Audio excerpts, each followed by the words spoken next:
somehow.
When Bola Ahmed Tinubu was famously, shown to say the Bala Balu, that's something I can't understand. Is there no other way to say that? No. But if he sleeps, it's okay. True. It's not true. What is true then? Doctored. It was doctored. It was doctored. You do I'm realize... telling you, it was doctored because we showed the real original video clip. Why on TVC. Why would and you... then it was broken into snippets and thrown on the social media. This whole idea around the 2/3 majority of local governments as required. Yes, if you can put out the table there, this is very important. We must move away from what happened in a highly contested elections like this. It is better, all of us, to know what's required to declare the President of the Federal Republic of Nigeria. If we can have the two tables there, which of course I've also made available to my commission, is very important. First, you need to take 25%. Now, this is with respect to states. If you look at this table, it is INEC to now deal with this, to come out with the final position. Hold on to this table first. Now, I want to speak to this table. This table, it shows that in each state, you need require 25% in what is the 2/3? What constitutes 2/3 of Abia State that has what you call 17 local government. From what you could see here, mathematically, those of you who are good in maths, you can see that out here. It is now 11.3. Can you fractionalize a local government? So which one is the commission going to take? Is it upper limit or lower limit? So in a whole of 20, for example, look at Bauchi State, look at Bayelsa, look at Benue, Gombe. All of these ones that have what they call fraction. So avoid what happened in 1979. It is for the commission to take a decision, whether you are taking upper limit or lower limit. Now, and this goes about, how many of them? About 21 states where we have this set, 21 states. Now go to the second table quickly. Now the second table is one that is very clear. 2/3 that is required in each of the states is very clear. That's the second table. Now, this about 12 states. If you look at Adamawa, it has 21 local government. It gives you just 14 local government where you must score 25%. That is very clear, unambiguous. So a returning officer should not be confused on that day. Voters, those who are campaigning, you now know that it's actually 14 that you require. Please take it forward. Now you find out that, yes, Federal Capital Territory, you need 4. Imo State, you need 18 because it has 27 local government. Imo, Jigawa, Kebbi. And both of them, you require, no, Imo. Tell you who they are about their thoughts. which we suspected they are the APC thugs. Because we got there, somewhere in Jakonde. That Jakonde roundabout, and the police were there. The last months were there. The other security agency, all of them were there. Jesus. You know, please, who did this? Please, send them straight. Send them here and say, in CBS, Labour Party campaign rally. Look at what APC talk did. Look at what APC talk did. Jakonde. Look at that. Just take a look at what APC talks did. Jakonde.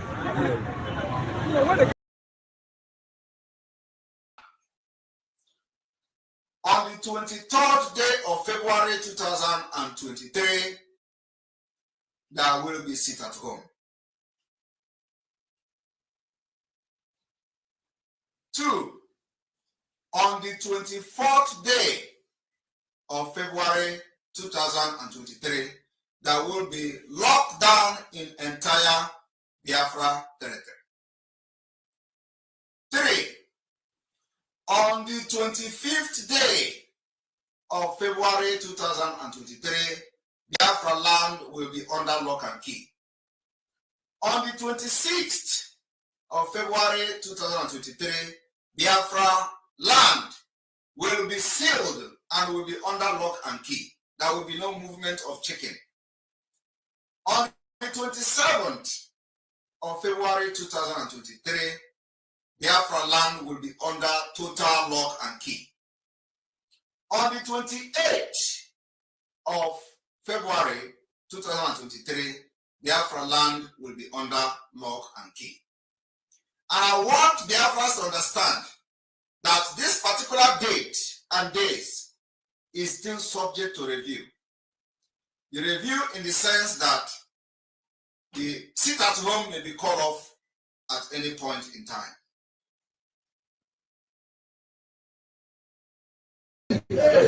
Duk wani ɗan jihar Kaduna da ke da tsohon kuɗi daga nan zuwa shekara 4 in dai an zaɓi APC uba zai mayar masa da kuɗinsa zai tabbatar.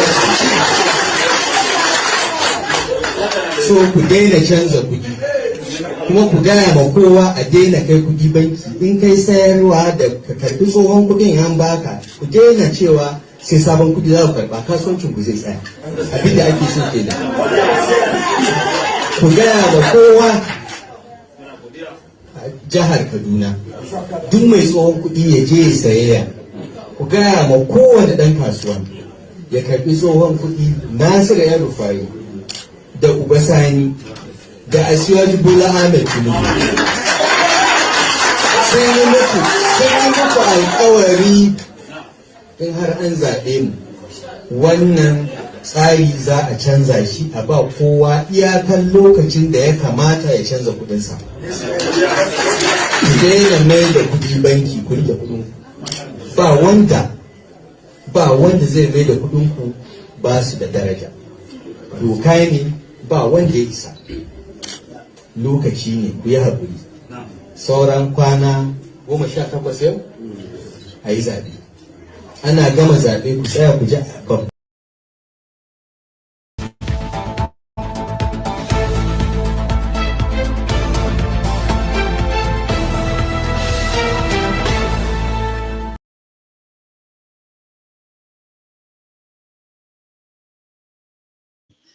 Hello, everyone. Welcome to another episode of Have Your Say 247. My name is Rudolph Okonkwo. We're coming to you from New York City. I hope you are doing well today. It's a wonderful day in New York. I hope in your part of the world you are having a good day. Today is 14 days before the election in Nigeria. It's heating up.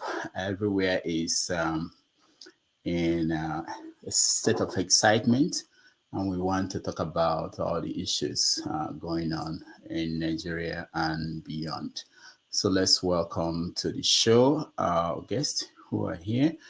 I can see Madam Echo. Madam Echo, welcome to the show.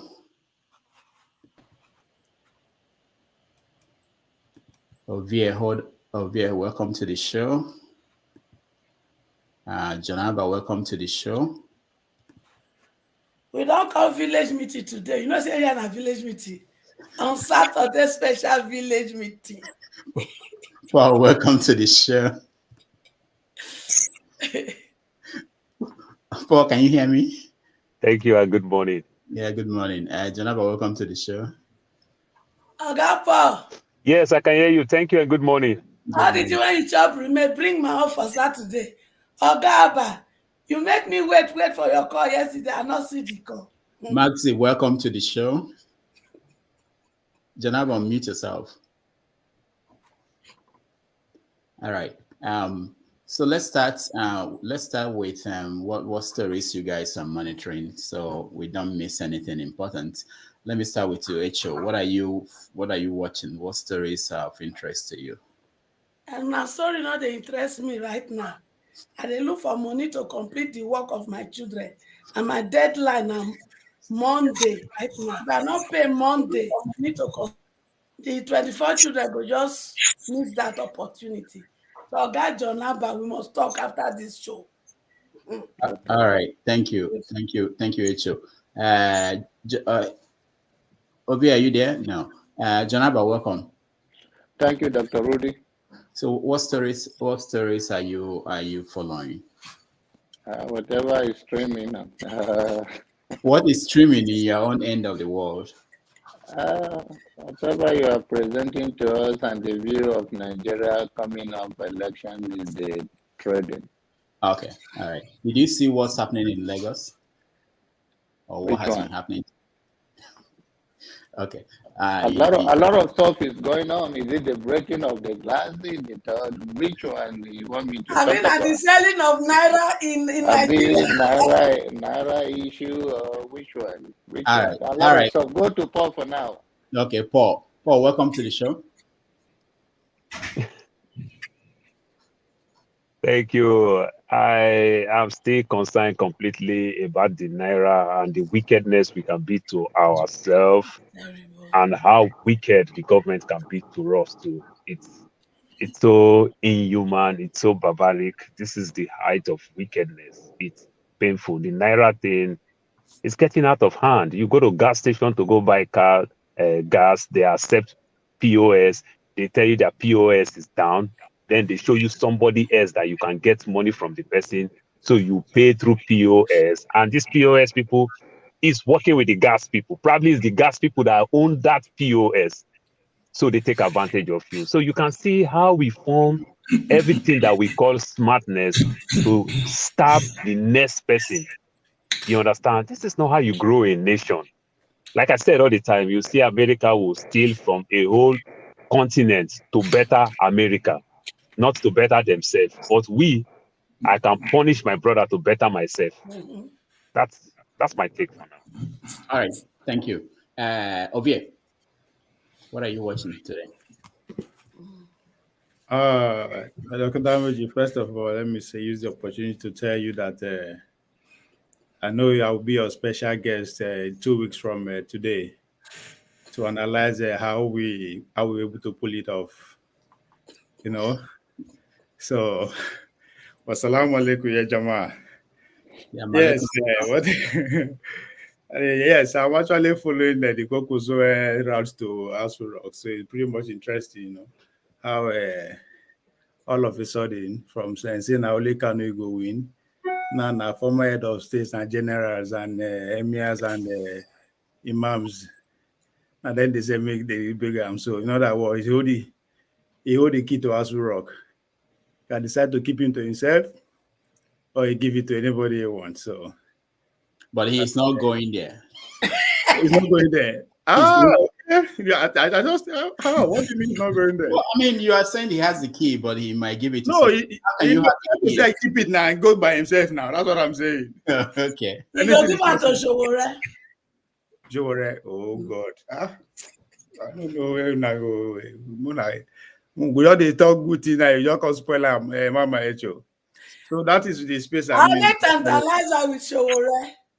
I'm following that, and this Ekpa of a guy. This is news. This is my first time actually hearing that special broadcast. You know, I always said it now that Obi never win primary first. You need to win primary. You need to defeat Ekpa first before we now come to the general election.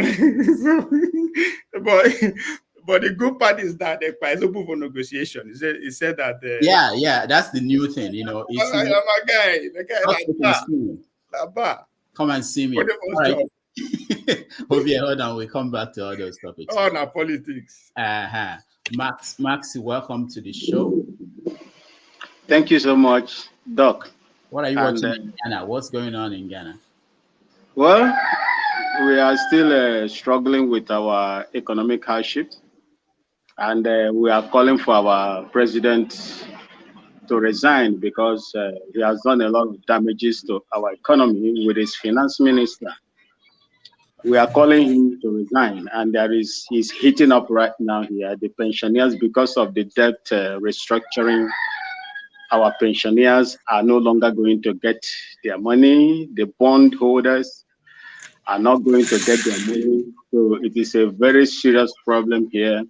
The incompetence of our elected government is dealing with us here, and we will not lie low and watch them do that. And another thing that worries me is that this change of Naira. I listened to SAN Clark. He said he has to pay 20,000 to get 100,000. That is 120,000 naira. This is a senior advocate of Nigeria. One of my friends also in Lagos has to pay 13,000 naira to buy petrol of 10,000 naira. That is unheard of. And when you look at the political, scenario right now, is faced with all kinds of violence. Look at the violence like you just play right now. How is it going to be during the main election? And for me, I believe that my people in Biafra land has not ever gotten what they want in that country, and they are not needed. We won out. All right, thank you. All right, thank you. Jude, welcome to the show. Hello, welcome everybody. Good morning, good afternoon, and good evening, wherever you're watching from. So, Jude, you woke up early in California to join us. Are you in California still? Yeah, sure. Yeah, good. Nice to have you. So, what are you watching? Thank you. Yeah, it's been a lot of flurries of activities going on. Very depressing and very heartbroken, to say the least, among which include what the Jagabandit thugs doing in Lagos already. Election is not even days ahead, so I wonder if it is days ahead, what they're going to do. They are using every way now to try to silence non-Yorubas and coerce them by force to make sure they vote for Jagabandit, alias Omoole Tinubu, Chief Tinubu, which to me is very worrisome.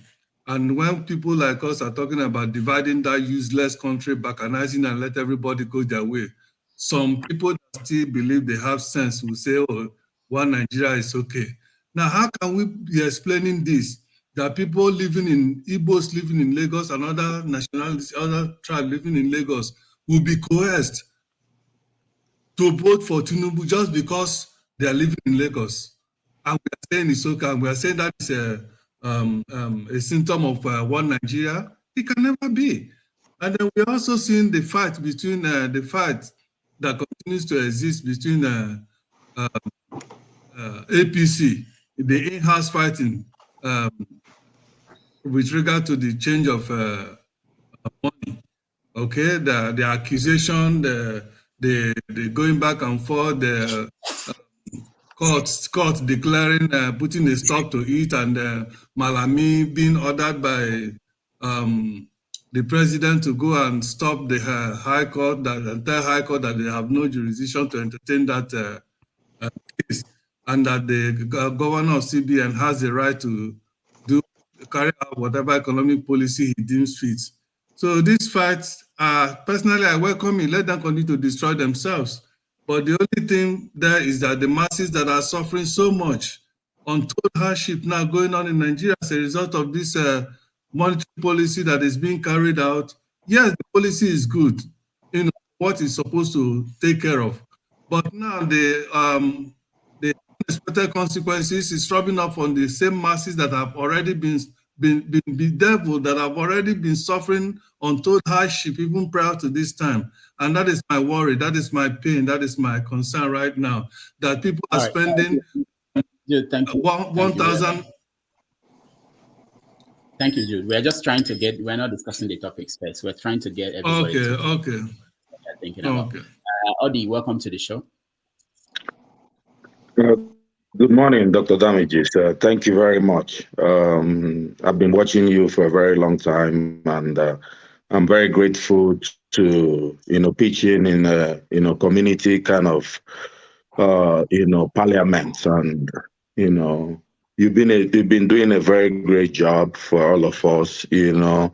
Allowing the common people to be able to have a say, gone are the days when NTA was NTA or CNN or Fox, or only channels. Now we're able to speak live to our people. And I encourage people who know history, who have contemporary knowledge, to come in and speak, into these spaces.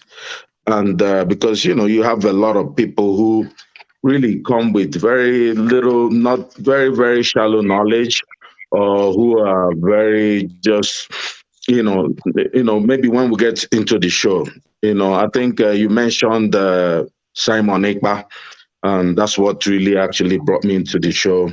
And I've been watching P2B, I am for a good Nigeria.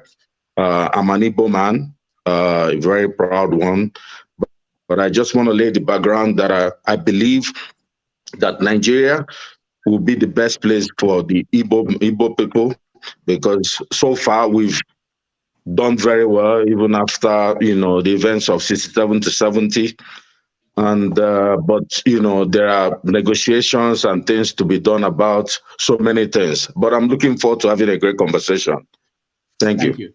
Thank you, Adi. Igbo Basic, welcome to the show. Yeah, good morning. I'm going to go north and go. Am I unmuted? No, you're not muted. We can hear you. Okay. I'm going to go north and then go south.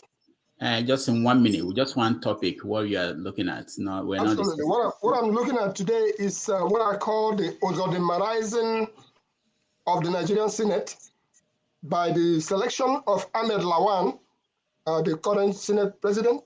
So I called out the Ozodimarizing of the Nigerian Senate, and I also call it the unsupriming of the Supreme Court of Nigeria. That's one item that I'm looking at. The man never stood for the election, but he's been put in there. So what they got in Imo State is what they're going to get in the Senate, if that is allowed to happen. And going south, I'm going to say to our brothers right away, I'm going to share this with us. I hope that you can see what I have here. I'm trying to share a logo. How do I show this up? Anyway, if you take a closer look at the logo that you're looking at there, and I'm talking to my Igbo brothers and all the people of Biafra land, that logo has been existing for a very long time, but after you see it today, you probably will go and take a closer look. What am I trying to say is that if you know therefore where did they roast the yam, they go come out your own for fire. I say that again. And for whoever thinks that we are going to not participate in the election, you are not more Biafran than I am. And I would urge whoever, including Ekpa, wherever he is, to let Eastern Nigeria be. We are going to participate. All right. We will participate. Igbo in the election. We will vote. Thank you. Kenneth, welcome to the show. Yeah, good morning, Dr. Damages. Good morning, everyone. My brother Maxwell, special greetings. Good to see you.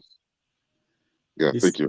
It's wonderful to see Kenneth early. This is the beginning. Kenneth saw smiles. Check again in another 2 hours and see how Kenneth looks.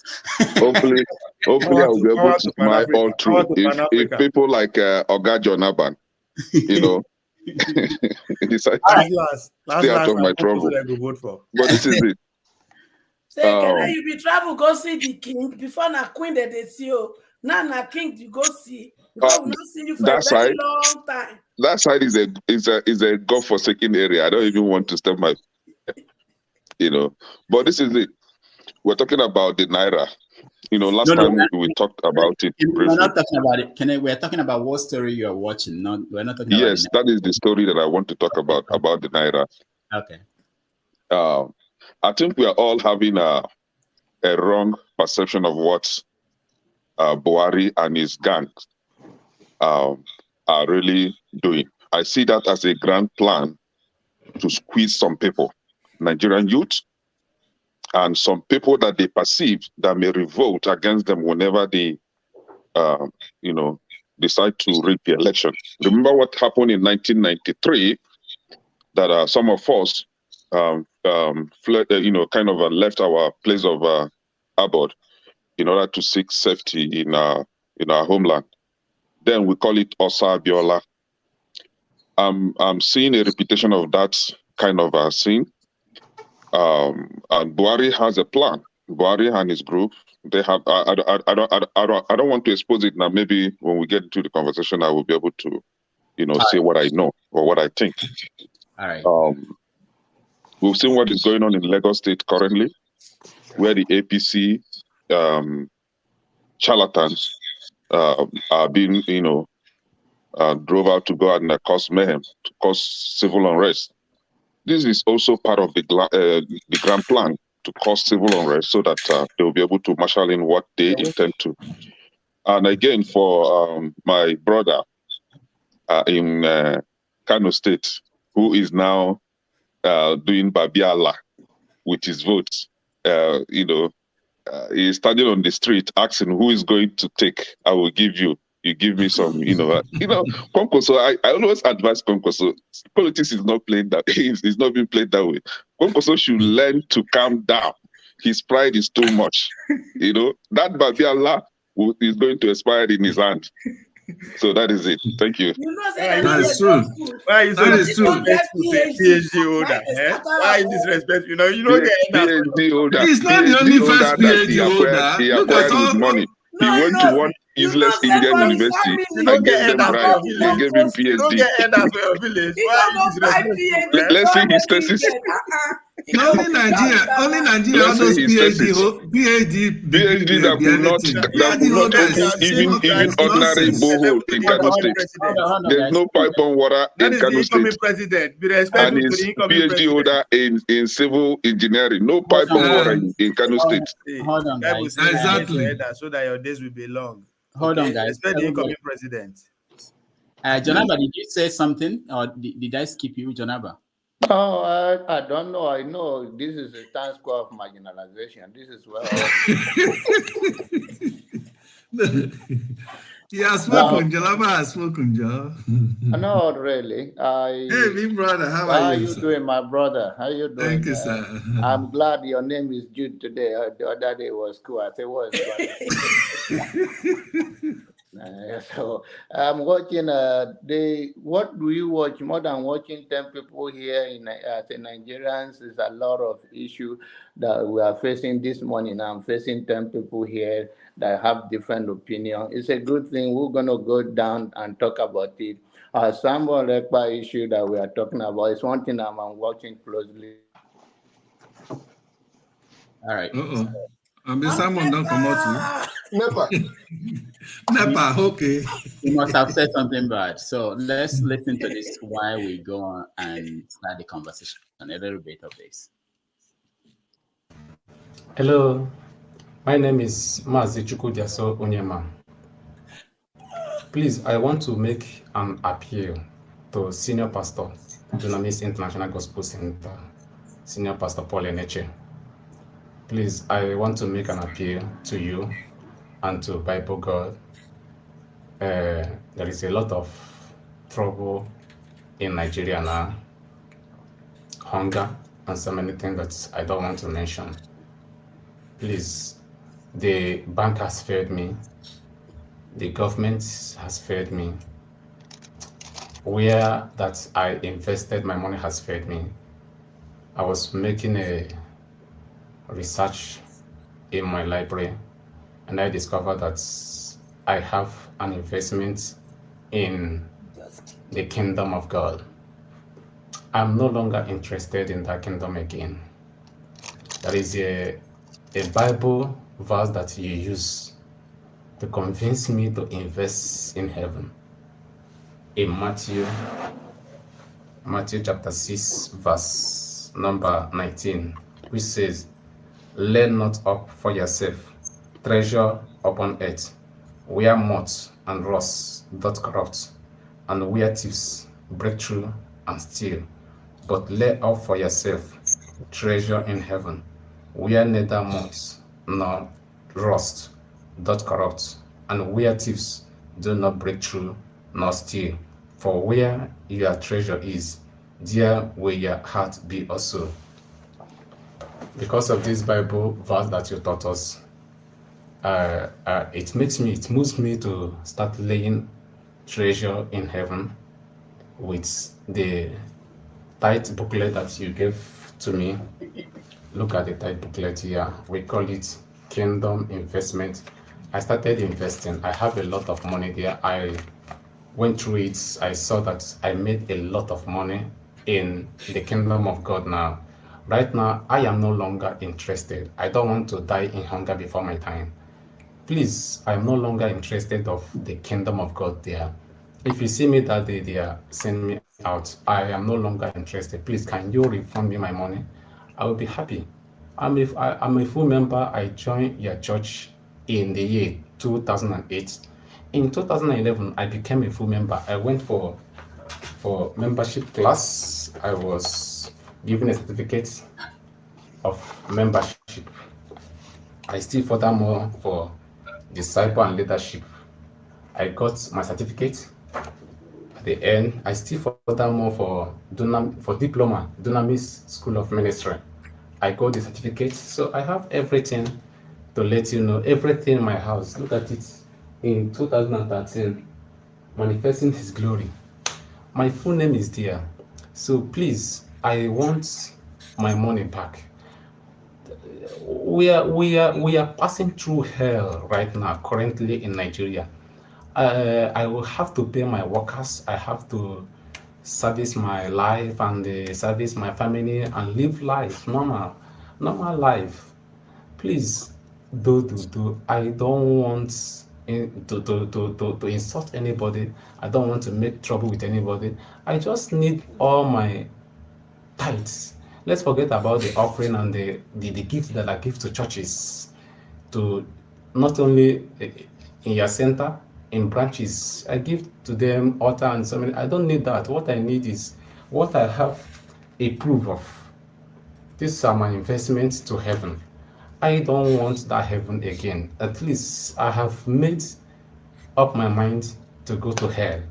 Please, I need my money. I'm no longer interested in heaven. Please, if you can listen to me, my knees are on the ground. I'm serious, I'm not joking. I need that investment now. I need that investment.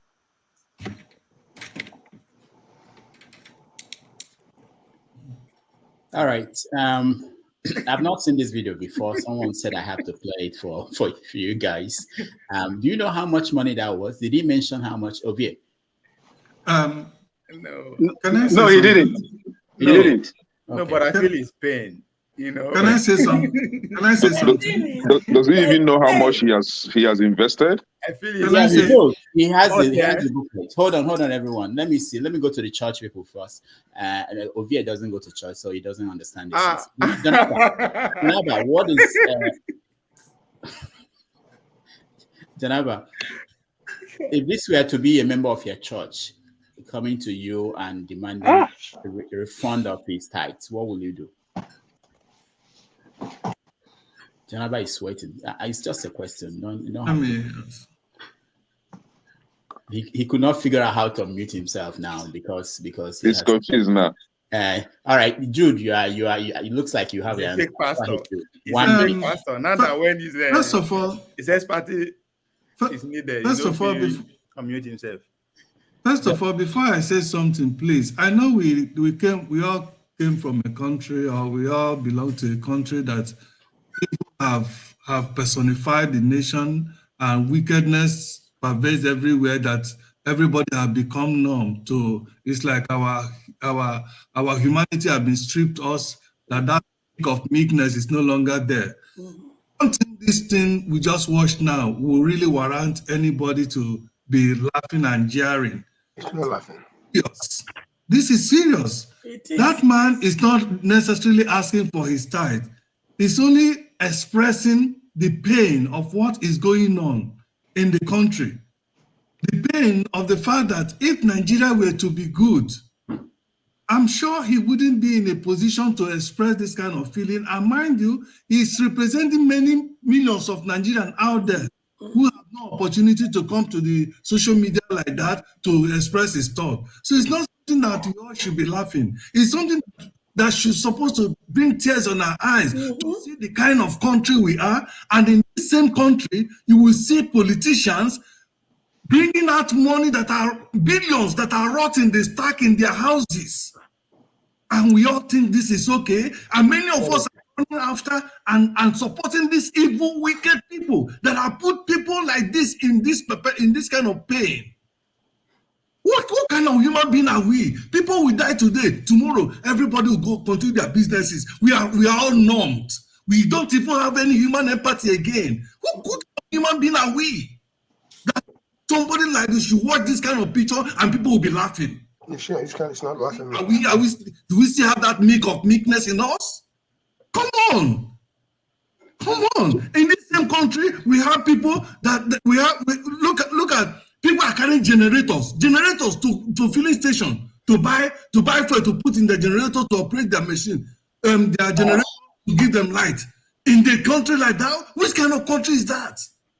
And then these politicians, many of us are still running around after them, trying to push them to continue to lead us. The same people that have brought us into this mess.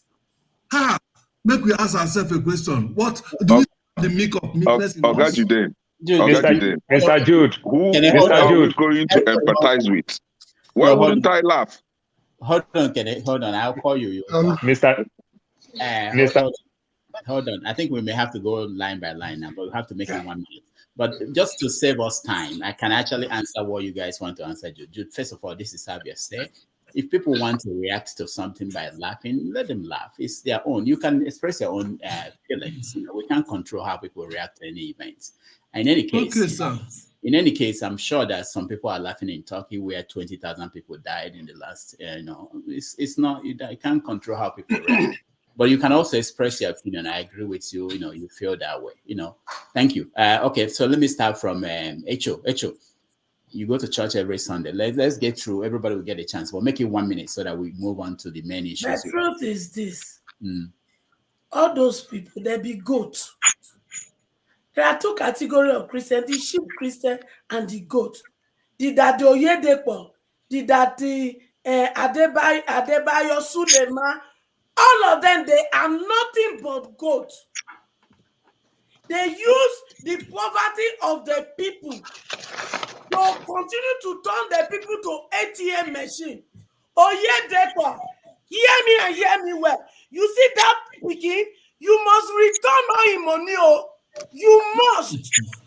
Because you can just see the pain in that eye. There is element of pain and there are suicidal thoughts going on in the mind of the person. Because I have been there. So I know when people get to that point of giving up life. So Oyedepo, una go return all the money wanna collect from my children in the name of giving to God. They are not giving to any God. Now your children, your wife, now that they give money to. So return his money. Before thunder goes scatter you and your family. Thank you, Echo. Ovie, I know that you worship a different God, but what do you think about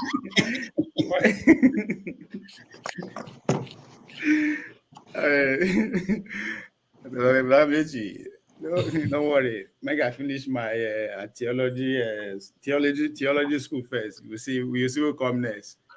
Because I go put church swiftly. Now, the guy they funny, man. They funny because he get evidence to indict himself, saying himself they part of the criminal organization that is going on within that religious cycle. So he has so many things to show for it. Say yes, in there among the people we are happy to delude people to join that falling down victim. But the most ridiculous part is that for somebody to come and tell me to say because that man fell a victim of a crime that we all agree say that circle, we don't need them. It's just ridiculous to me. That's a grown man decision. Only I decides he won't go to school. He will go to school, pass through the Iraq. He's proud to say he go through the process. You see, make I feel sorry for him. That's ridiculous. I know. There's better thing for me to worry about that is going on in Nigeria than a grown man decision. That's when he decides he may not he won't do with that. He go through the process. When he's supposed to go better school, we go make and do something positive to the society, but he go there. So you're saying he should have gone to coding school instead of imagine. Choice with a grown man make with a no for sample. All right. This is not Buhari for. It has nothing to do with Mala from Daura. It's make I feel sorry for her. Hell no, that's funny. All right. Thank you, Max. Yeah, Dr. Damages. I want to tell that guy, if he is listening, that his money don't burn. He enter water. His money don't burn. He enter water. Check all the churches with all the prayers that is going on in Nigeria. Do you have electricity? I saw some people going to POS to go and pray so that God, the angel of God, will put money into the POS ATM machine. These are the kind of people, when you condemn what their GOs are doing, that time they will tell you, touch not my anointing. These are the people. Today, I don't pay tithe. Left for me, these men of God will go hungry. They will die of hunger. They will go and look for work to do. Like Winners Chapel, the school he built there are poor people that contributed to build that church. Are they financially buoyant to pay the school fees in that school? My brother, the day you decided to go to that church, that is the day you accepted whatever. Nobody coerced you. Nobody forced you. You were not constricted into going there. Whatever you put in there has gone into the pocket of your Jew. You know, go see them again. If you like, take them to court. They don't force you. Thank you. Thank you. Audi, 1 minute. I think this is a complete groove, like Nigerian churches and tithes and all these things, personally I've been liberated. That's one thing I like about that he frees. I watch his shows and he's brought a lot of enlightenment to our people, Africa and Nigeria really represents Africa is one of the most religious conscious, places that you go to on earth, yet we're so backwards. Corruption permeates every sector and every facet of our people. We're not making any progress. It doesn't work. Unfortunately, the guy has been scammed. He needs to go and get another job, find a way to make his life better. I'm sorry about it, but people, and the truth is that people are, really waking up, but, unfortunately, some people are giving their own money to native doctors also, right? There's really no difference between the pastors and the native doctors in Nigeria. That's the truth, they're all the same folks,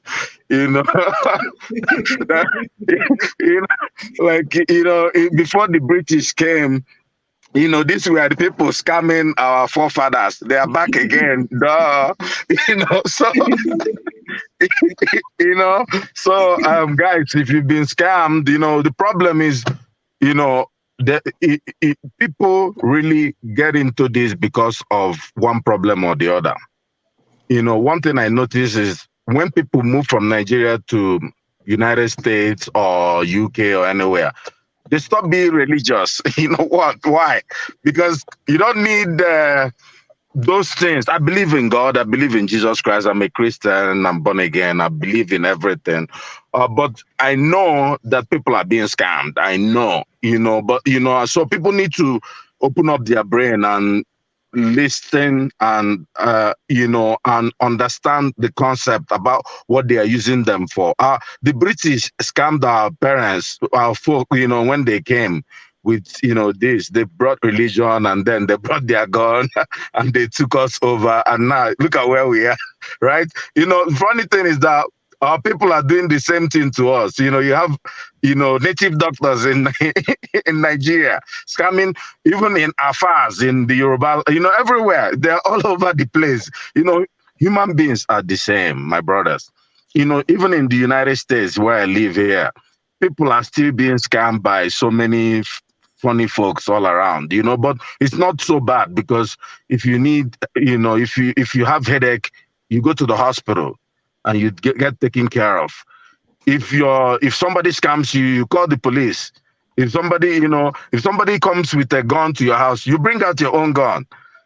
So you don't need God to protect you, you don't need, but here people, so I'm not going to really dwell on that. I think this is side issue. We have more things, killing our people, and our people are waking up, really. I'm going to give credit to this generation.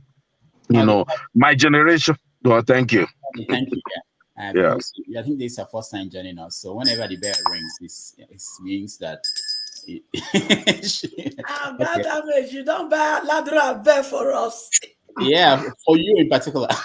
You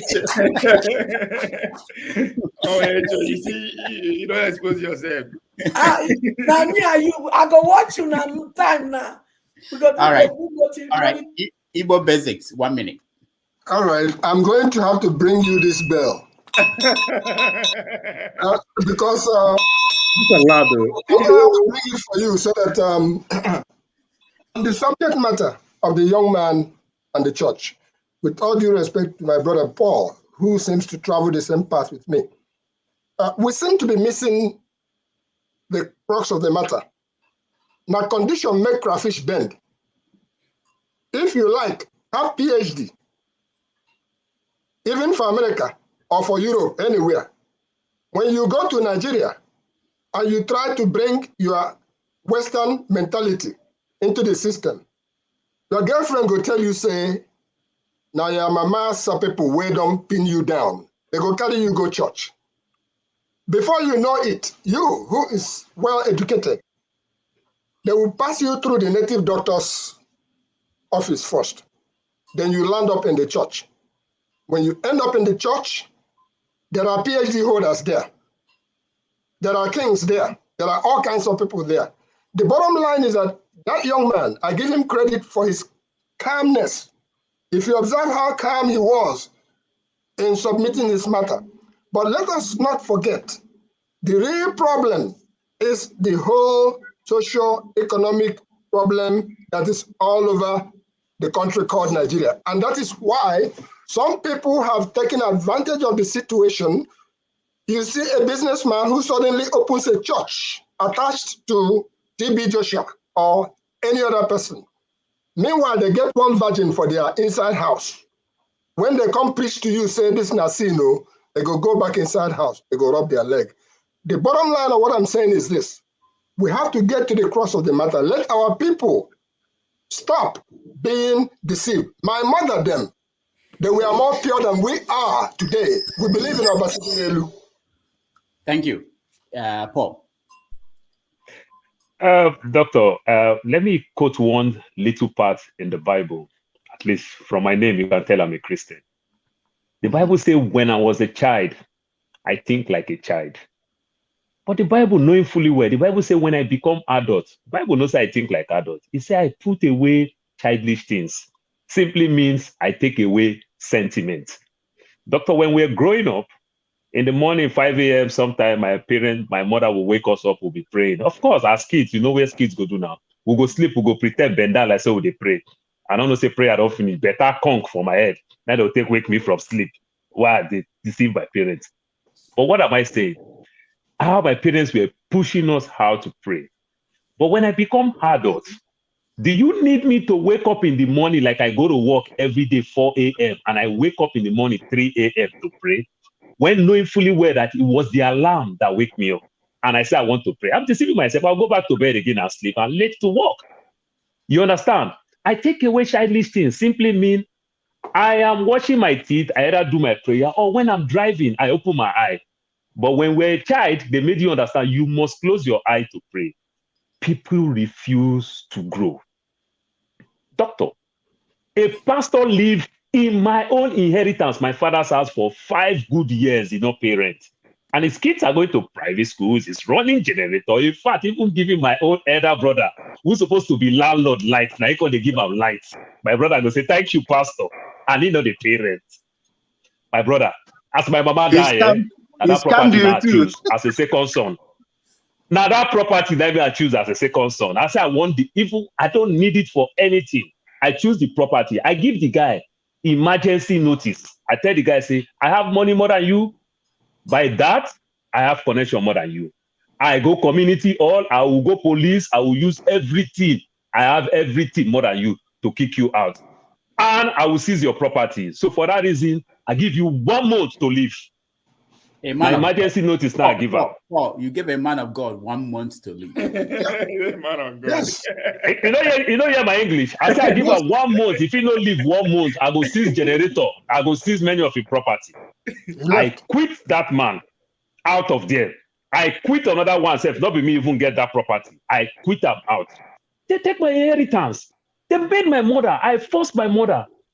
I renew my mother, flow my mother from Warri to Lagos, renew my mother visa, everything. They tell my mama, say, if you go America, you go die. It's the mama we don't come America different times.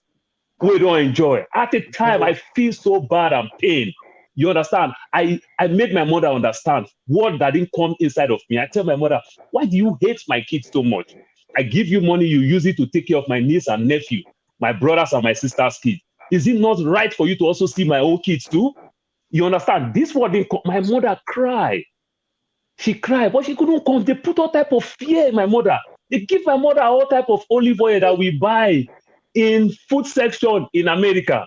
Say we don't want to die. Less cholesterol. They begin give my mother Ororo, as they will call her for Nigeria, say na anointing oil. They collect all this woman money. This woman take rent for over 12 flats. You understand? I am doing well. My elder sister is doing well.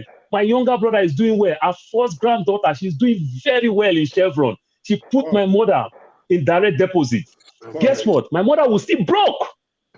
Paul, I am telling you, my brother, these people, they are wicked. What if you have pretended to just be born again for 6 months? Would that have worked? I don't understand what you said. If you just pretend say you don't born again for 6 months to convince her, where you go see say my brother, I need to feed it emotion, I need to feed this coming to all my brother. They go to pray for me. They call me the black devil. But when would they small? When Muslim people now are tenants for house, if they give us meat, ram, we need to eat them. We go hide, go through here. But my brother, now they chop them now. But guess what? This is how it is. Now they eat them. This is how it is with religion. You know, I don't reach where my siblings now, as they say, all of them, they call me devil. Why are they sending them money? Why are they collecting? Why are they reject like that ram? What did they give us before? Why are they reject my money? Oh, I want my, okay, there's quotes of scripture behind the scene. They say like Egypt, that waiting we work for, the stranger go eat everything we work for. And then for that thing. I say, where the result for your prayer? Me will be devil, now me God the blessed. Where on our own result, God's children. All right. My brother, make a leave a beg. I too much sentiment the entire if I hear this pastor. If I go church now, my brother, I see one fine woman there with the hungry meal. Period. Now club, now I see him to be. I groove, I go groove. Or I get one new cloth where I never wear. I go just demo, go church, go groove. Boy, you need Jesus. Because my prayer, I can pray in my bedroom by myself. Boy, you need Jesus. You need Jesus in your life. Yeah, yes. There is something I would like to add. You see, as you are saying this now, just permit me, just 20 seconds. As you are saying this, do you know that there is a church in Nigeria and all over the world that they call, is it something tabernacle, faith tabernacle? Mm-hmm. If you have appendicitis, they will pray, they will ask you to stay in the house. You don't pray. Hernia, they will ask you to stay in the house. Diabetes, they will ask you to stay in the house. High blood pressure, they will ask you to stay there. Faith Tabernacle, it is more in Nigeria, especially in my mother's side. Faith Tabernacle, just browse them. They don't go to church, they don't go to hospital. That has been existing before we were born. Thank you. Faith Tabernacle has been existing before we were born, and it will continue to exist. All right, hold on, guys. We're almost 1 hour into the show. We haven't even started on the topics we have today. Yeah, let's quickly get through. I just want to hear 1 minute, Uzo, from you. What do you think about the video? Yeah, good morning, everybody. If you stay here and talking about churches and experience in churches, you'll be like 45 days. We're not even start finished. Like, I just want to focus on talk of that guy that the money is tight money. Yeah, he put his tithe to the church, he helped the church. For me, all of us would live in Western world. We all pay tithes here. So let's not just take it to only Nigerians. The system, if the system work in Nigeria, like me, after end of the year, I collect my tax return. Any tithe I put in the church, they tell me, okay, look how much you put in the church, I take it at 5,000, I still get my return. So if the system work, I think the guy will not be here telling us that he needs his tithe back. Everybody pay tithes here. My HO knows that he pays tithes also. Everybody for pay tithes here. See, when I find out the truth about tithe, I tell Papa God, instead of me to give these people to take they lead their luxury life, I will put the money into humanity, and that is what I am doing. So on my own, what I'm saying here, in the Western world, they're not supposed to pay tithes also, all right? So let's not take it only to Nigerians. So it depends the system, how it works, and you see the money you pay in the church, you see what they use it. Here, I'm a good Catholic, I pay my tax as a Catholic. It's not a force. Nobody put Bible to you. It's just your own voluntary. You know that, okay, I put this money, they use it to like help the poor, do many things. You see, at the end of the day, they give you a report. They will like give you a tax return, give you how much they have in account. You know, run down of everything. So the system in Nigeria work. People will not be like falling victim of putting their money in the Bank of the North Nigeria Limited, or what I call it, a bank that have no audit, nothing. You just put your money, every day they wake up, they close the bank, your money is gone. So please, let us forget about that's what I think. Thank you, Uzo. It's important now. You see how the correction happened now. Uzo said everybody in America pays tithe, and the HO said, no, I don't pay tithe. And then Uzo corrected himself. Next time he said some people. So that's how I want this conversation to go. When people say things that are not. Doctor, there is St. Jude Hospital for children with cancer. Go pay tithe there. My brother, you put your money to good use. Kids that have cancer, go to St. Jude Hospital. Pay tithe there. You go see your money that is in good use. You see kids that are going through pain, parents that are going through pain. My brother, they give pastor. How many pastors they fly private jet in America? In a broke country like Nigeria, we see pastors they fly private jet up and down. They live in choice location and everything. When I was going church in the 70s and in the 80s, now pastor children they play drum. Now they do choir. These days now, some people see they speculate how many children Pastor Chris get. You know why? They're in America, they school. Yeah. Come on, my brother. Make we borrow our senses. Common sense, I want. I don't want technicalities. I need common sense. Contrary to Dr. Damage's view, the Bible says many are called, but few are chosen. Hold on. We're going to contrary to what Dr. Damage believe that I don't go to church. The Bible says many are called, but few are chosen. Thank you, Ovie. Can I 1 minute? Yes, thank you. Our money when they loot. Hello. Yeah, go ahead. I think we are all interested in this topic. We are just pouring it out because one way or the other, we fell victim to these racketeers in the church. Yep. And I'm happy for the young man. He's waking up now. And that is why, that was why I was laughing, because he's still in shock. My brother Judean, I wasn't laughing at his calamity. I was just, being happy for him for being able to wake up, and trying to get his senses back. But this is it. This thing that is going on in Nigeria when it comes to religion, I'm not going to spare out any religion, be it Christianity or traditional. They are all the same gangsters, criminals. Last time, my colleague invited me to their Wednesday prayers every Wednesday night, so I had to join. WhatsApp. This is happening in this country, right? And we prayed the first time. Second time, I began to suspect that the young man was heading somewhere. And the next thing was that he moved from Texas to Georgia, that God instructed him to move to Georgia to establish a church that as it is right now, that is not working, not by his own act of volition, but God instructed him not to work. And so therefore he's finding it difficult to pay for a place that he found a hall where he's going to establish the church, but he's about to sign the lease and there's no money, so we should try to donate for him to be able to pay for the rent, organize some sitting arrangement and all that. So he finished the cock and bull story, and I asked him, so you came all the way from Nigeria to United States. Probably you stayed in, and everybody was hearing it because it was like a conference call on WhatsApp. And you moved to Texas. Probably things didn't work out for you in Texas. You moved to Georgia, and God instructed you not to work in United States. Did you also ask the same God how you're going to feed your family? How you going to feed, take care of your children, probably if you have one? How you going to take care of your loved ones back home? Don't you think that God is a confused God? The guy removed me from the conversation. Now, this is it. These are criminals. I was once a victim where I took my last pocket money in school and gave to one useless pastor that ended up impregnating a mother and an underage daughter. And the community had to sack him from the community.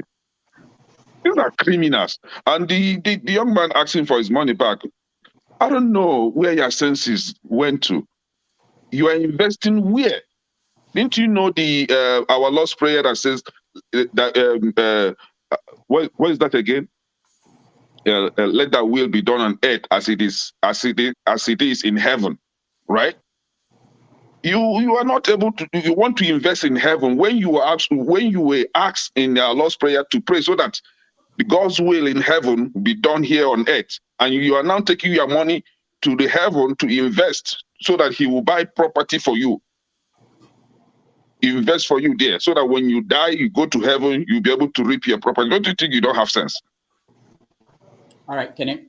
Thank you so much. A few moments ago, I was kicked out of the studio. I don't know if you guys noticed. I struggled to come back in, but thank God I don't know what I did. Maybe because of this topic we started with. Now, the normal topic we had some things we thought we'd be talking about today. Yesterday, as of last night, we thought we'd be talking about Kwankwaso and how his people like Atiku are sending former heads of states to talk to him to see if he will support Atiku, because Atiku seems to be in trouble. That was the topic, and we had another topic about Tinubu going around basically saying to the Sultan of Sokoto, you have to endorse me because I'm here with Buhari, which was funny. But I mean, we woke up and something changed. We now know that Simon Ekpa is declaring that there shouldn't be an election in the East, that will be locked down. And so that became our first topic for today. We also know that Obi stormed Lagos, and there were several incidents of vehicles being destroyed. So that's also the second topic. But I will give Ovie a chance to enlighten us about Kwankwaso and the situation. We are not going to go around to talk about that. Why Atiku is now trying to get Kwankwaso to basically fold up his campaign and support him as his path to the presidency. Ovie. I mean, other than the fact that you cannot become a president of Nigeria without the Northwest. Other than that fact, and these two guys know, I mean, where is, how did Bola Tinubu, how is he going to get 12 million of Buhari votes without the Northwest? Right? We are just hearing what is going on between Atiku and Kwankwaso now. As time goes on, maybe Tinubu will also make his own move. So what am I trying to say? That's why I said earlier on during the introduction that Kwankwaso hold the key to Asu Rock. Yeah, understand. He holds the key. and he understand that. Other than the fact that he has the Northwest, but the North in general, there's no state within the Northern 19 other states that is not going to get 25%. He knows that. And Dr. Damage, if you remember, I think the first week after the primaries, when I came here and I said that this election is going to run off, and people were like, this guy, what are you talking about? And I tried to draw people's memory back to the election of America of 1860. That even Abraham Lincoln no will get a single vote. Impeach or no vote, they did all the southern states, some of the southern states, and they still end up winning with 39%. Now the analogy what I was trying to draw then with that, this was almost a 9, maybe 10 months back. So that's exactly what is playing out here. The probability that this election is going to run off is obvious, pretty much 100%. So, and he understand that, but even if by any chance, go that say, okay, Tinubu, Atiku was able to have his way between the South and the Southeast, then he still need Konkoso, and you understand that. What's his name? Tinubu, the same thing. He needs him to get that. But at the end of the day, this election will go to second round. Atiku and Obi will cancel themselves out. And you end up going to see Tinubu and Konkoso keep going for the top spots. And we all know what that means. Even though one vote that they pass, you have the president. So there's that possibility, and that's what I'm saying. But other than that, for any of these big boys to win outrightly, they need him. For Obi to actually win, you need him. So you cannot become president based on the number that is coming out of there, 22.something million within that zone. And this man has been working for the past 32 years to maintain that relationship between him and the poor. And if you look at his campaign, it goes from one village to another. Places that these politicians don't even know existed. Most of these people have never seen a presidential candidate before.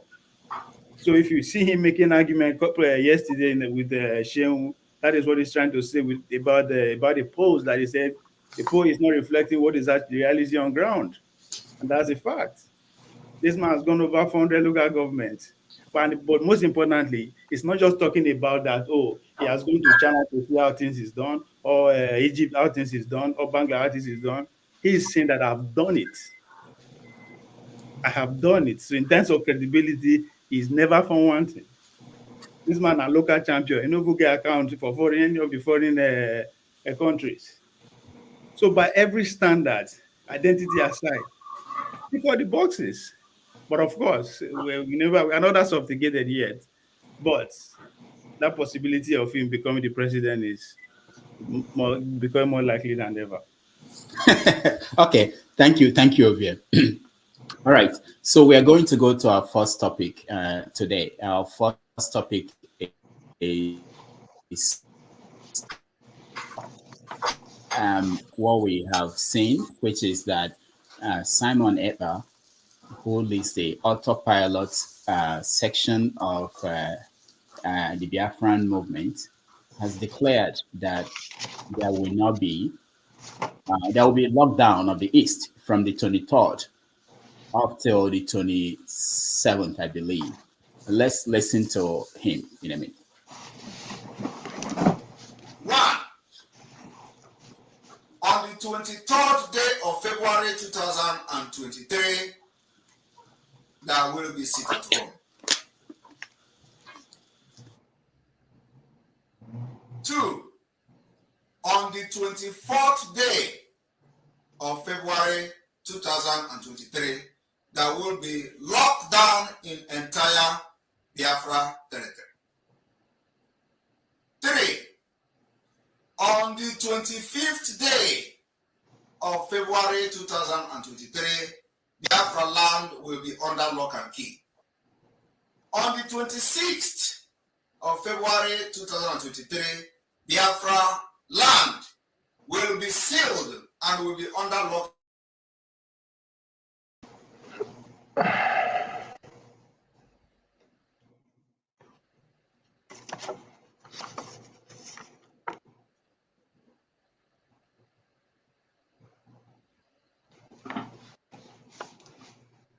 careful.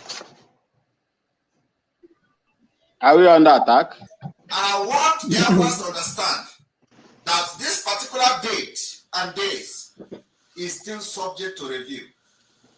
The review in the sense that the sit at home may be called off at any point in time. In addition to the aforementioned date, there will be imposition of curfew by who? in 2 of those days. And I want people to pay attention attentively. All right, so he continued.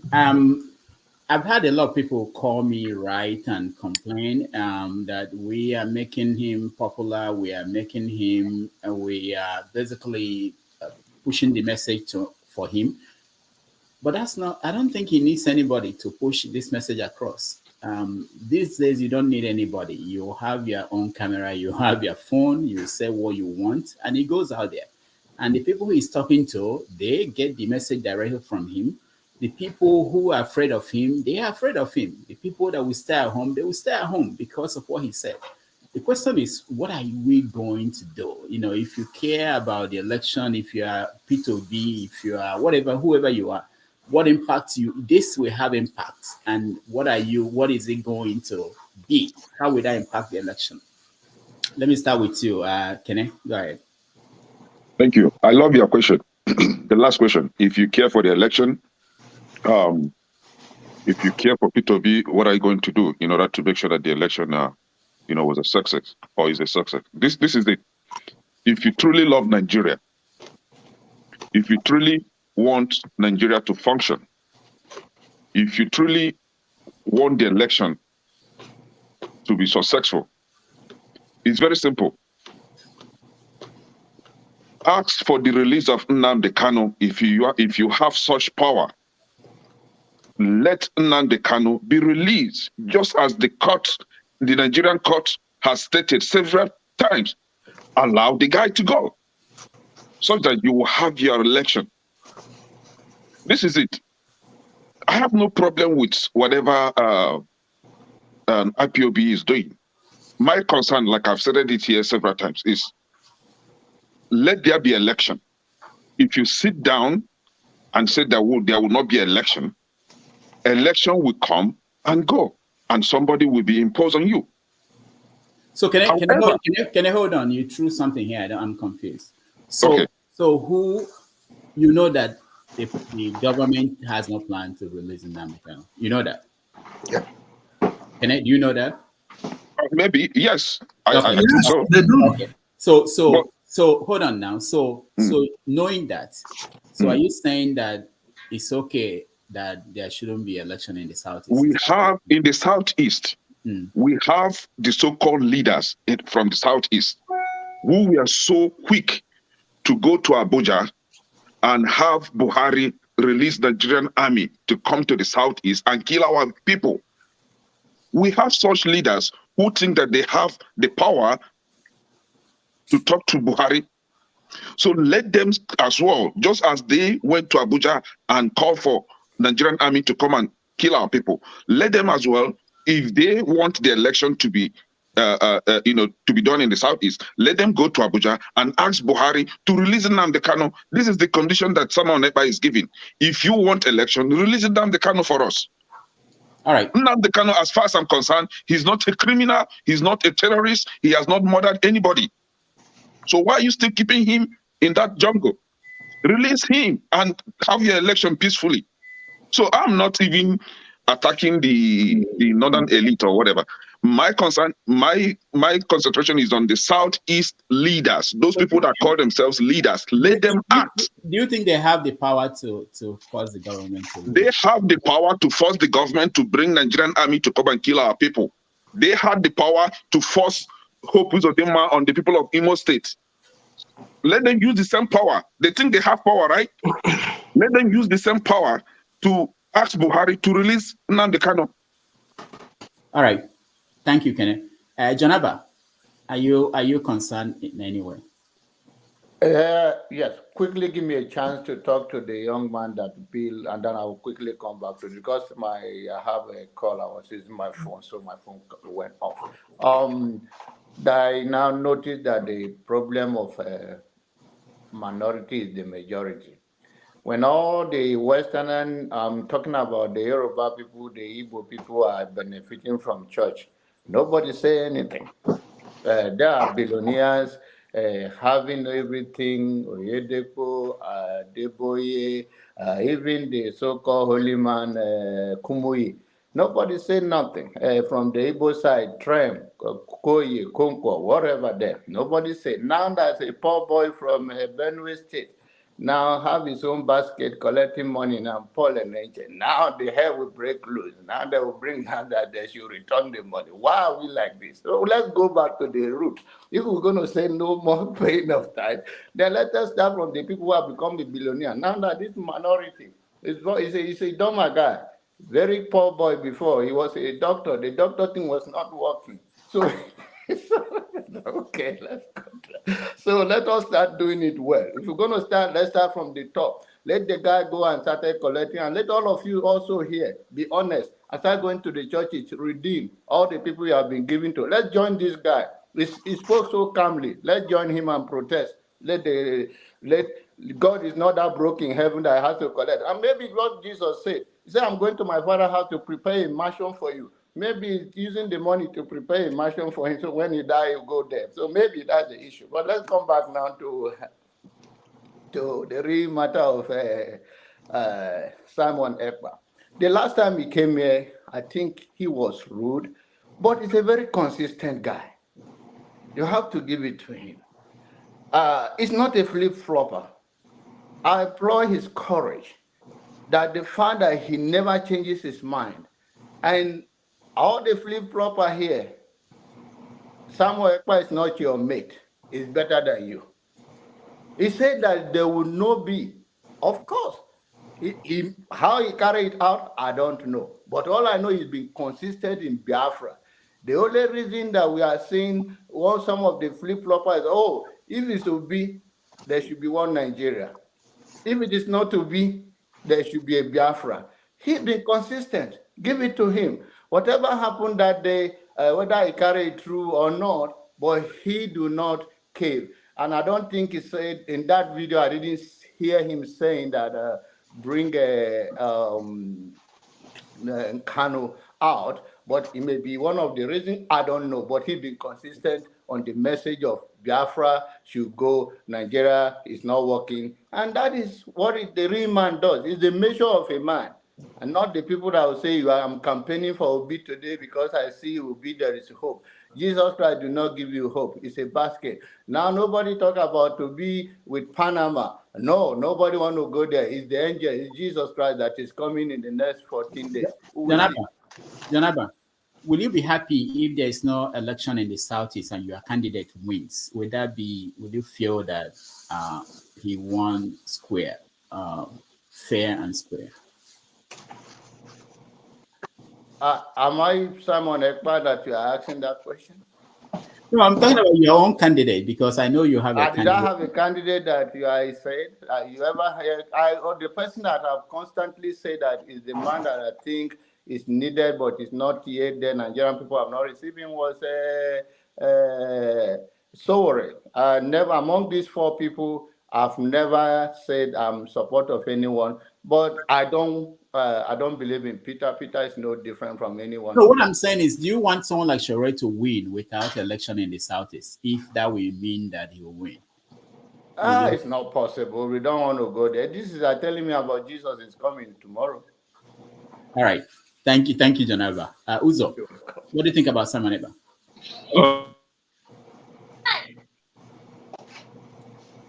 Okay, sorry. Okay. As a connected, as I used to say, the breakfast, everyone will be served breakfast, either with sugar or without sugar, So everybody will serve breakfast. If, according to Simon Ekpa, he has said sit at home, this or that. But I assure you, I don't know what's going to happen on that day, if they're going to vote or not. whether Southeast that vote on Southeast or not is going to affect the entire Nigeria, not only Southeast. So majority of Obi supporters, most are the West. If Obi loses, everybody will start breakfast, good breakfast or bad breakfast. If he wins, breakfast with everybody. So let's not take it as it's a Southeast problem. This is the general Nigeria problem we are making. That problem in Southeast is only Southeast problem. So in the Northeast, it's Northeast problem. It concerns everybody because everybody is going to start breakfast either with sugar or without sugar. So what I'm saying here is, as Kekene said, those guys that went to the Lasso Rock to thank Buhari for helping and sending the military headquarters, military everything to kill innocent youth. Let us still go back there to tell him, hey, really this guy, the Southeasterners have come together to tell leave this guy to us. Let's see what we can do. Let's manage the security problem in Southeast. But it seems like everything they are saying, nobody wants to listen to them. As if it's only Southeast that's having the issue. Everybody is going to have the issue. Whatever it is, as Obi said, nobody buy bread cheap. Nobody buy food cheap. The Naira Note is affecting everybody. So any problem in Southeast is a real problem. Any problem in Southwest is a real problem. So let's not tell this is just for only Southeast problem, please. Let us put it online and see how it's going to work. If the Southeast votes, it's going to affect every vote, every presidential candidate, not only Obi. So that's what I think. That's my own thing there. Yeah. All right. Thank you, Maxi. Yeah. Thank you so much, Dr. Damages. It's appalling that people in the Southeast are killed on daily basis, and nobody is speaking about it here. A harmful is still current in our eyes and in our brains. Abia State is also, Imo State is also current in our brain. These people that they were sending this helicopter gunship look, there is what we call IS, internal security, and there is external aggression. How can you use helicopter gunships to enter into an IS, internal security? People with no guns. You enter into their places, you start burning houses, you didn't get the unknown gunmen that is orchestrated by the same Southeast politicians. You enter into innocent people's houses and start burning them. And you want to tell me that if Mazen Nnamdi Kanu was out today, he will sanction or proceed in telling his followers to go and vote for P2B. If you must remember, Mazen Nnamdi Kanu said, if you are going to be inviting the army to kill your own people simply because you want to become a vice president, a president, including this Obi right now, it's better that a Fulani man takes over. So that when the rain is beating the master, it will also be beating the slave. That was his word. If Mazen Nnamdi Kanu is to be out today, he will not support election in Nigeria. He wants out, and that is the same template Samuel Ekpa is playing. In a country where the terrorists, known terrorists, are being, pampered in the north. Gumi came out and told all of us that they are their warriors. But the same Southeast governors that are now asking for election to hold in this were the same people that orchestrated or generated the proscription of Mazen Nnamdi Kanu as a terrorist and IPOB as a terrorist group. Up to today, they have not tried that in any court of competent jurisdiction in Nigeria. All right. I am in support of whatever that is going to take us out. Civil disobedience is, and we, IPOB, under Mazen Nnamdi Kanu, are the majority in the Southeast. And we must at least exercise that free will of saying we are not going to vote. Thank you. All right. Thank you so much. Adi, what do you think? Thank you very much, Dr. Damages. I don't think we can. This is really the reason I'm here. I don't think, because I think more people need to speak up. More of us, I have a lot of friends who are influential and who are in a lot of places. And they allow the you know, just, I don't want to be derogatory, but, you know, some of us to take over the space. And the internet has been very good, but it brings people like this and make them famous. You know, if you're in Nigeria, if you want to immigrate abroad, you don't want to be in Finland. That's number one, right? You know, that's not, you know, a choice place to go to. But, you know, you can't have this discussion without bringing along Nnamdi Kanu. I think Nnamdi Kanu is a very charismatic guy. You know, I actually do like him. He made mistakes, just like all of us. You know, he's apart from maybe Peter Obi, I'm not sure anybody is more influential in Igbo land, you know, more than him. Even Ekpa is living under his kind of shadow and all that. Let's remove emotions and, you know, go bare knuckles and talk about this. You know, someone mentioned flip-flopping, inconsistencies. Everybody is very obvious. People come here with their different interests. I have my own interest. My interest is that our people should be able to live and be at peace and be able to do their business. And, you know, I have all our politicians here for Kwankwaso. You know, we have HO, I've watched HO give a little bit to water to Peter B and everything. You know, she's here for protecting her kids and doing her own thing. But, you know, when I listen to well, I thought the guy had stopped this, but, you know, you could see. I like what he said, that he put a caveat to it. He said, this is subject to review, right? So this is different from... money. No, that's okay. This is my own time. So, you know, he said it's subject to review. This is different from all different posts that is made. So if somebody is talking about consistency, you better just withdraw that right away, you know. The person that owns this struggle, you know, we know is Nnamdi Kanu, right? And, you know, but Nnamdi Kanu is, you need to give him credit. At least he came to Nigeria 1 or 2 times to fight for what he believed in, and he was locked up. You know, he was able to get away, and he was brought back. Ekpa needs to come back and stay on the ground and fight also. But, you know, the question is, you know, how do we remedy this situation? Because Ekpa is actually, and people need to start thinking deeply. Remove your emotions.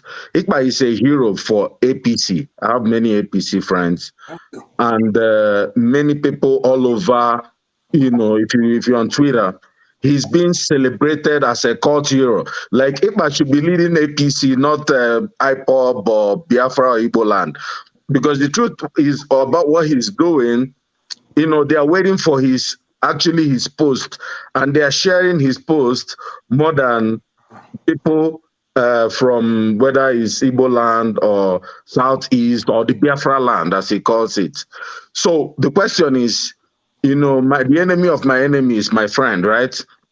So, you know, the question, who is benefiting from the lockdown is the Abado folks and the APC folks.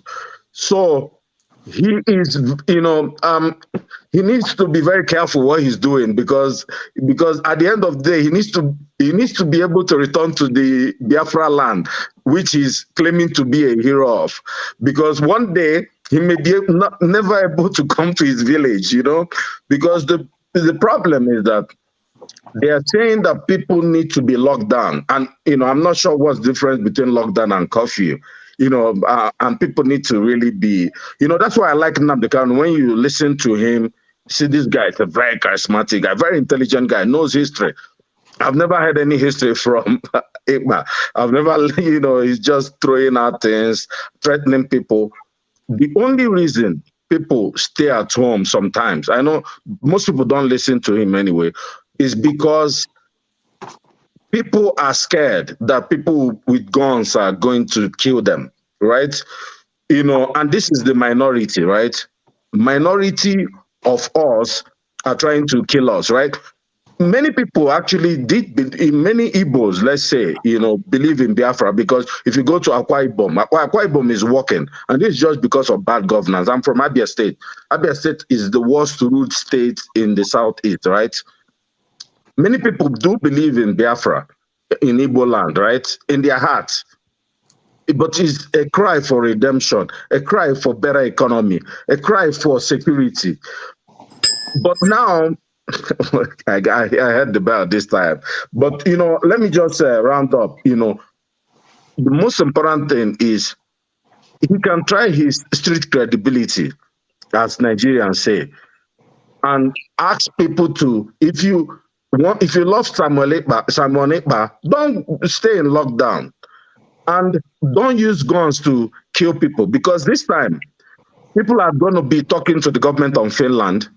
People are going to talk to European Union. People are going to write to them, and people have to make this formal. I'm very, very disappointed about World Igbo Congress. I know you had their chairman here. People need to take a more formal action against him, because anybody that dies in this lockdown will be on his head.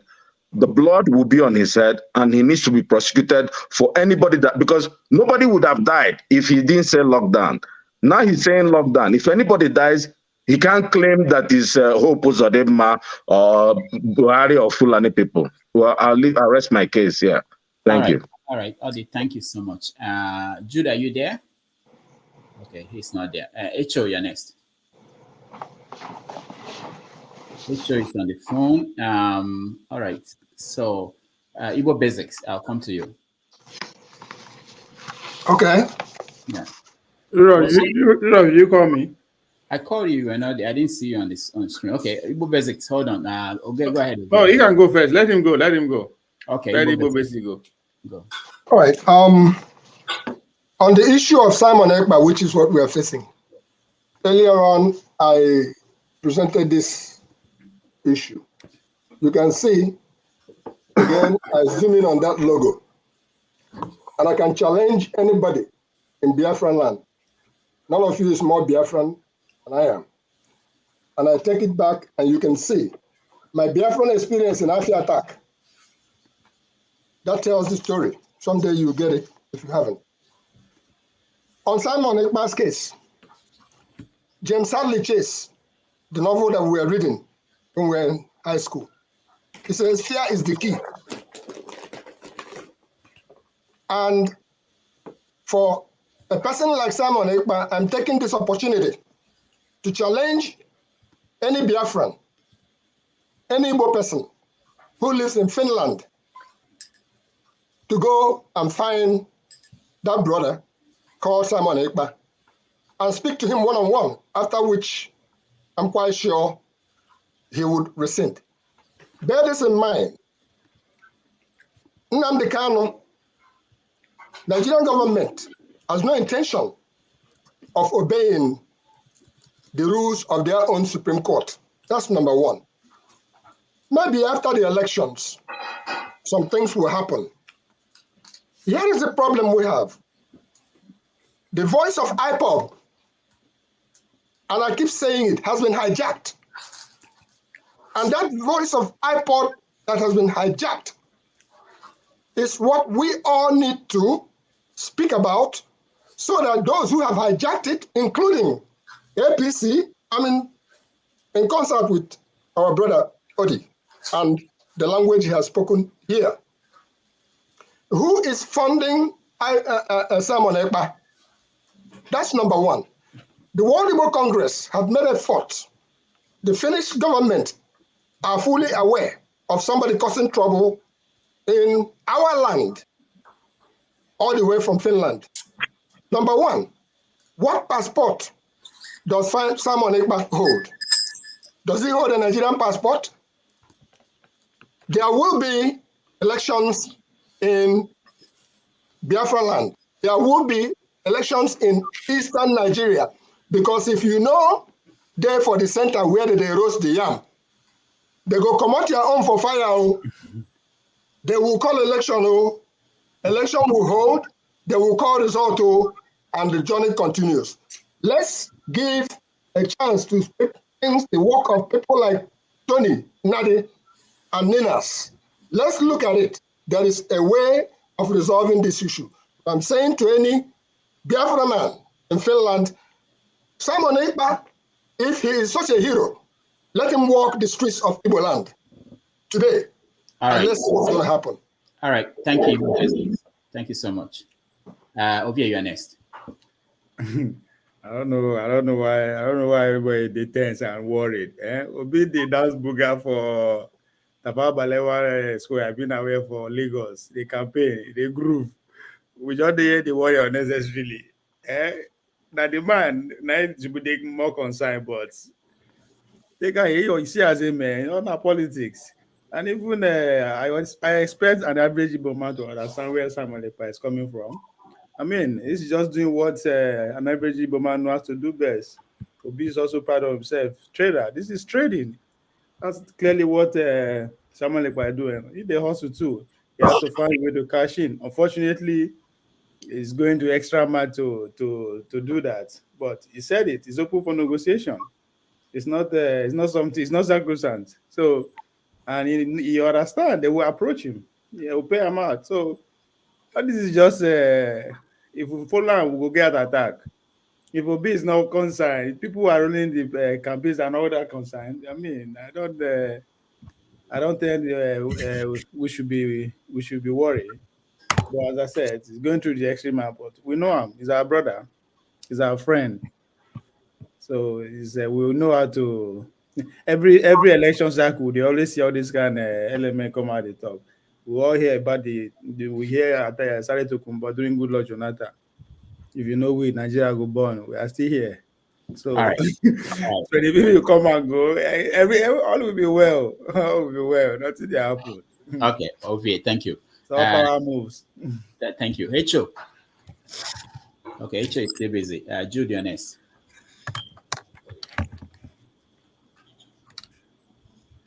Jude, can you hear me? Yes. So we're discussing about Simon, right? Yeah, we're talking about the impact it will have in this upcoming election.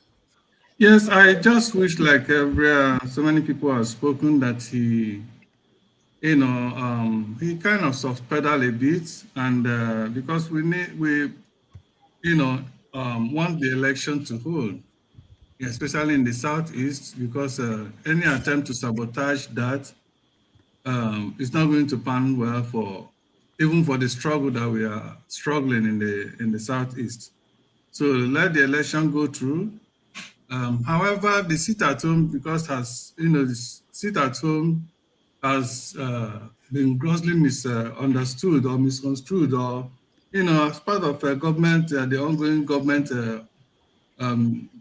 propaganda. The sit at home initially was meant to put pressure on the federal government, on the terrorist government of Nigeria, to release Nnamdi Kanu. Okay, but it has been hijacked. And the same way the activities of ESN also has been hijacked by this same terrorist president in collaboration with the Eastern terrorist cohorts, governors, okay, who have been terrorizing and killing our people for nothing. All right. The reason why they set it at home, since people will come out and protest, they'll begin to shoot them. Let us not all forget how many people died at Nnamdi house the very day he escaped. Let us not forget that, because we in Nigeria, we soon forget so many things, and we look at things and then we judge and move on. Okay, it was based on that. They say, okay, since we can come out and they will kill us, then let us do our protest and sit at home, quietly at home. It's a form of protest. Sit at home is a protest. Okay, so anybody that is condemning that, I think that person is ingenuous. It's just being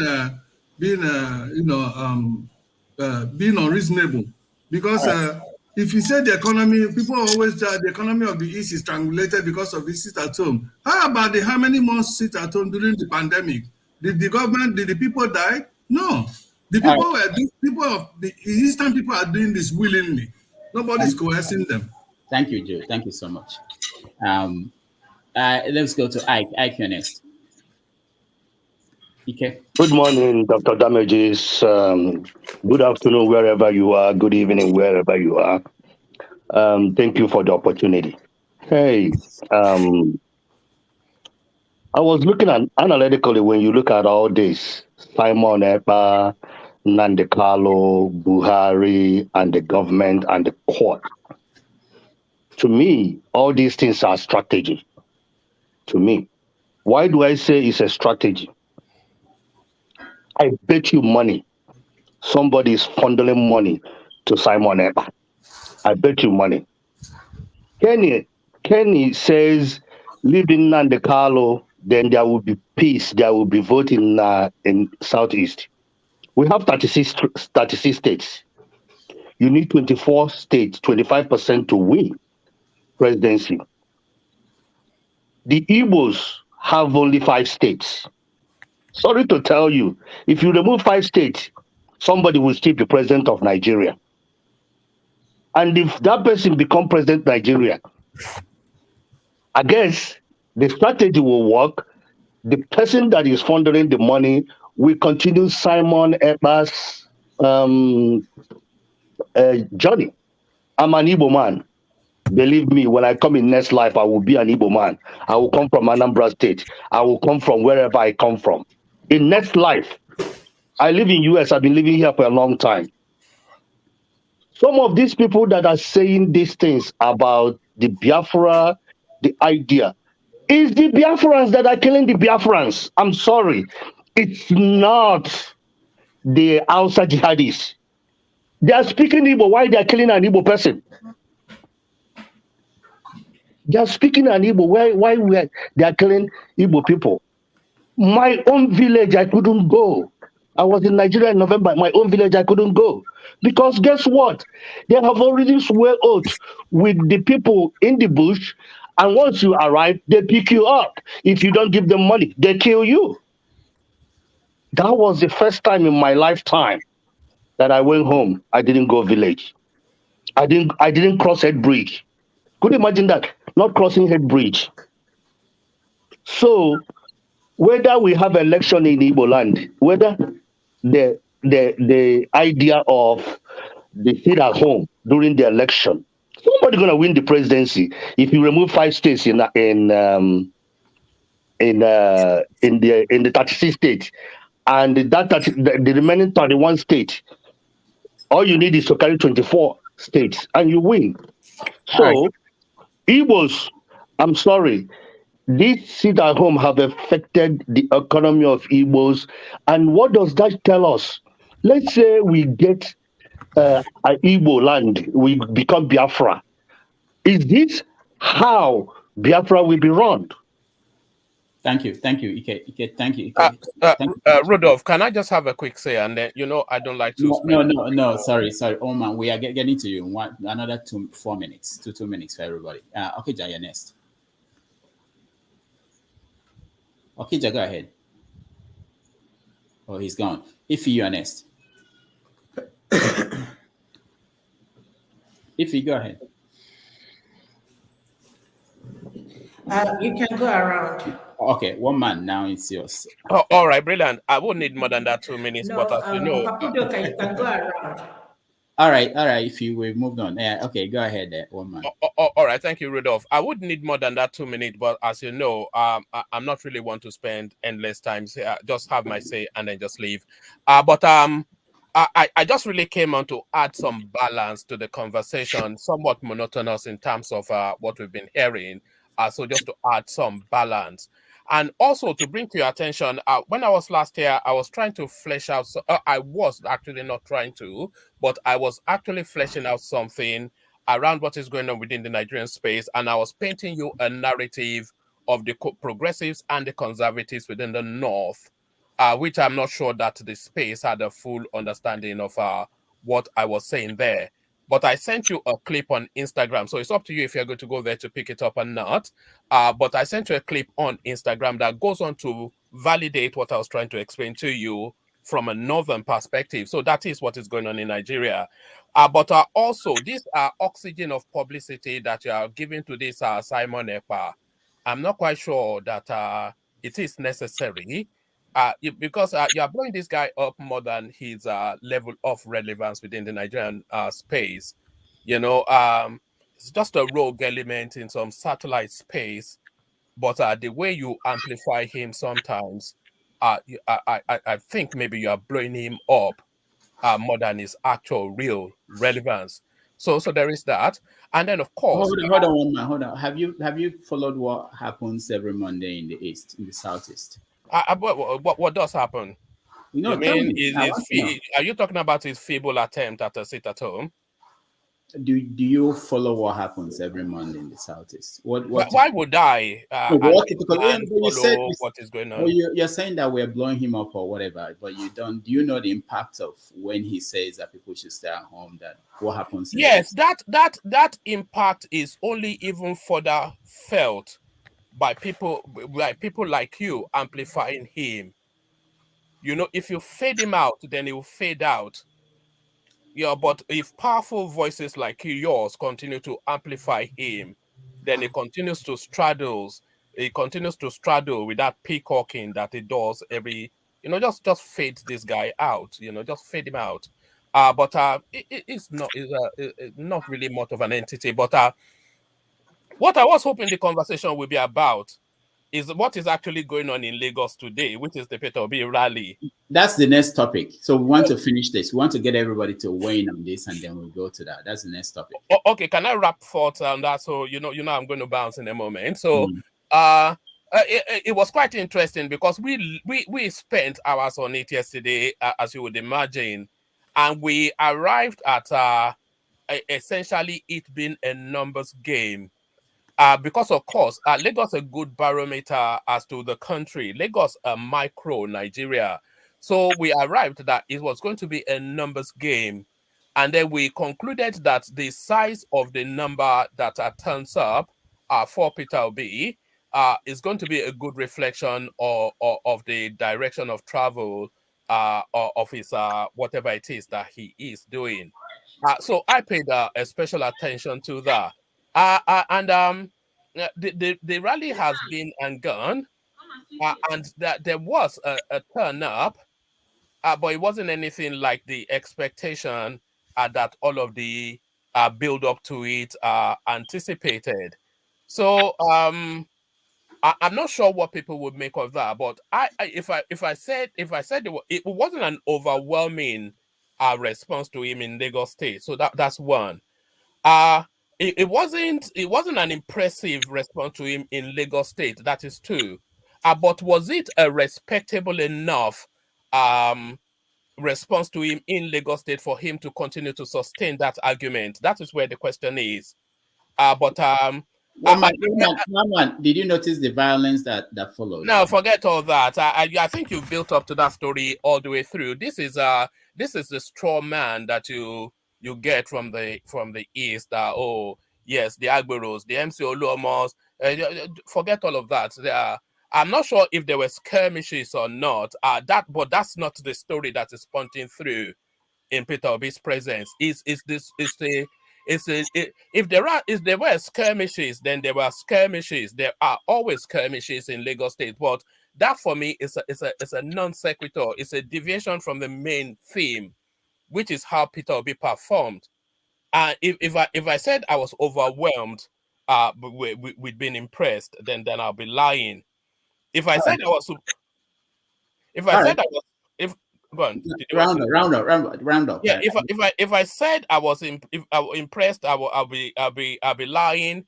If I said I was disappointed, then I will be embellishing. But it's just there. It was just a blah sort of a thing. It came and went, but it huffed and puffed, but it did not blow the house down. So that would be a good summation of the Peter Obi rally in Lagos State. It huffed and puffed, but it did not blow the house down. All right, thank you, one man. When we talk about that in the next round, maybe you can join us. And all right, let me finish up for a moment. To Niger 2K N2K. Okay, thank you very much, Dr. Damage, for the opportunity, and I greet everybody in the house and good evening to everyone. I just want to contribute to the issue of that time on Ekpa declaring a sit at home in the Southeast. I believe it's going to affect the election in a very, very negative way. And the people they are trying to send a message to, which is the government that neglected the Nigerians, that did not care for the Nigerians, and the same government is going to be favored with this kind of sit at home.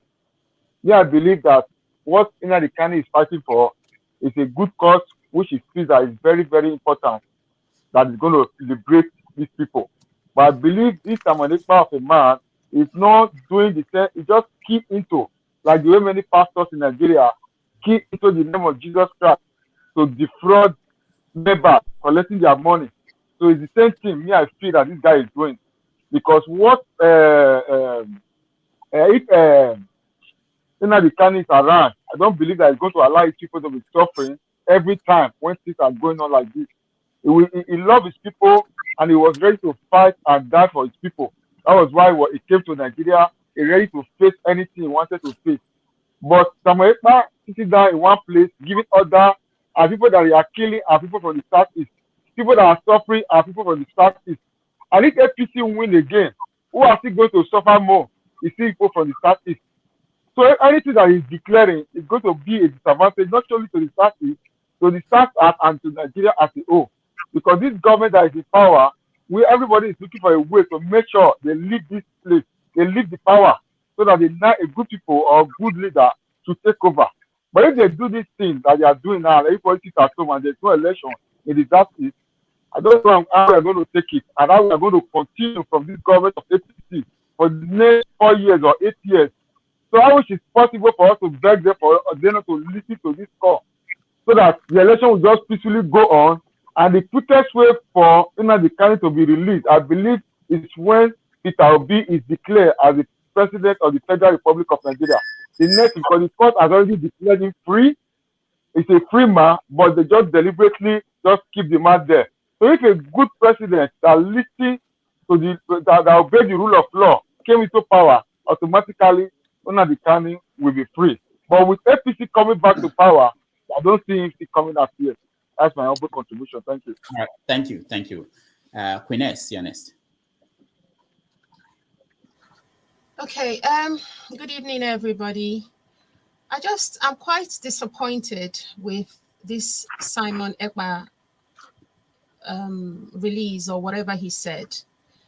And I'm quite worried because this is like the Southeast shooting themselves in the foot.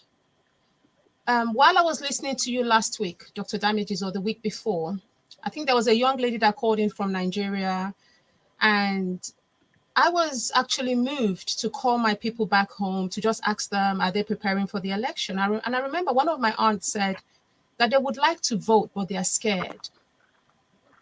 And for me, and I was like, why? She said, we don't know, there might not be an election, and she's in the Southeast. And I tried to encourage her. I said, no, nothing's going to happen if it's safe. Are you going to vote? She said, yes, we will vote, and we know where we're going to vote. We have our PVCs. This thing Simon is doing, I don't know who is propelling him and encouraging him, but it's not to the advantage of the Igbo people. I know that he wants Mazi Nnamdi Kanu out. We all do. And we have seen the injustice that has been meted on him, and more importantly, on the southeastern Nigeria.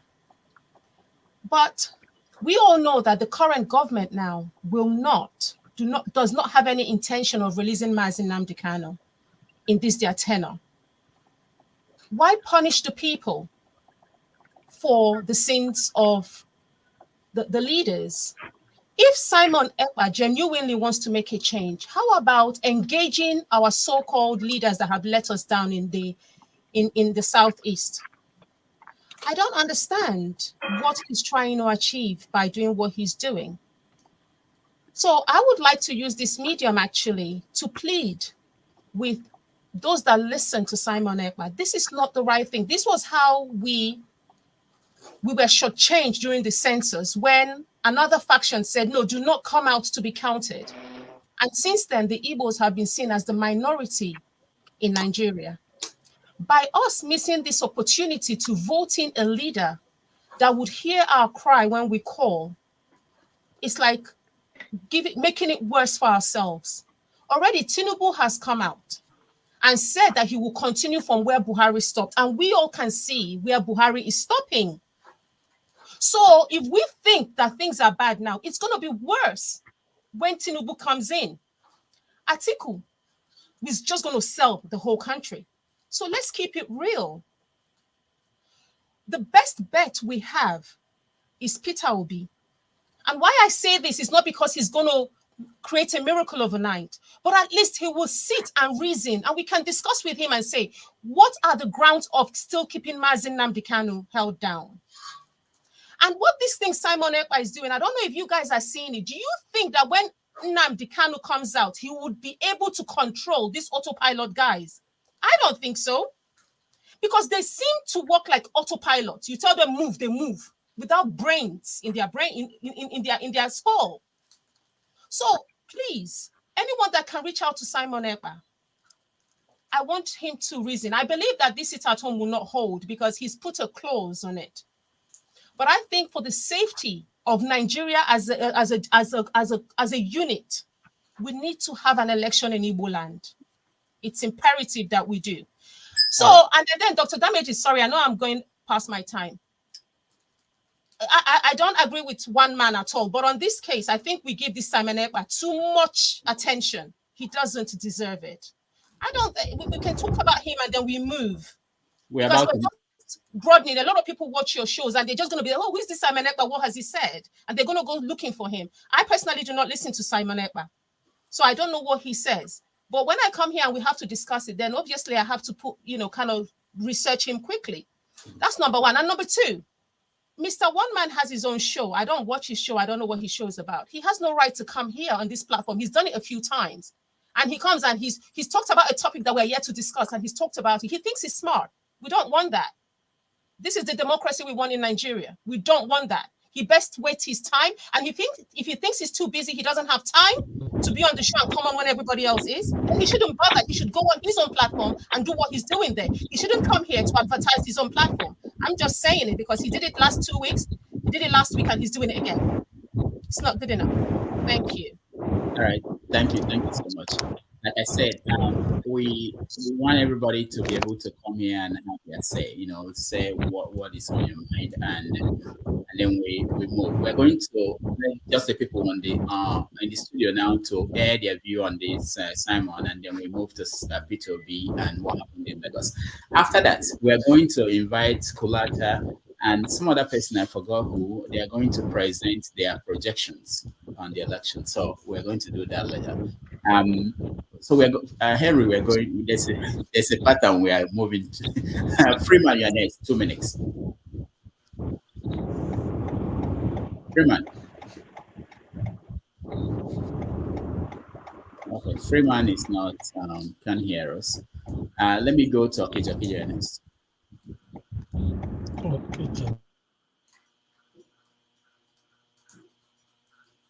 Okija. Can you guys hear me? Okija, yeah, we can hear you. Okay, Okija, can you hear me? All right, we skip Okija. We go Dr. Damage, if I can ship in just a little comment, then I go. Okay, okay, hold on. Let's go to Millie. I think I was worried about you. You are in the dark. Where are you joining us from? Well, actually, I'm joining from Finland.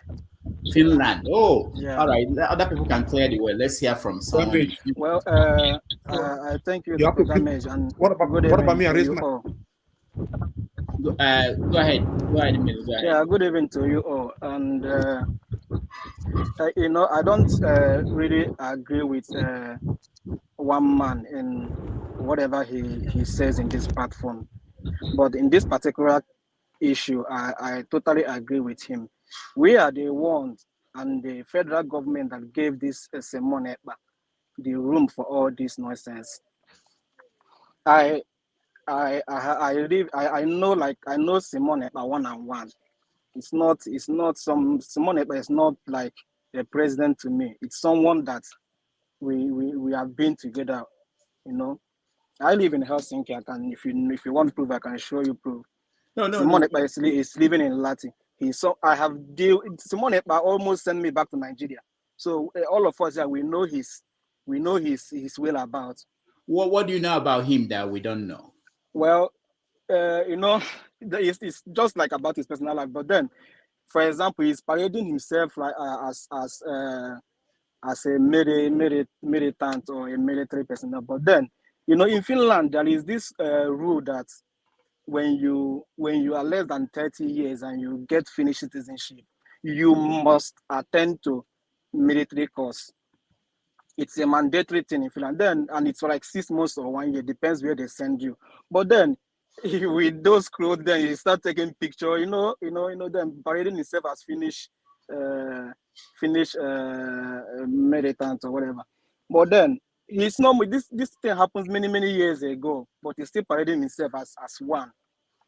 And then his former ex, when he came to Finland, was a lawyer. And then people, Nigerians that seek asylum, blah, blah, blah, blah. Then anybody that get negative, they will meet him because like we have so much contact. We will get more help, you know. But then after that, when he divorced, then he started like collecting money from people that he's a lawyer, he can do this, he can do that. Then later you will find yourself in Nigeria because he can't even stop deportation. Talk more of getting your case done by the court. You know, even the world, even the Igbo Union here in Finland has had meeting with him. But it's like he has made himself this pompous and like gathered crowd. He started from nowhere, like nobody knows him then. Nobody knows him. But the Nigerian government, if they want to stop Simon Ekpa, Finnish government don't tolerate rubbish. We just need to have like enough evidence. Then Simone, first of all, they will take the citizenship because their citizenship, the day they are giving it to you, they will inform you, Oga, we will collect them from you. See. You know, it's not like UK that you swear oath or whatever. Here they will take it back from you and they will deal with you. Whatever thing you commit, they will deal with you. So if Nigeria government really want to deal with money, but it's as simple as ABCD. But then they won't do nothing now because they even know that it will help to even reduce vote from the southeast. All these na politics, if na my brother there, he say all na politics. If they want to deal with money, but it's as simple as ABCD. So that is what I want to contribute here. Okay, thank you so much. All right, let me go to Man of Prestige.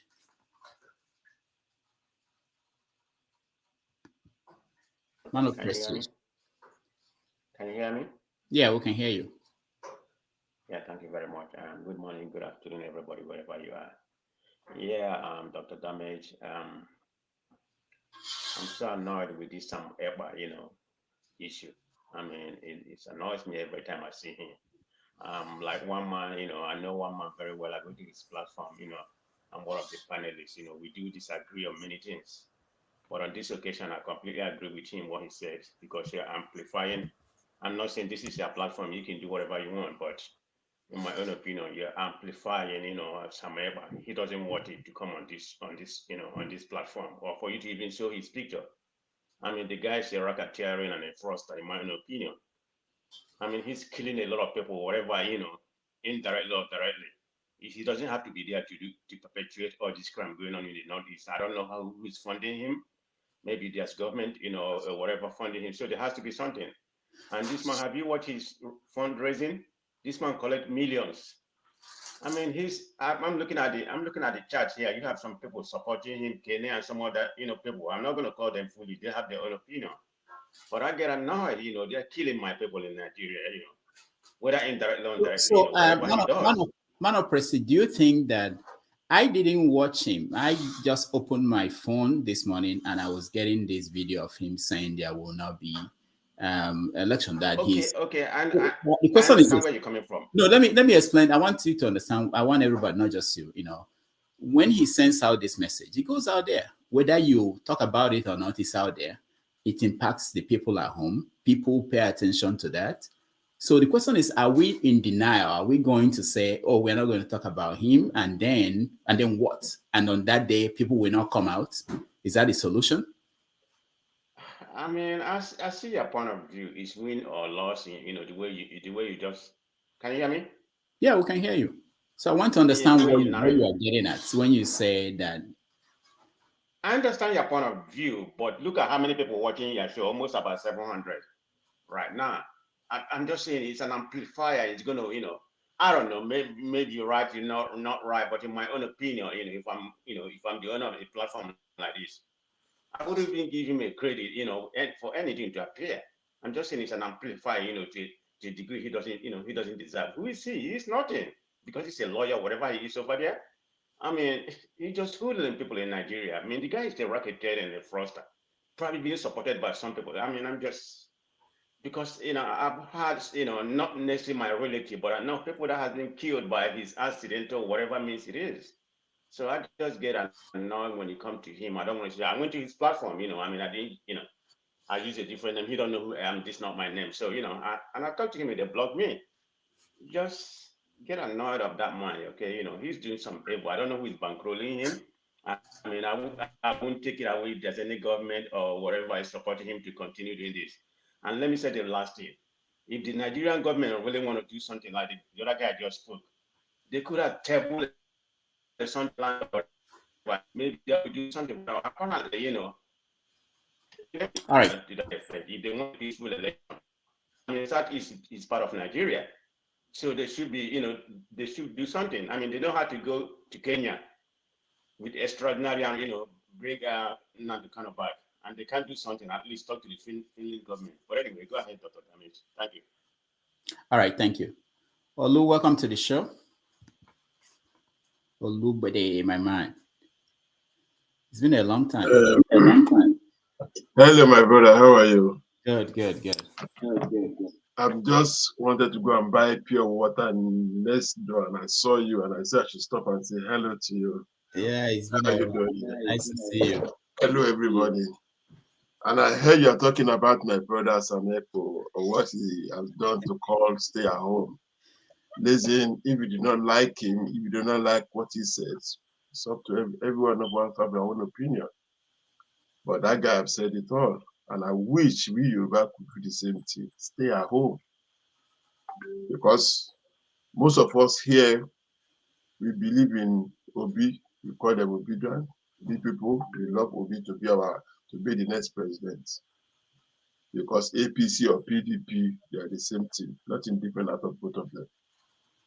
But my question is that if Obi become your president, is he be able to do anything in that country with the Constitution of 1999? Or we, as a woman being, we are not feeling guilty about that country that pick up our brother and lock him up in a room and now calling for the next election. And that person that they pick up was calling, maybe in a better way, or an arrogant way, to make the country look better, or to ask that Biafra, we need to go. And I only ask my own people that when you have your own thing, don't you think it's better of somebody controlling your own things? If you have Biafra and you control your own weight with your own people, don't you think it's better than you be controlled by some Fulanis and make you guys not third citizen, because they will take Fulani first citizen, Malu second citizen, Hausa third citizen. Before they come to Igbo, they will go to Yoruba and take you 50 citizen of Nigeria. And some people are staying in some corner trying to create that. Why didn't you have your own Biafra land? And me and you are still talking against those people, or we're not happy with what they are doing. Everybody have their own opinion. But if the guy have a voice and have the power and ask them to stay at home, I will say, yes, let them stay at home. Like that country knows that you, Biafra, or you anything in that part of the country, you have a say. It's not only the Fulanis that have a say in that land. Yoruba is doing Yoruba nation. You are fighting, and we keep on fighting. But if our own people could tell our people to stay at home, and that guy that call himself Ojabo or Yobo or Tinumbu or any of them, can stay away from our way, we are happy to do so. Look at it. COVID-19, we have nothing to eat. They hide the money. Now they're hiding the money for themselves. And all of us that we are young, we're still looking at them that they're going to put us in the next level. Obasanjo just said it. Actually, it's one of them that is destroying the nation. That if Jesus Christ become our president, nothing will happen. We will still be the same thing. Let me ask. See how corrupt that country is. Let me ask you a question. Yes, Sunday Boho had issue. Okay, I think you have this. You have two explorers open, so we're getting a feed. No, I have only one. But it's coming from you somewhere. No, my phone is up. Let me switch off my phone. Yeah. Okay. So. All right. The point I wanted to make is I wanted to know what you think if Sunday Boho had a stay at home for the Southwest in this election. What would you have been your position on that? What would be your position on that if that had happened? Listen, if I could have somebody in my own part to stay, we should stay at home. I will support him and let my people stay at home. Because like we are voting is that we are renewing our contract back with that country. You could be shaking your head, that's my own opinion, and it could be different to yours. Because when we have the constitution within, when they're putting us together, some people said that they said 100 years, and we are out of that 100 years. And we will keep on signing on, keep on voting, we are renewing it. I may be saying wrong to you, you may correct me, but my opinion, if I have somebody to tell me to stay at home, I can tell my people to stay at home for my people to have a peace, because what's in that country, most of us here were in abroad. If we are not being greedy, 1% of what every one of us are benefits from each country we are, that country is not giving it to them. And one Hausa man can put his feet on all your money, control your life, and we are all happy. And we say we are young people have intelligence. Some people have to say it. If you don't have your own way, if someone have his own way of saying stay at home, and he has his own people, you see, we Yorubas, we keep on saying, when we allow the thugs to rule us, and the education people stay back, we will be ruled by thugs. And brother will be our president. Because you have the knowledge, you stay back. I know, don't let that happen. We don't want it to work in that way. If he asks them to stay at home and has the power of doing it, I will support it with all my heart. And I wish it would happen in Yoruba land too. Olugbade, thank you so much for joining us. I know you have your own show, and I hope you can hang on with us when we talk about the politics. We're going to talk about Tinubu down the road, and it will be. Okay, thank you. All right. Okay, Henry, you're next. First of all, what we calling a sit at home? Who is suffering? Is it someone? Ekpa is in Finland. We have to check it in a different way. He's going to work. He's doing his things, but people in Nigeria are suffering. He says sit at home. Nnamdi Kanu, I support Biafra. I support Nnamdi Kanu. When Nnamdi Kanu was around, things like this were not going on. Most of the Igbos are united. But look at it now, since Ekpa is a fraud. Let me forget about it. It's a fraud. If you care about his own people, who are okay, look at the people who are they killing in the East. Is it Bini? Is it Yoruba? Is it Hausa? Is it other tribe? The same Igbo people they are killing them. Who is suffering? The same Igbo people. But somebody is sitting down telling me if this happened to them in the Yoruba land, they will be happy. Look at the Lagos himself. Who is ruling them? The Agbo is ruling the people in Lagos. What did you do about it? What do you do? You that is talking about you support a sit at home. What are you doing about this? Your Agbero ruling Lagos thing today. We should call a spade a spade. People are dying. People are suffering in the East. I'm a Benin man. I'm a born Benin. I was born in Lagos. Surulere there. I see the way people are suffering in that same Lagos that we are talking about now. They don't have sit at home. They are living their life. But what about the people in the East? They say sit at home. They don't go. They don't go to their job. The economy is dying there in the East. We are sitting in Western country having good life, talking about sit at home. What a fraud is that? It's a big fraud. If they say everybody in Nigeria should sit at home, that would be something. Just only in the East, people are suffering. And somebody's here in the Western countries having the guts to come out and say, sit at home, we support sit at home. Kiss my ass. Sorry for my language. I'm sorry. I take it back. Give me a break. Henry, thank you. Okija, you're next.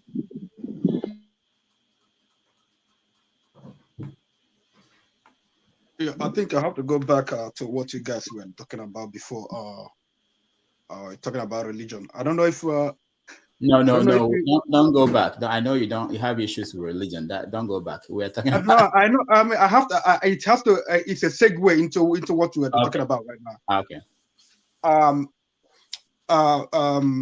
don't know. I don't know if some of you saw a video of one guy that climbed. I think it's a water tank, a tall water tank or whatever, a tower, and dropped from there and died. Just committed suicide. When we are sick, we go to hospital, we take care of our body, but we don't take care of our mind.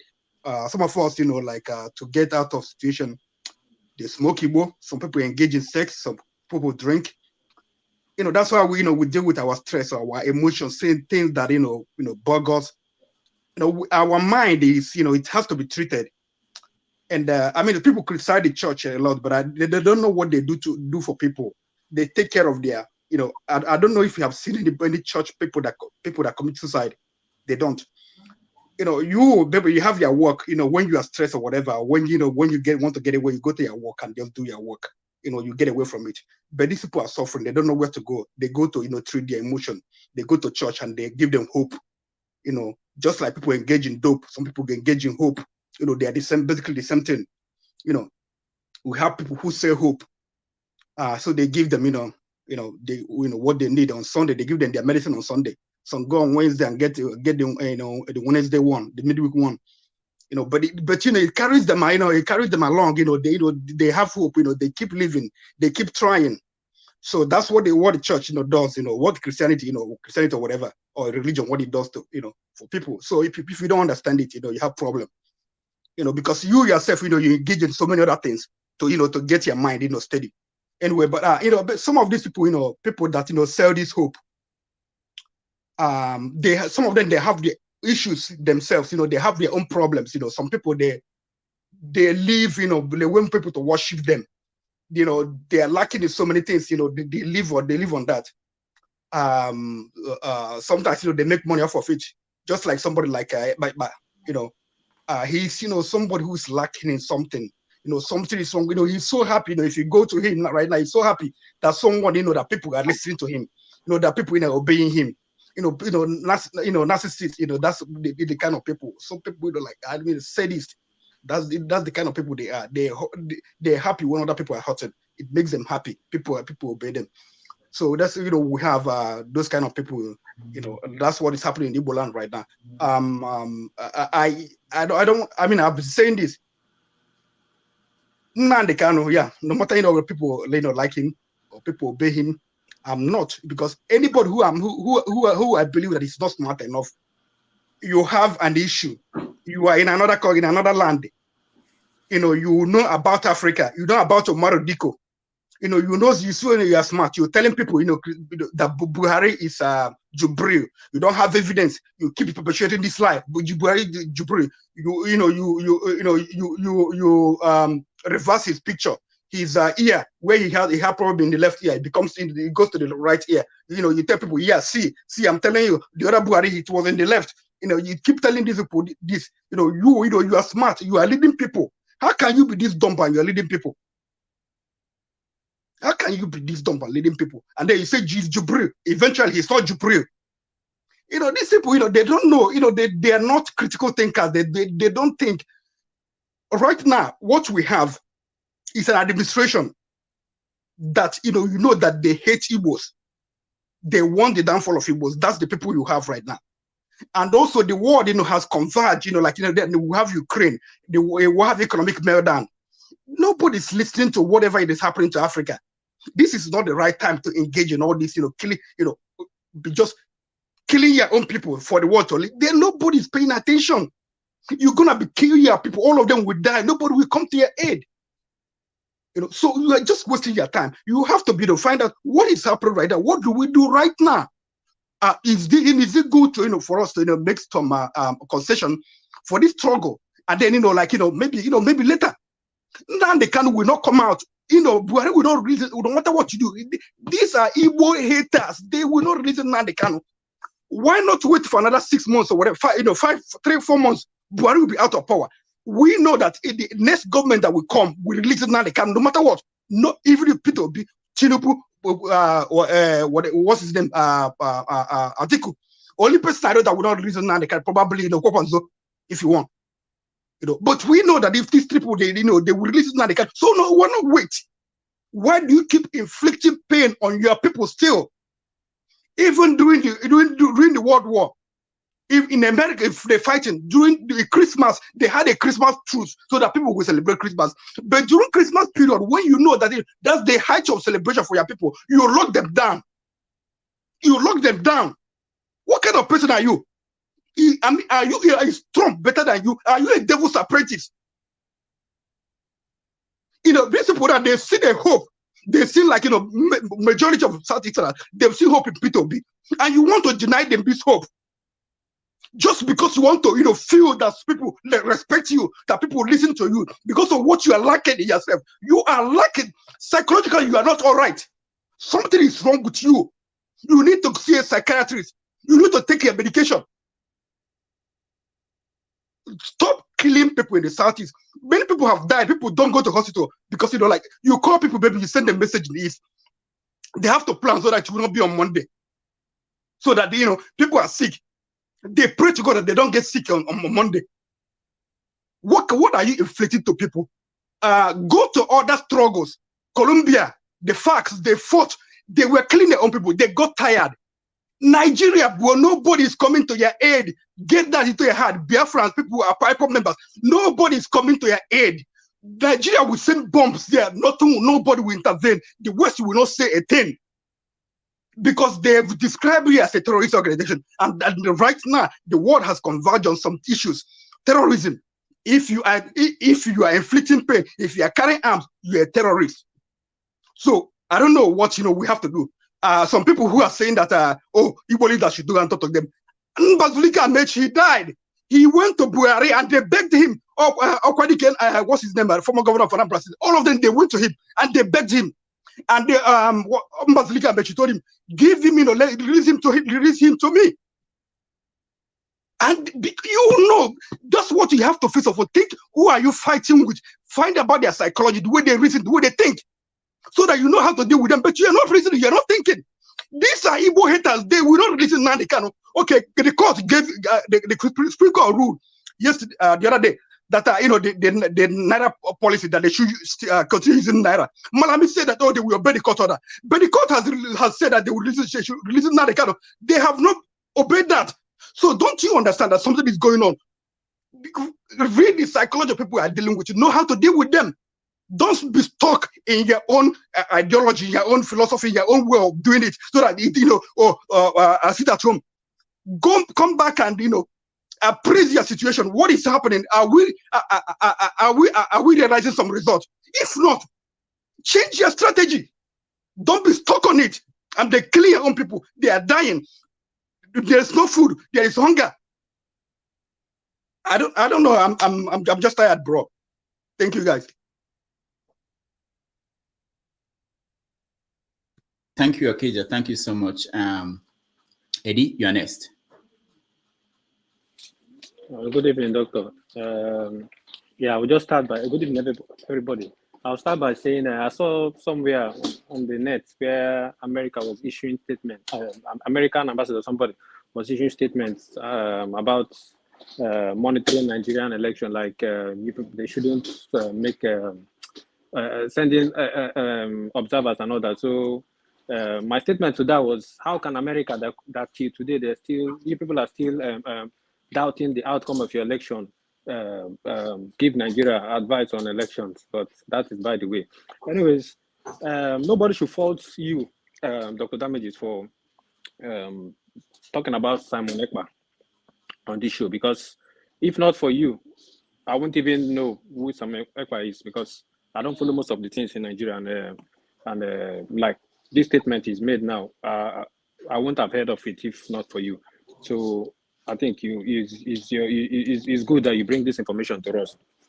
And the second thing is, it's now, as he's made his declaration or his statement, it's now up to the Nigerian government to take it. It's a challenge to them.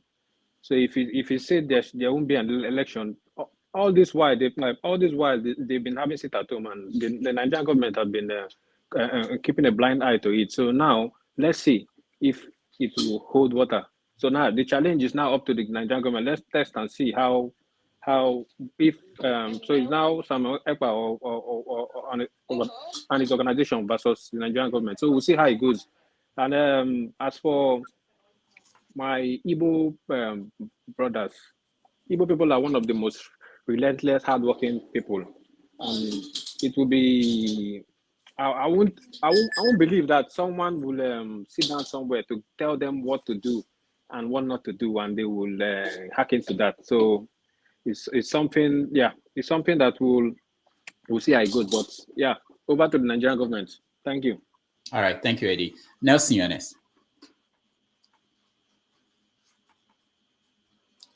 Nelson, 1 minute. Yeah. Okay. Good evening, everyone. Yeah, about the Nnamdi Kanu issue.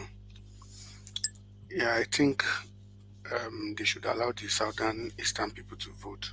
Yoruba, but personally I support Peter Obi. I'm not obedient, but I support Peter Obi for the presidential election. I believe when you stop the southern people from voting, it's like sabotaging Peter Obi 100%, because most of our vote, we expect most of our vote to come out of that area. And out of all the contestants, we know Kokonso he's only pulling his weight in Kano. Sorry to Mr. Honor Politics, but that's the fact. The only green light we are seeing in Nigeria is Peter Obi. He's the fairest of all the candidates. People might bring up a lot of propaganda, but we know that he's the only one who is pulling the weight for the people. And I'm not campaigning for Peter Obi here, but it's the fact. He's somebody we can hold to ransom, according to what Queen said in the last episode of the show. So I don't know why the hypo people are saying there shouldn't be election in the Southeast. If there's no election, how can we get... Okay, Mr. Okija already said everything, because we know the Nnamdi Kanu struggle. I support secessionists. It's their right. Everybody can do anything, but at the present situation of Nigeria, nobody will release Nnamdi Kanu. Yes, even the court gave a judgment and the government was against it. I believe it's political. Once they believe APC or PDP will come back into power and use that to calm the southern eastern people, but I believe they should just wait till that time, according to what he said. Maybe in the next 5 months, everybody knows it's practical, it's logical. Nnamdi Kanu will be released, but they should just allow people vote in the Southeast. My wife is from the Southeast, and I know what people are going through there. That lockdown is affecting even the school boys, primary, secondary school students. It's affecting everybody. Nobody goes to school on those days. It's not normal. It's affecting a lot of things, and that's just my take. That's just my take. Before you go into politics, that's just my take for now. All right, thank you. Obi, I know you want to respond to Kwankwaso, but wait, we'll get to that. Sambi, I'll skip you for now. Let me hear from Ngozika. She's in Nigeria, and I'm worried about losing her. Ngozika, welcome to the show. Everyone. Okay. It looks like you're in a vehicle. Where are you going to? Yeah. I I stepped out. I stepped out. What state are you in? What state are Where you are you? in? I I'm in Enugu. I'm in Okay. Enugu. I've been in Enugu for a while now. Okay. What a peaceful country you are toying on freely. I Hello, can you hear me? Yeah, we can hear you. Don't mind of it. So what's the situation in Enugu now? Yeah. It's the new Naira Note is causing serious issues down here.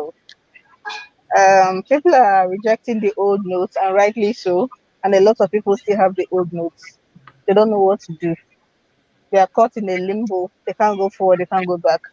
Everybody's trying not to be stranded because you can hardly withdraw. Most of the POS operators are still giving out old currencies as at today.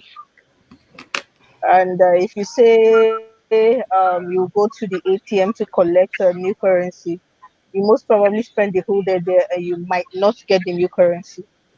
As I speak to you now, if the cash I have with me finish, I will sleep wherever I am because I won't be able to get home. Is that bad? And it's not everybody that will collect transfer. Collect transfer. Okay. Hiking. We went Now, hiking, and when we descended from the hill, at the foot of the hill, everybody was tired. We needed transportation to go home. It's bad because none of us had cash.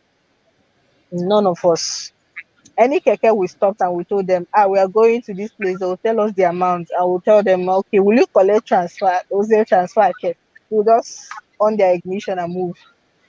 We had to do the part of the journey on foot, and it was not funny. So the new Naira note is really causing issues down here. okay. All right. Let me ask you a few questions. One is about Simon Ekpa. We just finished the conversation on that. Did you hear anything he said about the election? Oh, it's on Twitter, but on the street, I've not heard anything. Do I've you not think heard that anything people on the street. do you think people will obey, that people will stay away from coming out to vote? You know what these people do? Their modus operandi is force and chaos. What they do is, whenever they say people should not come at home, most of the times people disobey them, and they use a few people to set example and circulate the video. So when you now see the video, you'll be scared to go out. When your family sees the video, they will not want you to go out. That is what they do. So if he's saying people should not come out for elections, then it only means one thing. They are planning to bring chaos. So I would expect that the relevant security agencies will be at alert, because what they're going to do is put so much fear into people that the thought of coming out that day. Already, I've heard a couple of people say they're not going to come out that day to vote, that they don't want to be running for their lives. I've said this thing on the show before. Somebody said I was exaggerating. I have heard people say it. They are not going to come out that day, that they don't want to be running for their lives. So he making this pronouncement now is, I really wish something could be done to tame that guy. It's going to impact negatively, especially on that day. It showed me that I said that they should just come out, burn one car, burn two cars, shoot one or two people, and run away. So they will not come back. They will not come back. But the fear that something has already happened will deter a lot of people from coming out, and that is what I'm scared about. All right. Thank you. Thank you so much. Let's go to Sambi. I hope that's not a Sambisa. Sammy, Okay. it's just an abbreviation of my names, Samuel Okay. Ibe. Okay. Yeah. Nice. So this is my first time joining this show. Oh, thank you. Good afternoon, everyone from Cardiff. My name is Tochukwu, and before now, I used to read Dr. Rudolph's articles on Sahara Reporters when I was in secondary school, and the rest. Okoye Ndibe, Sonala, Olumese, who else? Farouk Berogi as well on Sahara Reporters. So I know what they think, their philosophies, what they write about, even without reading their names. I just know from the title of their articles, who exactly is writing and the rest. Okay. So Oh, thank you. Okay. So about Simon Ekpa and his threat. Well, I think when Nnamdi Kanu started, he started well, and he gained followership from the youths and the rest, from what he was talking about, liberation, emancipation, freedom, which we all know. My father fought in the Biafran War, and I read quite a lot about Biafra, Emeka. There was a country, half of a yellow sun, and I think I know virtually everything he's talking about. But there is a need to review strategies when you are fighting, and also when you see that a particular strategy, is not working, you can go back to the drawing board and try to re-strategize. The issue of the sit at home, when it started, was to put pressure on the government, like someone mentioned here, to, try to obey the court orders, because we all know that the courts would release Nnamdi Kanu because the federal government didn't really have anything against him. The case didn't have enough substance, to, see to his jailing or whatever. But when this sit at home started, people keyed in, the first few sit at home episodes, if I'll use that term. But in the long run, it started to affect the economic activities in the Southeast, and in extension, the northern part of the country, the Southwest, because you cannot deny the fact that if economic activities are grounded in the Southeast, that other parts of the country will be affected. Because most of the consumer goods that are going to the north, they come from the Southeast. So from the seaports, from Lagos, they bring the goods down to Onitsha, and then through the through Enugu and the rest, they take the goods to the north. So if there is issue with the economy in the Southeast, it affects the whole country, and that's why sometimes the north, the so-called the so-called fora in the north, the Northern Elders Forum, they keep on complaining about what is happening in the Southeast, because it's going to definitely affect the north economically. So I think they should review the strategy. The sit at home is not boding well for anybody, to be very honest with you. And this forthcoming election is a rare opportunity for people of the Southeast to make a very bold statement. The whole country is supporting P2B across board. Southeast, South, and the rest of them. Thank you. So I think people should not the opportunity that we have to exercise our franchise, people should not throw it away. Thank you very much. Thank you. I appreciate that. Forefather Sunnis. Yeah, And thanks for having me, Rudolph. Greetings to everyone on the panel, the chat, and the viewers. I'm a little bit surprised that the previous speaker said that Kanu did nothing, and many. But I don't understand why people do this. Just because they are from your area doesn't mean the law doesn't exist. I've seen videos this week of some IPOBians saying things that if they said those things about the country they were in, they will be in jail. But Nigerians will excuse it that they didn't do anything wrong.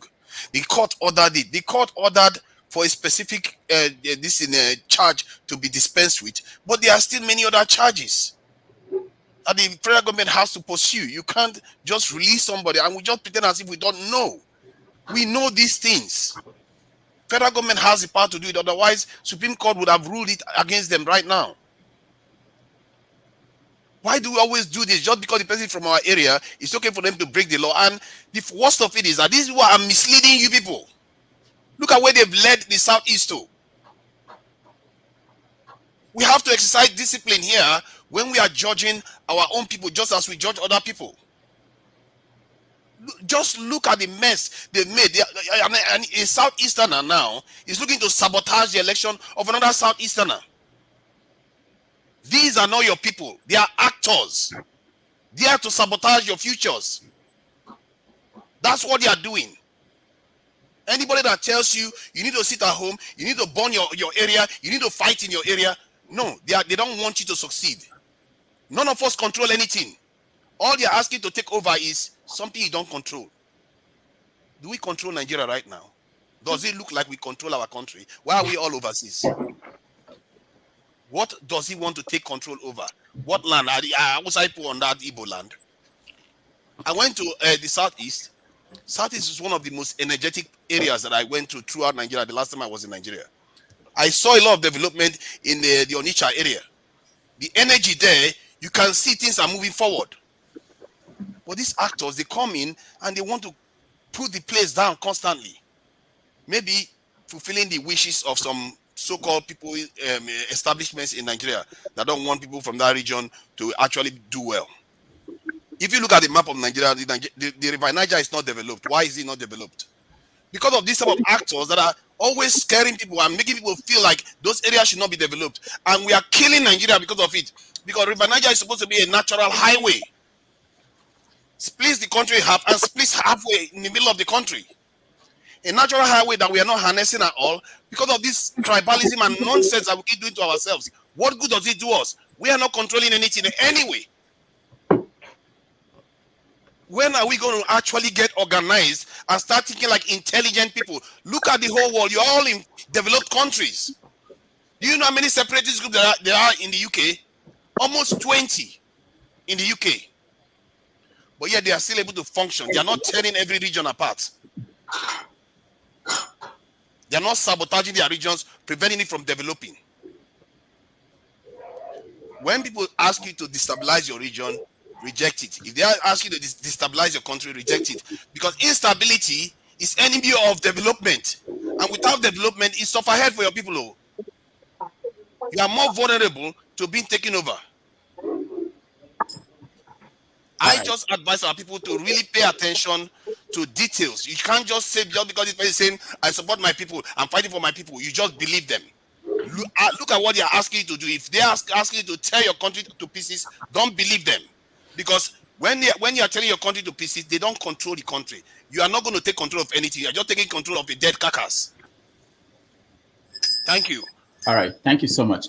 We're leaving this topic. Everybody here waiting, I believe. I want Ovie. I know he has questions. I also have questions for Kija on some of the things he said. But Ovie, go ahead first.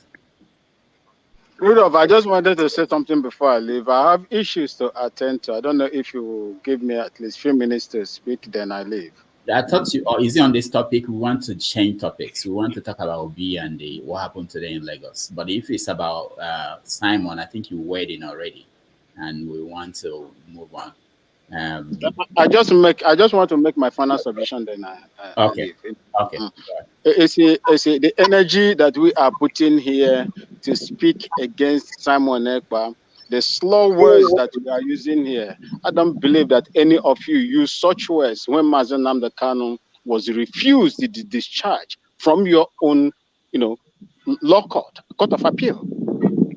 The energy that we are putting here to speak against Simon Ekpa, even to extension, Mazen Nnamdi Kanu, we didn't put such energy when that man was refused the discharge that was granted to him. All of us, when you look at like two Nigeria, I want to just address you a little.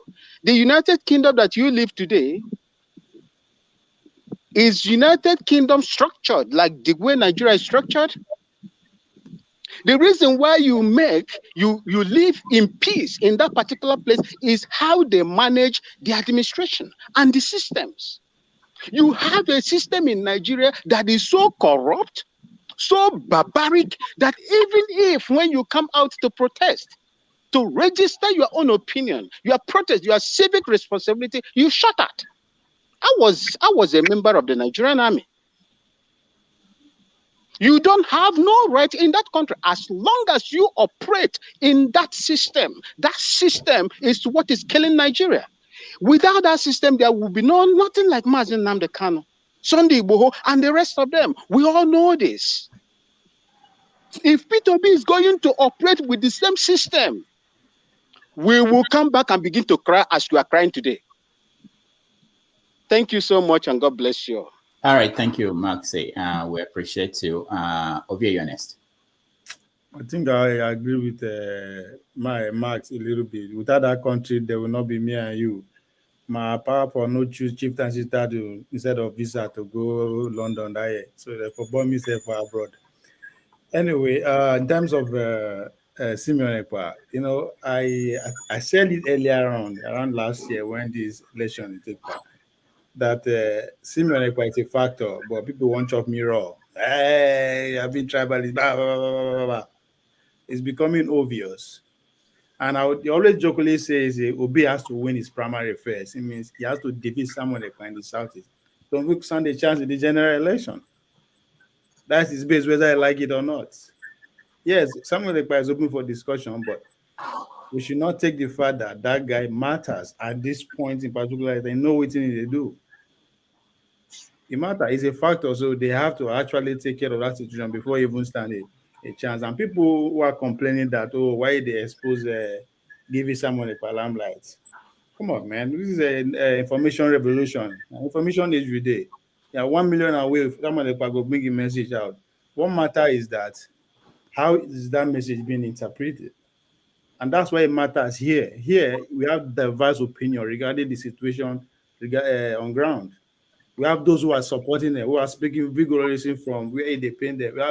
So it's very important that we actually have that kind of discussion every year, often. It's not that we are giving someone any exposure. He's a big boy. He has a way to push a message out anywhere he wants, whether we like it or not. So how is that information getting from him down to the last consumer is what matters. That's where the interpretation goes, the fear monger, where in this. So it's very good that we talked about it. Yes, Ekpa matters. We should not just wish him away because the numbers we are talking about here. The numbers are, if you say no matter, guess what? Those who are bankrolling will step up their game because you believe it doesn't matter. They push as far as they can. And when you allow that push, I ain't going to determine what happened. If you relax, say no matter, they'll keep pushing hard. And there's nothing you can do. Election must take place that day. And whether I like it or not, somebody must be the clear winner. It's a game of power. Power must not be vacant. Anyway, no, somebody must be in charge at any time, at any day. And somebody clearly earlier pointed out. Now, 5 states, if you don't vote for them, it doesn't matter. Somebody goes in with 24% of what the Constitution requires. Keep pointing that out. You vote there, no president can't get that they go have a sleepless night because of that vote. Well, maybe now, today, article. But trust me, if you just have 5 states, there's a reason why it's 5 states. So it matters. It's a factor, whether we like it or not. We have denied that fact to this point, and this is where we are. Now, this with the counts. So, all right. Criticizing Dr. Ramesh that is giving me an exposure. No. Be happy that, yes, we are actually dissecting what is happening. We are hearing different opinions. And that's how we move forward as a society. All right, thank you, Obi. Okay. Mama, the presidential elections will be this month. Yes. Who is your candidate? Who do you think should govern this great country, Nigeria? The person who is in my mind that will change Nigeria from all this nonsense is Peter Obi. Why Peter Obi? Let us try and change the other old men whom they can't do anything for us again. So you are obedient? I am, yes. You are what? Obedient. My mother is obedient. I'm just a journalist, so I cannot even vote because I will be on duty on that day. But Mama has made that choice. Under rain and sun, I must be there to vote for Obi. Wow. And then House of Assembly, my son, Soyo Apa. I must go vote for them. Under rain and sun, if even it is not.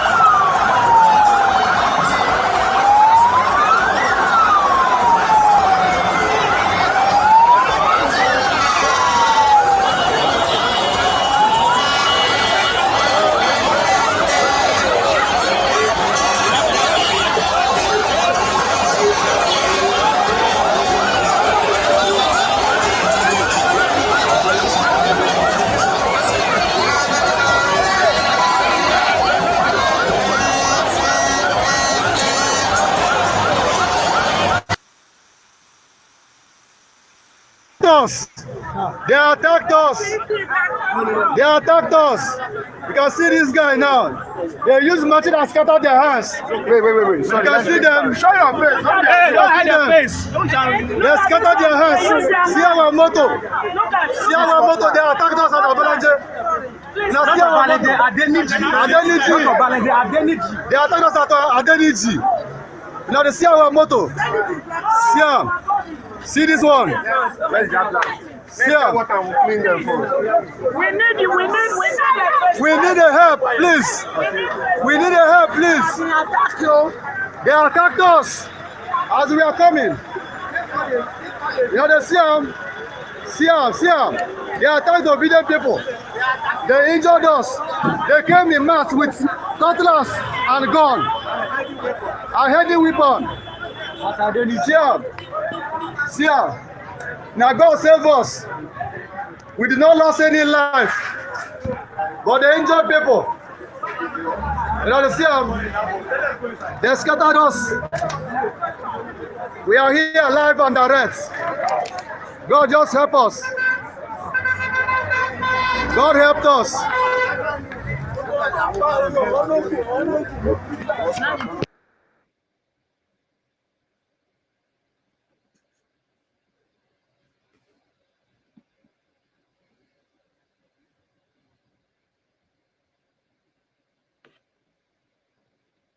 All right, welcome back, everybody. That's a little bit from what happened today in Lagos during Obi's campaign event there. Let me start with Queen S. What is your take on the situation of the race as it relates to Obi's campaign? I think I watched a little bit. of the campaign because it was streamed live, I think via channels, and some other outlets streamed it. And I must say, what comes out to me, or what stands out for me, is the genuine love. You know, the genuine love. I don't feel that the people were forced to be there. And honestly, in fact, I had goosebumps all over. I had shivers, and I wept for my country. If only we could give it a try. If Obi steps in and messes up, we can call him out, right? it's unfortunate that one man came here and said that people weren't injured. It's just wrong when we see the truth. And is my Wi-Fi can you hear me? We can hear you, but sometimes it fades. But we can hear what you're saying from my end. I'm so sorry. I think there's a bit of a lag. But yeah, let me just say what I need to say quickly. It bothers me when someone like one man, because you did ask him and said, did he hear of the fracas that happened? And he just tried to kick it under the carpet. This happened. These are not, it's not false, as they will say. It's not doctored. This is what's on ground. Why are they so scared? Look, it's a race. And as Ovie would always say, on our politics, everybody bring out your strongest man and let the best man win on that day. Tinubu went for his rallies in the southeast and all over the country. I didn't hear of his campaign team ever being attacked. Atiku was attacked once. Obi has been attacked a few times. This isn't right. We want a Nigeria that works for everybody, not just a minority. I'm honestly, win or lose, I'm very proud of Peter Obi. I can hit my chest and say that we still have men of integrity in Nigeria, right? Because then I don't have to hide under the covers and say, and someone can tease me in the office or tease me at work and say, look at you, your leaders are all, did I not hear that your leader is a drug dealer, a drug peddler or whatever? I can say, no, we actually had a candidate. I believe by the grace of God, he will win. But I can be bold and proud to say, I have a man of integrity in Obi. We have good people who can still bring Nigeria together and bring Nigeria accountable. We have greatness in that country, great minds, great people with great resources. And that's why when we come out, the cries that you see today is the tears of NSARS. Obi is that hope. If there is no hope, then what are we all alive for? Obi is that hope that things can change. There's never a perfect place. Even where I am here in the UK, it's not perfect. But at least we live and we hope that tomorrow will be better than today. And that is what Peter Obi is for Nigeria, as far as I'm concerned. At least I can be hopeful that I can go home and not be, this banditry and kidnapping could be curbed a little bit. I believe that I can protest and not be shot at. With Obi, I believe that I can speak up. I can come out and speak and I will be listened. I'll be heard. Because it's when you hear me, that's when you begin to action and understand what I want. Just trying to mix this one and the Nnamdi Kanu situation.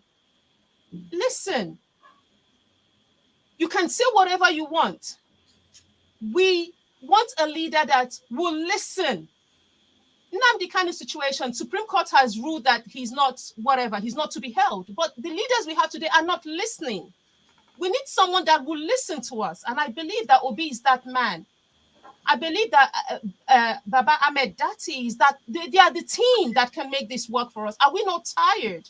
Are we not tired of the pain and penury, the injustices, the people dying every single day, the fear that we endure in that country? Right now, there's no light, there's no food, there's no money. We have to buy money. How do you buy money? I don't understand. Someone was trying to explain to me. I couldn't quite understand it. That is the country we're in. That is the mess we're in today. Like, listen, I feel quite low, even though I was happy with the campaign, the rally. This is perhaps the last one before the election. I feel low in my spirit because I'm fearful that how can a minority hold 200 plus million people to hostage and we're not doing anything and we're playing tribalistic cards? Let's just give Obi a chance. If he doesn't do as he said he will do, then we hold him accountable, we pull him out. One good thing I know now is that Nigerians, we have a voice and we have to use it. That's all I'm going to say for now. Thank you. All right, thank you. Nelson. Yeah, I saw the video. I've even seen more earlier, and personally, that's terrible. That's terrible. That's the kind of country that we have. And personally, I know this has been happening for a long time. It has been happening since I was in Nigeria because personally, I participated a little in politics, so I know what's going on. And one of my fears actually that if Obi wins, I pray he wins. If he wins, there might be something like a war in Lagos. Nobody will allow the Igbo to go scot-free in Lagos, especially if he wins Lagos. So Nigeria is totally like divided. We have never been as divided as it is presently. And let me just, because me, I'm waiting for Dr. Damages to go into politics. So we are into politics. So you yeah, we bring call what you have. politics because we are close to the election. So yes, talking about campaign now. I'm not even about the campaign. I believe most people already made up their mind on who to vote. I'm actually a little bit biased, basking on the Naira redesign issue because I know it favors my candidate. So we shall pray that the election comes through because as I see the whole thing playing out in Nigeria, I think the so-called cabal, the northern people, they want the election postponed. And but according to what we saw in that video, that's the Nigerian story. Queen already said all the story. She already highlighted everything. We need a country. We don't have a place called home. The Peter Obi story is something from heaven to me because at first I already lost hope in Nigeria. I'm a secessionist. Let me just say it.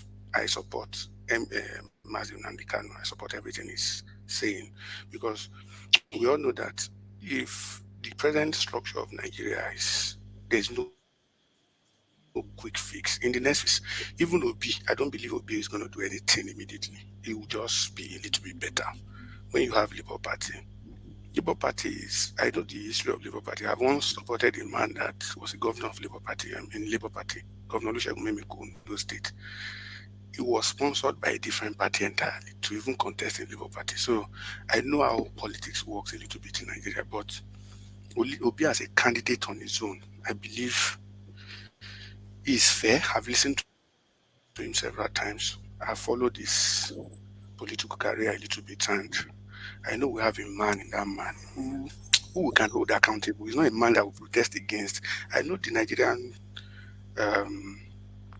machinery and everything is actually against the people, like the police. If we go back to NSAS and look at what they did to the people, I believe if Obi is there, something like that might not be able to happen as our president. Even though we know the House of Rep and the Senate will be controlled by these same people, and they are going to surely frustrate the government. But one individual as the president we can start from there. We can start from having a person who knows what he's doing, who is fair as a president of the country. So that's why I condemn what is happening in Lagos, and I believe we can be better if we have Obi. All these things will not be happening again. People will be able to go home. Me, I love to go to Nigeria. Like every 3 months, I want to be in Nigeria, see what's happening there, spend time in Nigeria. But all those things now, if you are coming to Nigeria, people are saying, "What are you coming to do? Why are you always coming?" So if we want a country, it's not a matter of being tribalistic or trying to bring nonsense evidence from where if we are secessionists, people that it's a right for people to be okay. We want our own country, but this present time, there is no room for such. You can't have Buhari as your president. You can't have people like the APC cabal who has held the country to hostage and say you want to. Who is going to do referendum? Who is going to do all those things? Even if you're going to get stuff like that, you need people like Obi who can sit with the people. All of us that are going that are against Obi, have you seen Obi's campaign? Have you seen how he's being scrutinized? Do you think Obi is not a billionaire? Do you think Obi is not a big person? So Obi was a governor. Obi was part of the economic team of the Jonathan administration. Obi is a big man. I mean, a powerhouse. So when people All right, Nelson, we have to leave you there. You're getting just see him being simple and they take advantage of. Your line is in and out, Nelson, but we Hello, thank can you hear me? Yeah, we can hear you. Well, we thank you. Let's go to the next person. Sammy B. Yeah, Sammy. Okay. Thank you very much. I want to start by disabusing the notion, and this information that is being peddled by some people that if Obi wins, there will be trouble in the Southwest. If you say that, it means that you are trying to drive this notion that he's only popular among the Southeasterners, and I don't think that's true. He has massive support in the Southwest. He has massive support in the North Central as well, and in some parts of the Northeast and Northwest. So if he wins today, there'll be jubilation. Hold on, what happened to South? Okay, what happened? Did you write South as part of Southeast or something? No, Southeast, South, North Central, Southwest, and the rest of them. So, if he wins today, there'll be jubilation in Lagos. If he wins, there'll be jubilation in Lagos, not the other way around. Now, you mentioned something about the cabal, that the cabal wants the election, to be postponed. Well, maybe some people in the North, because I don't think there is a monolithic North. So you have the Northern elders. Some are supporting articles, some are supporting maybe Kwankwaso, some are supporting whoever. So the cabal that Tinubu's group are talking about, I think they're supporting an article, but the North is not monolithic, really, So about the campaign rallies, Peter Obi has gone around the country, and I am, very happy that he was able to go around, the whole regions, Southeast, South, to Northwest, Northeast, and the rest of them, the whole 36 states, then, which culminated in the mega rally today in Lagos. Concerning the attacks, well, the problem with Nigeria is that the ruling class, will find it very difficult to relinquish power to the masses. So they are going to do everything possible to make sure that doesn't happen. So the youths are going to take the bull by the horn and make sure they do the needful by voting on election day and defending their votes, because voting is the only way that you can take power from them. They try to sell the notion that, look, the votes don't count. All right, if the votes don't count, why do they buy votes, really? So the masses should make sure they vote and defend their votes. Thank you, Sam. Thank you very much. Yeah. Okay, forefathers, Ernest. Yeah, I think it's important that you heard what our old lady said, and this is something I've been telling Ovie, that the enthusiasm in the Southeast and the South is going to account for 2% of the vote, because their turnout will be higher than normal, and that's something some of the people that use spreadsheet, they don't factor in. And they don't necessarily factor in the youth population that has increased now and also energized to actually go and vote. But I think what the young ones should do, because that lady, I'm sure she's going to go and vote. The ones at university and the young ones on the streets, they are the problem. They may not. And I think that they should take it very, very seriously that this is what's the trouble. You have to go and vote because this is the one of the elections that your vote actually counts most. You can't take it for granted and think that, oh, leave it, let me leave it for the Southeasterners to do. Let me leave it, maybe the South will take care of all the voting. No, it's not going to happen like that. Every single vote counts. Every single corner of the country you are, even if you are in the deep Borno state where Boko Haram still have their flags flying, you still have to go and vote. And these things are important because it takes a snapshot of where the people are.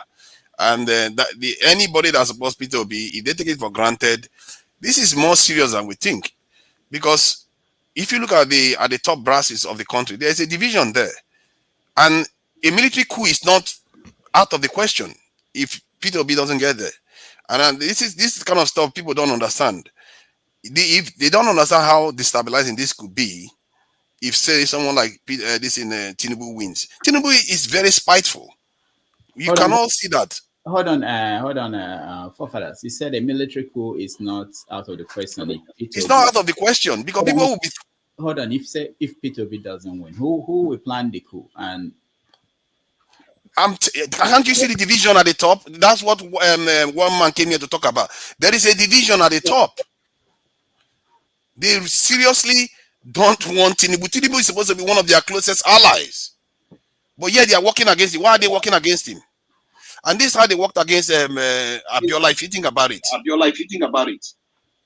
So it's something that people have to really be careful about and not sit at home and think that this is a joke business. If you want to go out, if you think Peter Obi is the best candidate, get out there and actually cast your vote.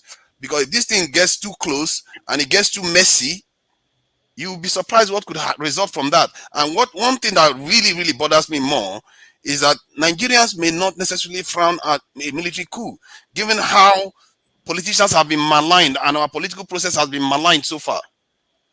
That is dangerous place we are in. And this is why it's very, very important people get out there and actually put their vote in. I really think that this election is quite pivotal in Nigeria because look at Dangote's refinery is coming online.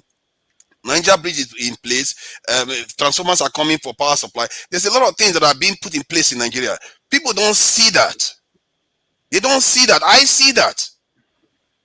If you are overseas and after 5 years you come back to Nigeria, you will see the difference.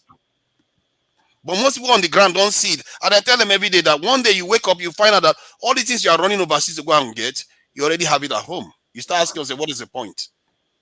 I was on a cab the other day on a taxi in Lagos about 5 years ago, 6 years ago, and one Southeasterner was complaining about how they don't have an international airport in the Southeast and all the rest. Today they have it. They complain about so many other things. They are getting all those things now. Some of the things we are complaining about, instead of us to focus and build our country, we spend so much energy trying to take it apart and hating each other. That is such a shame because we have so much potential to put the country together if we just put our head down in terms of this voting. Go out and vote. That is, believe me, that is a mercy.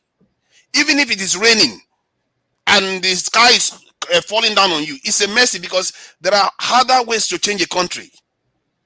There are a lot harder ways to change a country. That's all I'm going to say.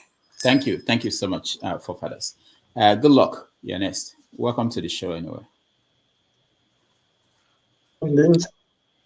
Yeah, good luck. I don't think we've had good luck on the show before. Good evening to everyone. Yeah, good luck. Welcome. Good evening to everyone. Yeah, we can hear you. Go ahead. Not in the evening, yes, but good. My contribution is about our brother who called Ekpa, who's sitting abroad, telling people that he have wished see this lockdown, keeping fear on face of people. You can't see that in foreign country where you are safe, your family are safe, you are causing violence, words that will consume people. We should tell ourselves the truth. This is opportunity that Nigeria have. Obi is the hope of Nigeria, a common man in the streets. And God is really doing his wonderful works to life of Nigeria to see this dream come to pass. And we are individual, whatever we are, should not use to spoil it, because it's just like most of Hausa man, most of what is happening now is we that is fighting ourselves, especially SASAT. We are fighting ourselves. We are fighting our own brother, working against our own brother, because we can't take it by force. We are not happy that Nnamdi Kanu is being in detention since how many years, and the federal government refused to release it. And you cannot do it. We are praying to God for Obi to be there and to do the needful thing to release him, but not by this a violent issue. You want to issue this sit at home or this. We have been doing this sit at home. What is the outcome of it? There is no outcome of it. This sit at home is to put a fear for the federal government to release him. And the federal government, you have been doing it since almost every Monday, sit at home. The federal government refused to do the needful thing. And now it is election for us to have the victory and for Obi to become in power, to become the president of Nigeria. You being his own brother, you want to cause a confusion and keep a fear in people's mind for people not to vote for him, and for people not to come out, for him to lose a much vote in Southeast and all those like. Please, whoever that knows him, and we should talk to our brothers and family at home about this concerning this issue. And let him drop his sword and let's vote for Obi. This coming 25, this a month that is coming. Let's vote. Let's cast our vote. Let's tell our parents, our people to cast up our votes for him to see the will of God. I know people are saying Obi don't have the majority. What is the structure? Structures are human beings like us. Look at what's happening in Lagos. Look at what's happening where Obi is going. If all these places are these people are like bringing that themselves with their transport and everything, coming to the rally, I will not see what we made them not to vote for him on the day of election. But all these sit at home, we don't want brothers to come out, burning cows, keeping fear on people. It won't help us. It won't help us. If Tinubu become the president of Nigeria today, I think we'll suffer more. If Atiku become the president of Nigeria today, I think there will be more hardship in Nigeria. I'm from Delta State. Okoye is from my town. We have two local government, Ika South and Ika North. Okoye have tried to bring a division between Ika South and Ika North. Selfishness politics. He have tried to bring a division between Ika South and Ika North. If people doesn't know, if you are not born and not grown up in Ika, you won't know where is Ika South and Ika North. But for now, if you get to there, people will tell you this is Ika North, that is Ika South. Because of the division, him has choose to develop his own quarter and refuse, abandon Ika South, and said that Ika South did not vote for him.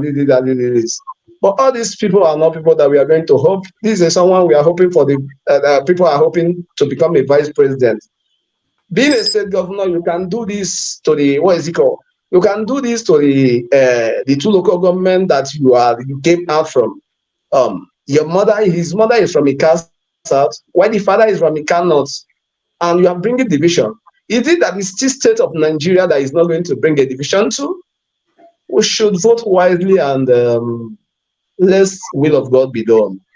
Our brother Ekpa should keep down his sword. Let the will of God be done. Then he should not turn to the agent of the devil that they are going to use this election to cause a confusion and chaos to the Southeast and all those things. We are pleading to him. Thank you. Yeah. Thank you. Good luck. Thank you so much. All right. Ike, you're next. Thank you once again, Dr. Damages. I appreciate you. I appreciate what you do, especially giving an open forum for different people to talk with different diverse mind. A lot of people watch you, even live and afterwards. For me, the fundamental thing is, even in Western world, there is a specific, I live in US, if you talk about Democrat and Republican, they have different ideology.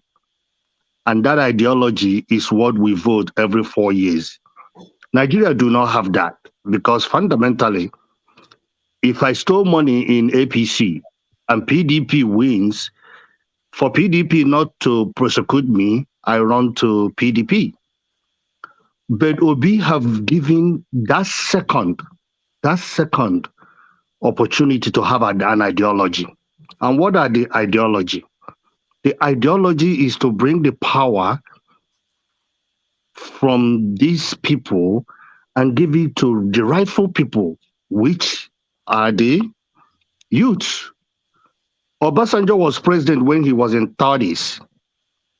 Believe me, in life we are living today, there is no 30-year-old can win election in Nigeria because of what? Because of how corrupt the system is. Tinubu, we don't know how old he is.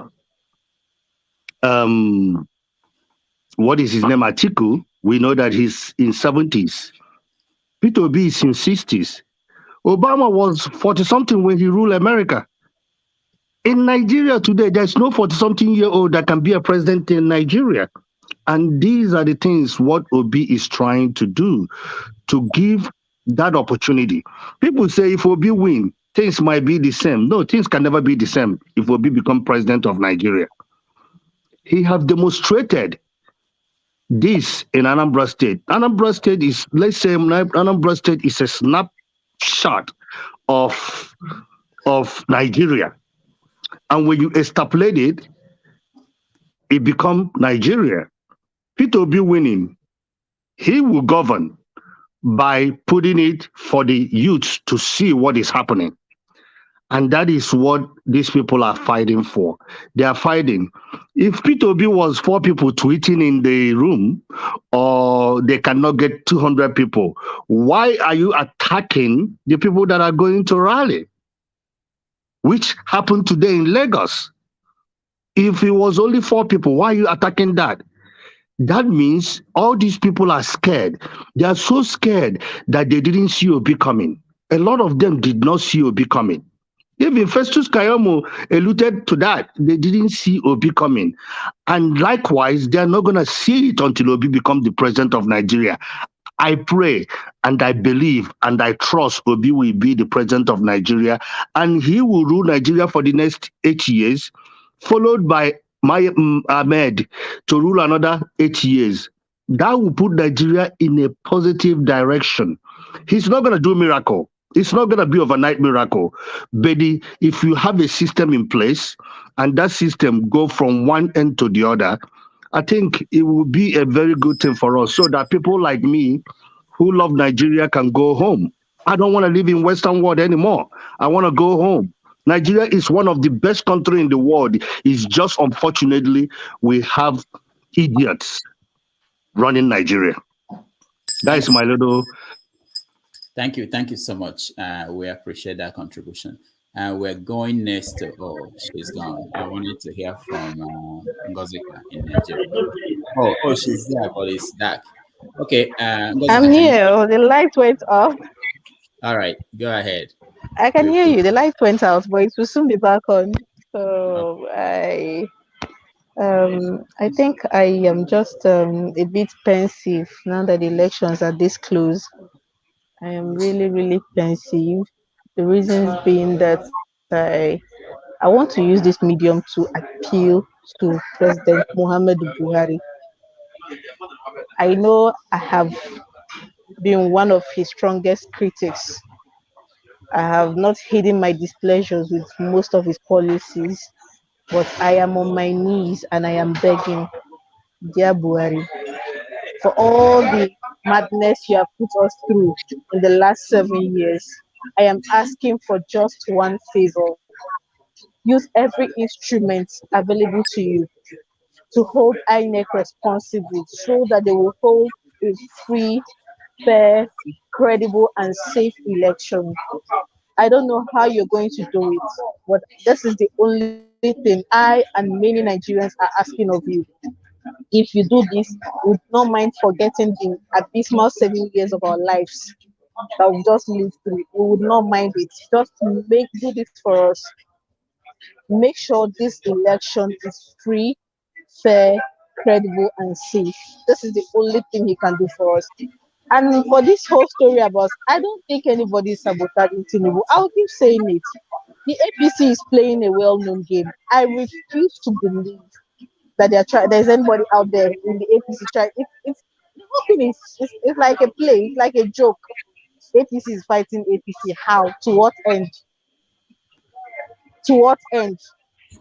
They're starting us from the main issue so that we'll focus on their petty in-house fighting, so-called in-house fighting, that is practically non-existent till now. I think that one is, there's nothing like sabotage going on there. They know what they are playing as. And back to Simon Ekpa, I am pleading with every well-meaning Igbo person. See, you do not have to like Obi. You do not have to believe in one Nigeria anymore. But I'm asking you, do not allow this man overrun our land. He and the people that believe in dangerous rhetoric he's spewing are a menace. They should be stamped out. You should not be afraid to come out of your house on a Monday. It is not normal. It is not normal. Ọ bụrụ ife ndị si dị mma na-arapụ a na-eme o kwesịrị a na-eyigharị ya egwu ịpụta na-eteretana gị miscreants that do not have a face. They hide behind fake social media handles to threaten people.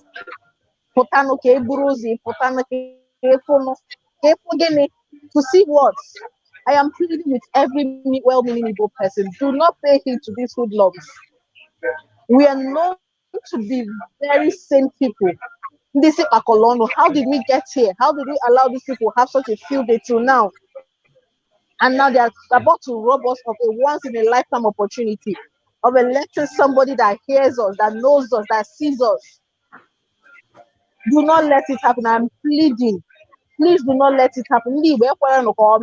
Come out on that day, whether or not you have your PVC. All right. Come to the polling unit.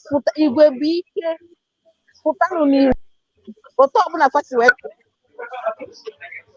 Jessica, thank you. Kolata, you're next.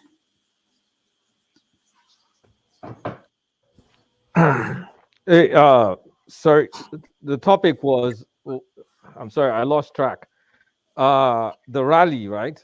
I don't know. Yeah. What can you say about it? What can you say about the rally? There's not much to analyze in the rally.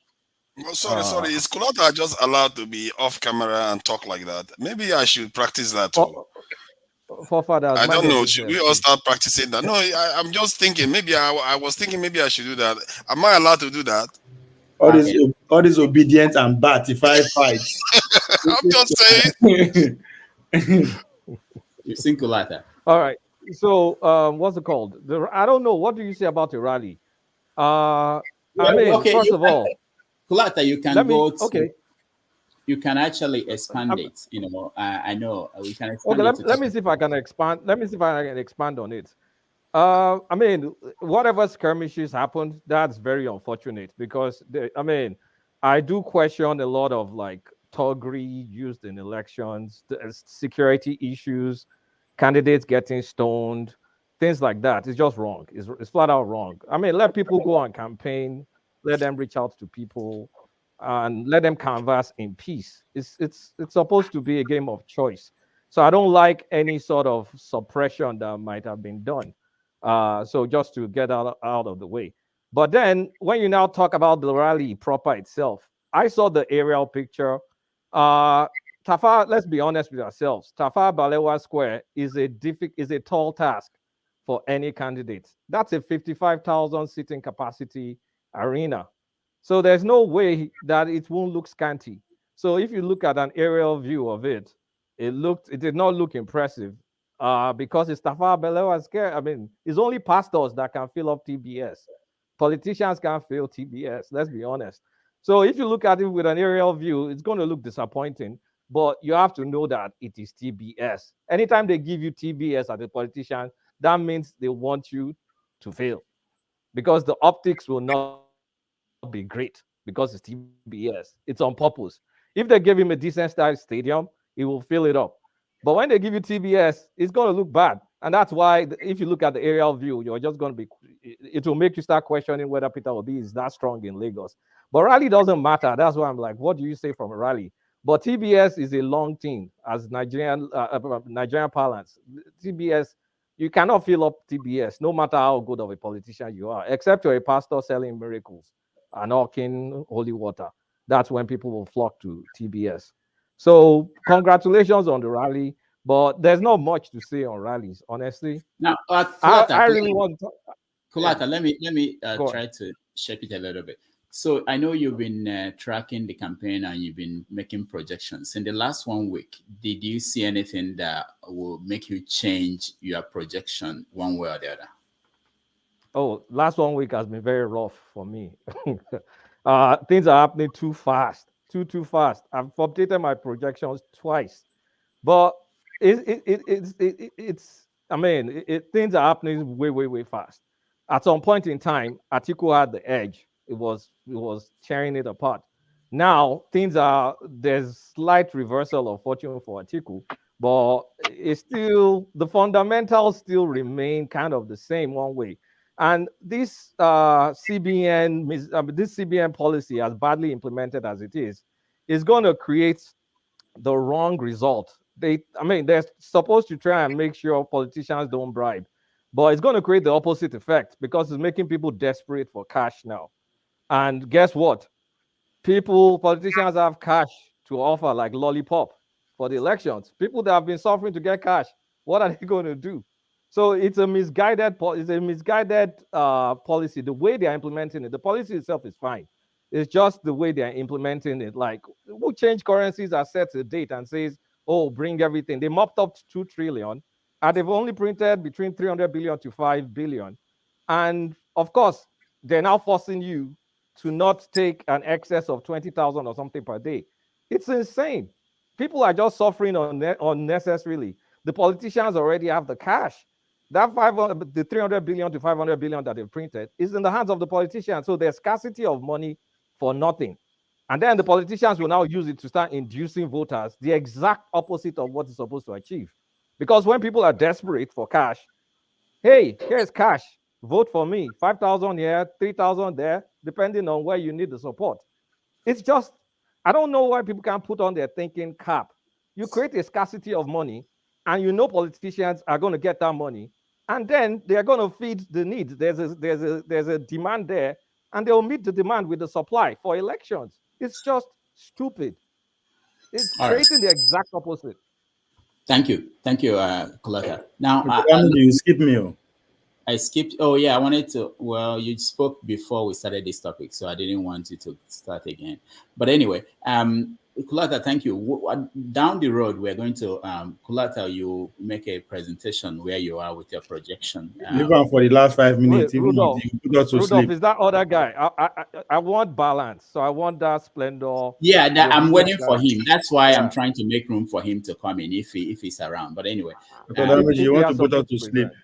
But also, I just want to announce that in the next 20 more minutes, I will have to leave. I have a family situation I have to deal with.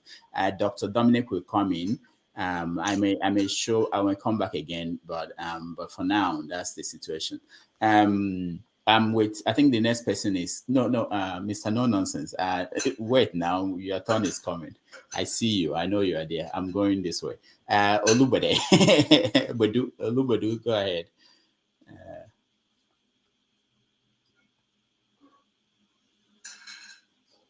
Olu, we can't hear you. Yeah, hello. I'm sorry for that. You look like FFK. Yeah. According to the video you show, we Yoruba Nation, we go through it with Lagos State all the time. And because Tinubu has already put Lagos State in his pocket, any other people that want to do anything in Lagos State, it become a big problem. I just read one article, one a joke on my Facebook or somewhere on YouTube now, and said Atiku wanted to sell Nigeria. Tinubu is ready to buy it. So both of them, they control everything they want to do all over Nigeria. When we are talking about Peter Obi coming in to be the next president of Nigeria, it's interesting Very, very interesting.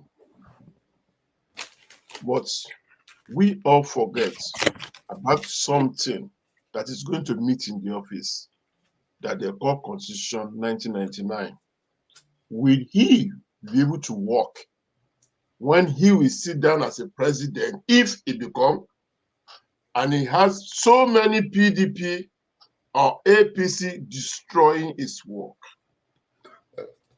The same way when Goodluck was there, that have a good heart, and some people were destroying the good heart he got to do a good job.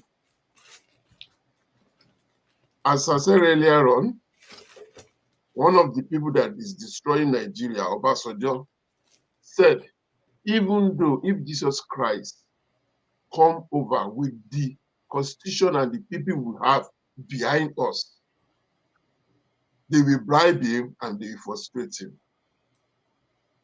I'm not against him. I don't believe in them anymore because we are tired of that country. And I believe some people will say, oh, why didn't you split the country up? And that's what I believe in because I'm tired of hearing this. When I was in Primary 6, Buhari was our head of state, following by Idiagbon. And I read, you are the leaders of tomorrow. And I'm now in my 50s. I still have him there with all the same cabals that have been running this country before when I was growing up. As they still sit down there, controlling Nigeria from Sokoto and controlling Nigeria from Abuja. And we, that we have all the resources, we have nothing to say.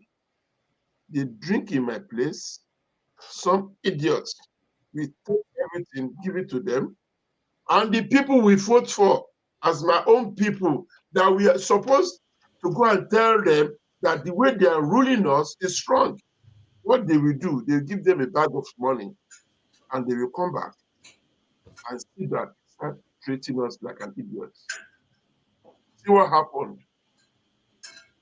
I believe Obi could have put that place up.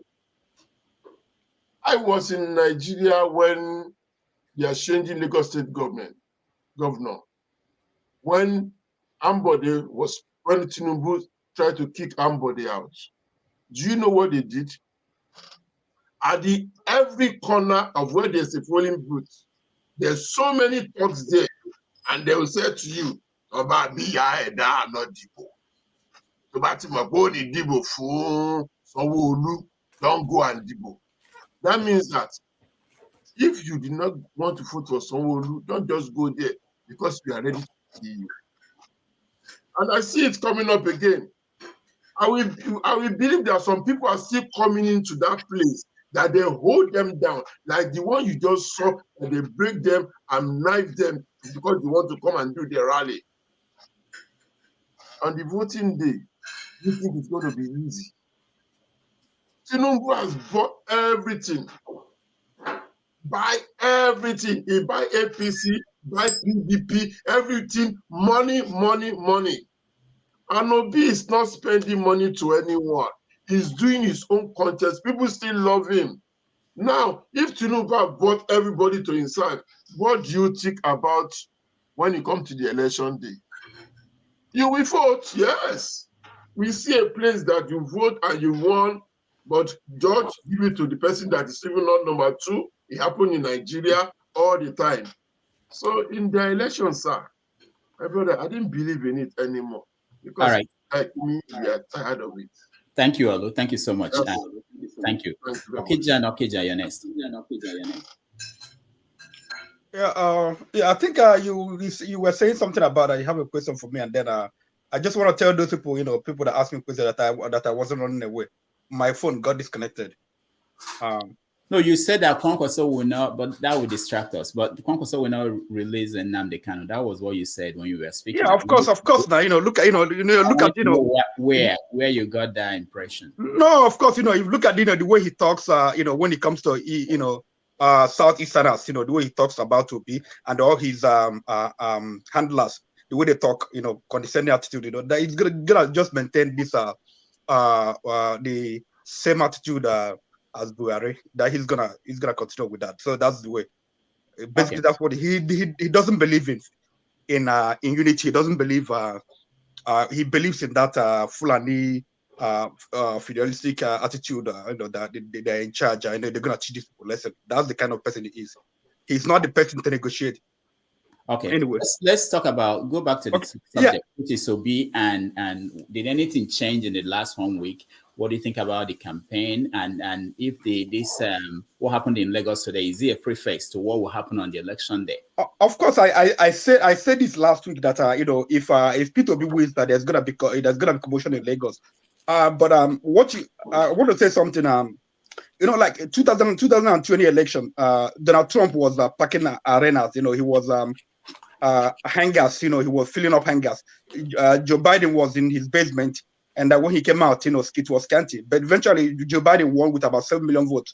So I'm not going to use. I'm not the kind that will use crowd. The kind of the people that turn out to gauge if you are going to win, because these people, this established party, the two parties, they have the structure of criminality. They have what it takes, to buy people, to boss people from hinterland, from everywhere, and bring them to fill up a arena or stadium. But what I think is happening in this election is that people, they are learning, and even Kulata was saying something, that they have the money to buy votes. Yeah, probably they have the money, but except if they're going to change, the way the voting pattern is going to, the way the people are going to actually vote. Like, I know that I think Russian election or Ekiti election, they have people, they rearrange, they put some polling units inside the people's houses so that people will come there and vote. So they give them money inside the people's houses, and then make sure they vote. They voted for the candidate they wanted the person to vote for. But in this election, they can spread all the money, give people money, as long as it is a neutral avenue, in a neutral arena where the polling units are. People will take the money and just go in there and vote whoever they want to vote for. So it's not gonna affect so much if they, assuming that they have all the money. Basically, but you look at it, Peter, I foresaw that this is going to be the turnout will not be that impressive in Lagos, because what's happening, people, they don't have money to take transportation, because to sponsor themselves to go to TBS, and there's fuel shortage as well. And but if it were like Tinubu, probably they probably they have the money to boss people. But Peter, his movement is organic. People, most people that turn out, they pay for themselves, to come out there. So I expected something like that, like a low, something that is not that impressive. But from a polls, opinion polls, over Lagos, P2B, is likely, probably win Lagos, or give a very good dent to Tinubu's chances of winning Lagos. What else was I going to say about that?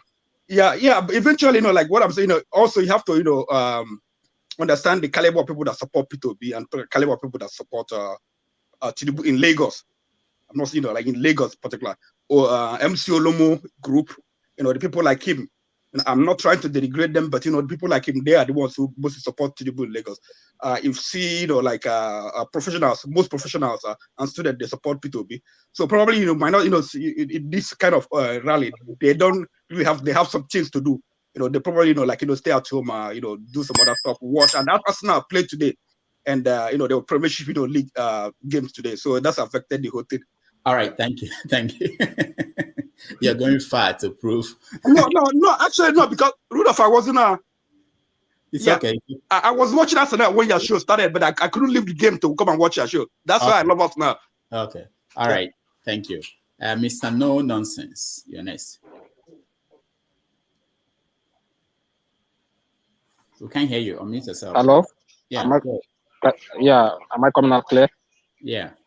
Okay. Good evening, gentlemen and ladies. Based on the topic about the politics of Nigeria and the campaign rally, and also the sit at home. I will reflect on it because I've been trying to come into this space, but the network, I don't know, maybe because of cloud, people who are so much here. So I'll not waste much time. Nigeria is like, I want to put Nigeria, they're like someone who is waiting for a firing squad, who they have sentenced to a firing squad. And this person will always want one excuse or the other. That is how the politics of Nigeria is playing on its people, on its citizens. So everybody is always trying to grab one excuse to buy one time or the other. That is it. So you see the crowd of P2B is the same crowd you will see when APC will come out. It's the same crowd you will see when PDP will come out. Same thing will go on. The person at the end of the day, whoever the cabals have sit and announced, that is the final full stop. The maximum is we no go agree. And that we no go agree will only last for a few days. They will tell you go and make your appeal in the Supreme Court. You go there, you still meet the person they put there, and they will tell you continue that they will keep on adjoining it. After a while, everybody will continue with the system. You adapt to the system back to zero. So I wonder why most of us here, after all, All right, Mr. No Nonsense, we'll come back to you next time. Yeah, Rudolph, I don't have a very good internet connection where I am. Could I just make my remarks for a couple of minutes? No. People don't like it when I do that. So let me. There are people also who are doing some other things. I'll get to you in 2 minutes. Just wait 4 minutes. Benedict, 2 minutes. Can you? Benedict, 2 minutes. Mr. No Nonsense, we moved on. We are going to come back to you later. Okay. Evening, everyone. Rudolph. Yeah. Nice to see you. Are you hearing me? Yeah, we can hear you. Yeah, go ahead. This is my first time on your program. Thank you for joining us. Next week we'll get a music. Next week we'll get a song to play for new people when they come in. Not yet. I'm preparing one for you. Okay. Okay, thank you very, very much. I really appreciate it. On your topic pertaining to Obid rally, I'm not an obedient, and I'm a Biafran, a full-time Biafran. But I had one guy that said Tafa Balewa, about Tafa Balewa Square, anyone that they gave Tafa Balewa Square as a politician to, he can never deliver. Jakonde delivered Tafa Balewa with a full capacity. Alhaji Lateef Jakonde, former Lagos State Governor, did. And on the second issue that I would like to point out is about Simon Ekpa. I'm a co-founder of Simon Ekpa, and I do appreciate what he's doing for the Southeast at large, regardless of our individual differences. As an Igbo man that I am, whatever Simon Ekpa is doing,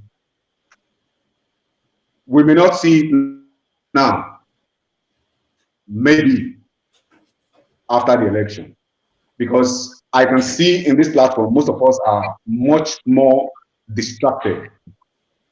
We are much more of sentiment and emotions towards Obi. Obi coming out, Obi coming is not a taboo as an Igbo man, but Obi coming is like a full-time distraction towards Biafran struggle. I will say that Peter Obi becoming president is not the issue. Peter Obi is part of the unjust political system that we all are facing. I'll be back. Then, I'd like to ask everyone in this platform that how can Peter Obi carry out most of all his policy that is promising Nigeria in every of his rally? House of Assembly and Senate. Remember, Bennett, we've been discussing this topic here. We've been trying to answer these questions. Hello? Yeah, Bennett, can you hear me? Hello? Yeah, Bennett. Can you hear me? Yeah. I said we've been discussing. Yeah, I can hear you now. We've been discussing this topic here. The question I actually have for you is, you said you're a full-time Biafran. How will stay at home help Obi to become president? First, because you're trying to question us. You're trying to say, how will Obi deliver his promises if he should win? But how would the stay at home that you are Simon Ekpa is declaring help Obi to win the presidency first before you talk about how he will govern? Okay, thank you very much. Simon Ekpa's issue is very clear to everyone. Simon Ekpa is not for Obi, which is a clear picture to everyone. Is not for Obi in Southeast. And he made his stance clear to everyone, which you and I know clearly. That is one. Two, sit at home is the only tool we can use in protecting ourselves against the Nigerian election in Southeast. I don't see sit at home. So hold on, being a taboo. Bennett, do you support Simon Ekpa? Yeah. Do you support him and the directive there shouldn't be election in the East? Definitely. That is where my so why are you point. worried about why are you worried about Peter Obi, how he will govern? If you support Simon Ekpa and you don't want an election in the East, because if there's no election in the East, there won't be Peter Obi presidency. Don't you think so? You shouldn't worry. Anything pertaining to Peter Obi, I'm not with. Yeah, but that shouldn't be. I'm just stating out some. Yeah, I understand you, Rudolph. I'm just stating out some few points about Peter Obi. Yeah, but you can as for Peter Obi issue. Hold on, Bennett. You can, if you are interested in Peter Obi being president, okay, you'll be thinking along that line. But if you're not interested and you have a policy that will stop him from being president, then you shouldn't worry about that. That's what I'm saying. There's no need wasting our time or your time. Okay, let me focus. Okay, let me focus on Simon Ekpa's. My time is up, Bennett. I have Dr. Dominic here. But Rudolph, you said 2 minutes. It's not up to 2 minutes now. It's not up to 2 minutes. Rudolph, you are the one that cutting me. You are the one cutting me off. The time is 2 p.m. 2 p.m. I have to go. Sorry, but I want to before Dominic comes, I want to hear African Queen. African Queen, welcome to the show. Thank you, Dr. Damages. Good day, everyone. Yeah. So before African Queen airs her view, I just want to say after that I'll have to leave. I'm sorry, there's just something I have to deal with. Dominic, we guide this show for the next 2 hours, and then we'll see what happens. African Queen, go ahead. Sorry. Hopefully they won't kill me. No. Bennett, you can stay around, and there will be another chance for you to speak, and you can air some of the views. But I just want to hear African Queen, and then I have to go. Hello. Okay. Yeah. Okay. Hello. Good day. Good day, everyone. Are you hearing me? Yeah, Bennett, that's okay. We can hear you. Just go ahead, African Queen. Good day, everyone. I joined in the middle of the conversation, and I don't know the entire topics really because I wasn't really watching before I joined. But I will just take a cue from the things I've heard people say here. And let me start with my brother Benes. My question will be to him: if the Igbos sit at home and we don't participate in the election, what next? The election, what will be the next? Because for as far as I know, the election will hold, and somebody will win. So what are we left to do? Sitting at home, how has it benefited us as a people? What has the average Igbo person gained while sitting at home? It's easy for us in diaspora to actually, please look at what people are going through. No money, no this, no that. You can't even get your own money. You want them to sit at home. That is that. So now they keep sitting at home. They can't even earn a living. You are not punishing the politicians. I wonder when we can learn that. You are not punishing the politicians. The money you generate is not what they look forward to. They look forward to the one that where is the money that is being generated is from Southeast. Is not from you sitting at home. They actually also get those allocations from Abuja and they share it amongst themselves. So you sitting at home, it has not helped the people. Now for the P2B rally in TBS, I commend what the obedience group has done. I really love the trajectory. I know that it's not been an easy feat. And the attacks we saw today, we knew it would come. But one thing that I see that is actually changing is that people are not letting up. Even people that were attacked are saying that it will not stop them. So the sooner that everybody leaves and let people do what they want to do. And this goes to political parties as well as the autopilot people. So I don't even like calling them IPOB anymore. They are autopilot. Leave people to do. You cannot force you can convince someone to work with you, but you can't force anybody to work with you. If people want to go and vote, leave them. If you think you have a message that they will have to understand, keep echoing your messages. But make them see why they should follow you. Someone like Obi doesn't have just Igbos following him. He has people from all over the country. He has been sharing his messages. He has been telling people why they need to, and they got up and followed him.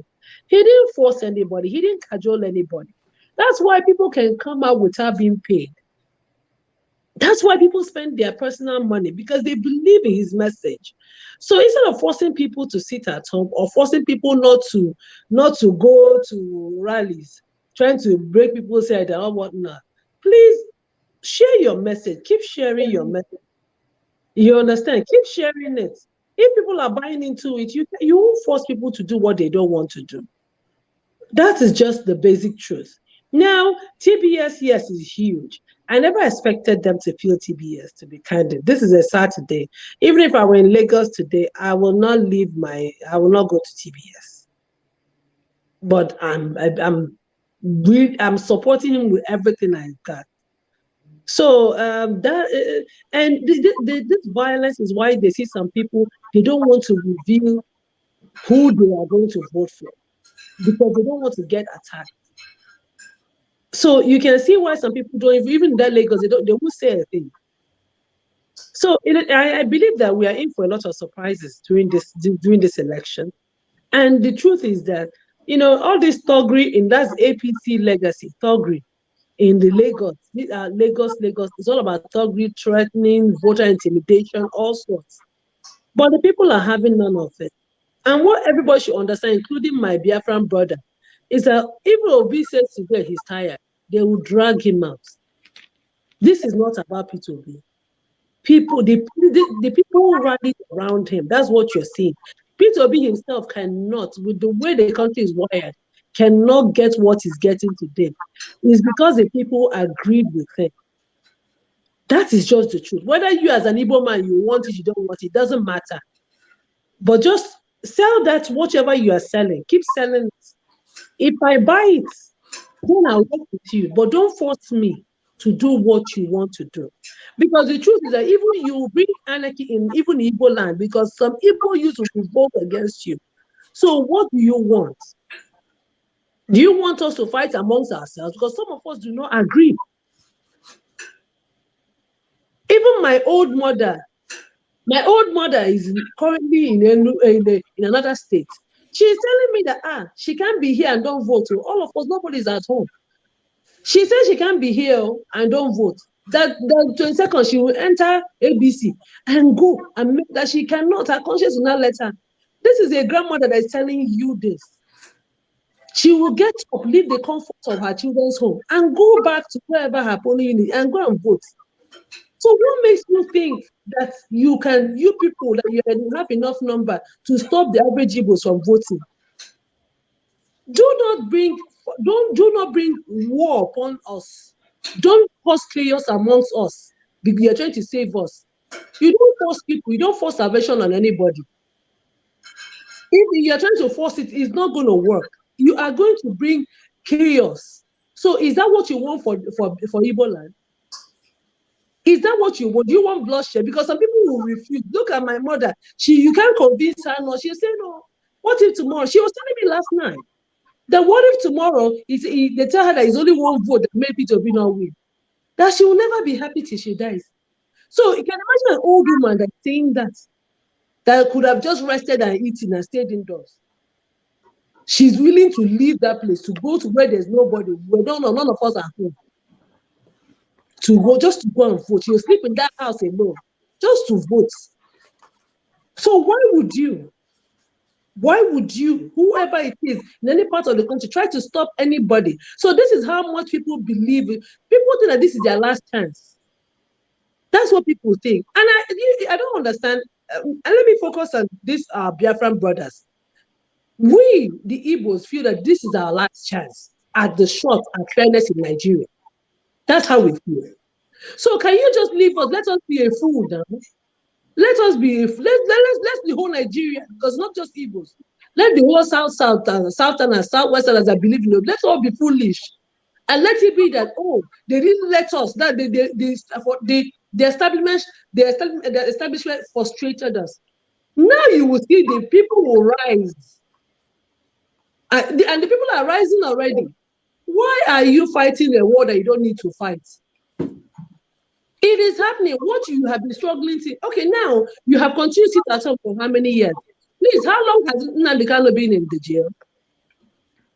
Has anything happened? I love Nnamdi Kanu to a core. Nothing. 2 years, my brother. 2 years. What have you people achieved, man? We sit at home. Nothing. Impoverishing the already poor. Nothing has happened. He is even a British citizen. What has happened, man? The ones that happened in the UK, that they delisted the IPOB registration. What has happened? Okay, African Queen, hold on, okay? Just 1 minute. Let me just say something before you continue. So I have to leave now. I want to thank everybody who is with us here and watching at home and everybody. Thank you so much. I'm handing you over to Dominic. I have 3 doctors here, Dr. Dominic, Dr. Queen S, Dr. African Queen. So you guys, my doctor is not up to the doctors of the people who are here. I'll see you guys. Yeah, if I can, I'll join you guys. All right, take care, okay? Okay, easy. So then in wrapping up, the truth is this: we really have to be smart. We have been doing sit at home 2 years. You have been doing sit at home 2 years. You have not had any result. And you're still doing the same thing.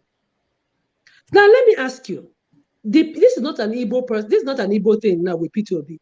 People, even they love him more. I'll tell you that Peter Obi, they love him more in Edo than they love me in Igbo land.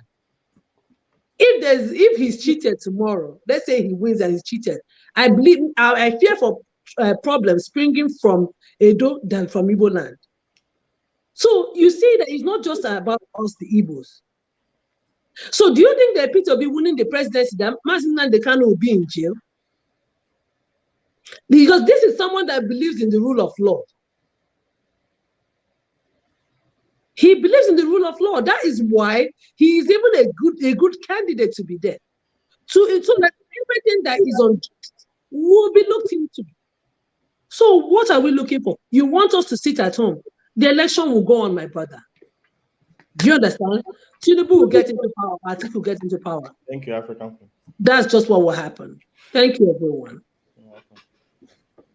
Oh, sorry, everyone. I came late. I just came back from my night shift. Well, a couple of hours ago. So Rudolph said I should come and help him out. So I do apologize. I probably will may keep the show on for about the next 2 hours. So let's try to keep it brief and straight to the point.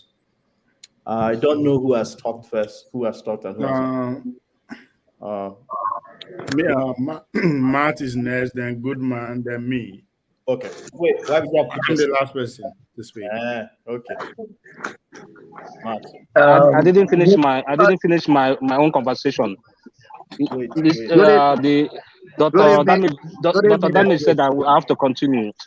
Wait, has Matt talked at all? Okay, Matt, go ahead. Yes, he has talked before. No, I didn't finish my own. No, Dominic. Dominic. I've not. After African Queen is Matt, then Goodman, then me, I'm the last. I've just come in. I'm just coming. I just came in. That's Matt. I was the one who was saying something before they cut me off. Okay. What were you talking about, Mr. No Nonsense? Excuse me, Matt. What were you talking about before? I'll give you 2 minutes. Okay. Because I was please, I will not waste time because I will not waste much time, please. I was already making my own contribution before Dr. Damage stopped me a little bit. Later, the lady should talk, then I will continue. So, please, what I was saying is that pertaining this campaign, I was saying that Nigeria is like someone who has the sentence to firing squad, and that is the people there, and they are only hoping to have one excuse to delay their firing squad. So that is the way the structure has put in them. Then I don't see any difference between Labour Party, PDP, APC, whatever AA it is. I don't see no difference. So how long will we continue fooling ourselves or buying time? It's better we confront our fear than to remain in fear forever. That is it. So my main point is that Samuel Ekpa has already made it clear. And most of us here who are also saying that we love Nnamdi Kanu, we are following him, we even do this, do that. But you know quite all right inside you and your conscience. Because one thing that will always fight a man is his own deep conscience. You know quite all right that this Nigeria is never, ever constituted in a way that as a running country. You know that one quite all right. Every one of us here knows the truth.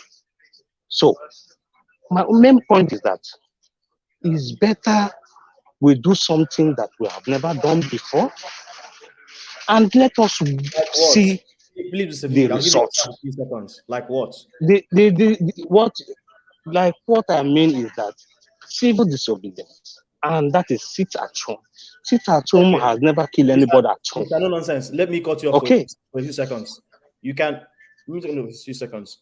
And I'm going to try to be as neutral as possible. So civil disobedience. If the IPOB members want to undergo civil disobedience, that's fine. Do you have to cajole everyone else to be part of the civil disobedience? Looking through the history of civil rights movements in the US, Gandhi in India, and different places where people, use different means besides going to war or resorting to violence. Isn't it about exchange of ideas? And you asked me a question. You asked me a question, right? Exactly. Go ahead. You asked me a question, right? Civil disobedience in what sense? For yourself or for some others? I will round up. Yes, I will round up that question. Is that really?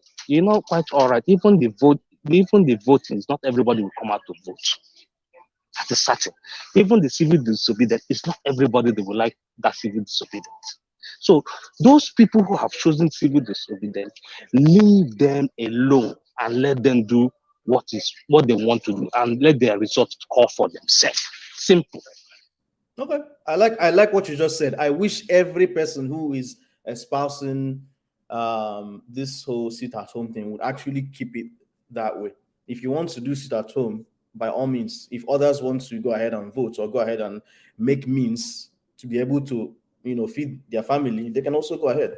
Neither party should obstruct the other. It's not part of who we are as Igbos. I'm an Igbo man, and we believe strongly in democracy and republicanism, which is, We don't have kings. So we all are very smart and can all espouse our own ideas and our own pathways. You don't have to force or kill your brother to be part of your civil disobedience. Who else is next? Matt, go ahead. Can you hear me, sir? You don't have to call me, sir. Call me Dominic. Go ahead. Okay. Yeah. All right. Please. I'm so happy to be here today for the second time. Thank you for the opportunity. Though I've been listening for a while. Yeah, I've been listening for a while. And I've heard a lot of commentaries. I've heard a lot of people, they are comment about Biafra, about P2B and all whatnot. For me, it is, I think this Biafra of a thing and election concerning Peter Obi, who is the eligible candidate for Nigeria as of now. It is something that we have to, consider and take it serious. Not to talk of Simon Ekpa. Simon Ekpa, for me, is a force, but at the same time, is not a force. Why do I say is a force at the same time is not a force is that there are a lot of people that are listening to him and abiding on what he's saying. There are a lot of people who are not listening to him, who go about doing what they want to do. So in that case, what we need to do, those of us who believe in election, like me, my parents, my mother, my father, they are alive today. I'm sending them home to go and vote for P2B. I ring it in their ear. My mother and my father-in-law, P2B had 4 votes from my own side. My mother and my father-in-laws. In Bini, 2. He has 2 in Omaha. He has my brothers. So he has, from my own side, he has about 7 votes. You understand me? Lagos, Bini, and Omaha, and Owerri. So, I don't know his name. We said his name is Mr. No Nonsense or something like that. My brother, we all are Igbos. You are not fanatic. Like you don't love Nnamdi Kanu the way I love him. Nnamdi Kanu is. I went to the same alma mater with that young man in Library Avenue. You understand me? We went to the same primary school. I know this family. I love Nnamdi Kanu as a brother, even all that he does. You understand? I love him with all my life. But let me tell you one thing. You see this thing that we are saying always, we do as if that we are adamant. That is why Hausa people, they are very smarter than us. You understand me? We have an option. We cannot put our eggs in one basket. I have said it time and time and time. We, Igbos, let people that are pursuing Biafra, pursue their Biafra. Let people that want to vote, campaign on what you are campaigning, but don't hinder, don't threaten, don't waste or shed blood because you want this, you want that, you want this, you want that. Because let me tell you, if we miss this opportunity of Obi, Nnamdi Kanu will still be there if a wrong person enters there. If we still want to continue this way, let me tell you, this Biafra of a thing, in next 50 years, 100 years, we will not smell it. So what I'm advising, what I'm just advising is this. Let Simon Ekpa calm down. Let him calm down. I'm not against him, but I'm only against him for saying that no election in Biafra land. Let him say all he wants, but this election issue, let him just forget about it. Let people go and vote. Continue campaigning for Nnamdi Kanu to come out, which all of us are crying out for. But you see this no election, my brothers, my sisters, we should think twice about it. To repeat it again, I have my vote counted. I'm not speaking, I'm not saying because I'm saying I'm here in Spain.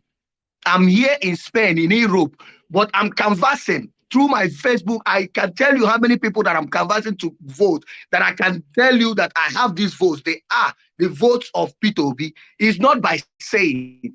You understand me? We that are saying now that we want Nnamdi Kanu to come out. We are living in Europe. Brother, if you want us to do a meeting, let all of us enter flight and go and stay in that high court or in DSS. Then I will tell you that you love Mazen Nnamdi Kanu. Mazen Nnamdi Kanu is there. We are here talking that, saying that no election, as if we love him like never before. Let's go down there and stay and cry out, be on fasting and see that Nnamdi Kanu is out, not by staying in Europe saying all the things that we are saying. Please let the sleeping lion to lie. That is only what I have to say for now. Thank you.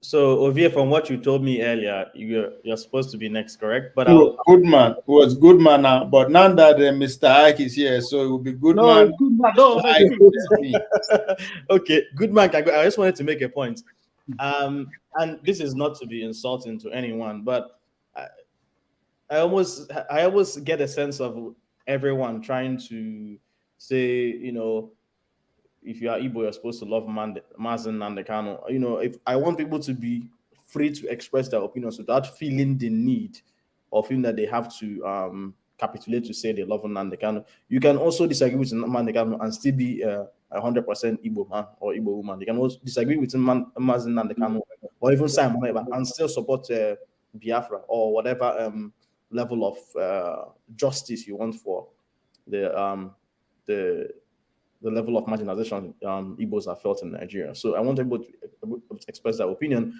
without needing to put that disclaimer. But if you love Mazen Nnamdi, by all means, please express that. I won't knock you down on that. Go ahead. Me, of course. Is it me? Good man. Okay. Okay. My take is. Let me start with Matt. First, Matt said, "If we miss this opportunity, there's no opportunity here because you are doing the same thing. So that's not an opportunity. The opportunity that is before us now is the opportunity that Buhari gave us. That Buhari have exposed to the entire world that Nigeria is not one. So if you miss this opportunity, when the entire world has now come to the conclusion that Nigeria is not one and divide Nigeria, you will never get the opportunity again. Never. Buhari, it was a God sent to expose Nigeria. And Buhari have exposed Nigeria, and you are telling us to pushing Obi is an opportunity. Pushing Obi is not an opportunity because it's the same thing. The opportunity now is that Buhari has come, God has sent Buhari to expose Nigeria, that we are never be one. And the whole, we can pretend, the whole world now know.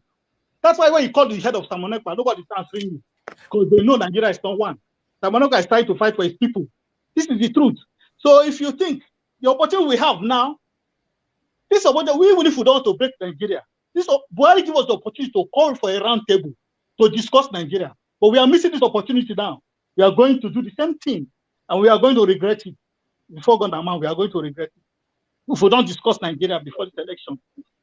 Then my sister African Queen is saying we have been sitting at home for 2 years, nothing has happened. But you've been voting for God knows when, nothing has changed. So what are we? Why are we being so hypocritical? You've been voting for so many years, nothing has changed. People have sat down for 1.5 years. You say nothing has changed. Who tell you something has not changed? If something has not changed, why is all these politicians calling for the stop of sit at home? Because something has changed. That's why they are calling for the stop of sit at home. So this thing about I love Nnamdi Kanu, Nigerian government and the so-called Southeast leaders that sold Nnamdi Kanu, they underestimate the love some people have for Nnamdi Kanu. And that is what is hitting them now. If they know that this thing will be like this, they will never have tried to go and kidnap him.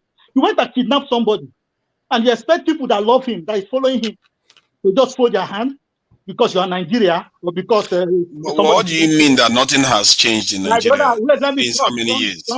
Let me talk. Nothing has changed.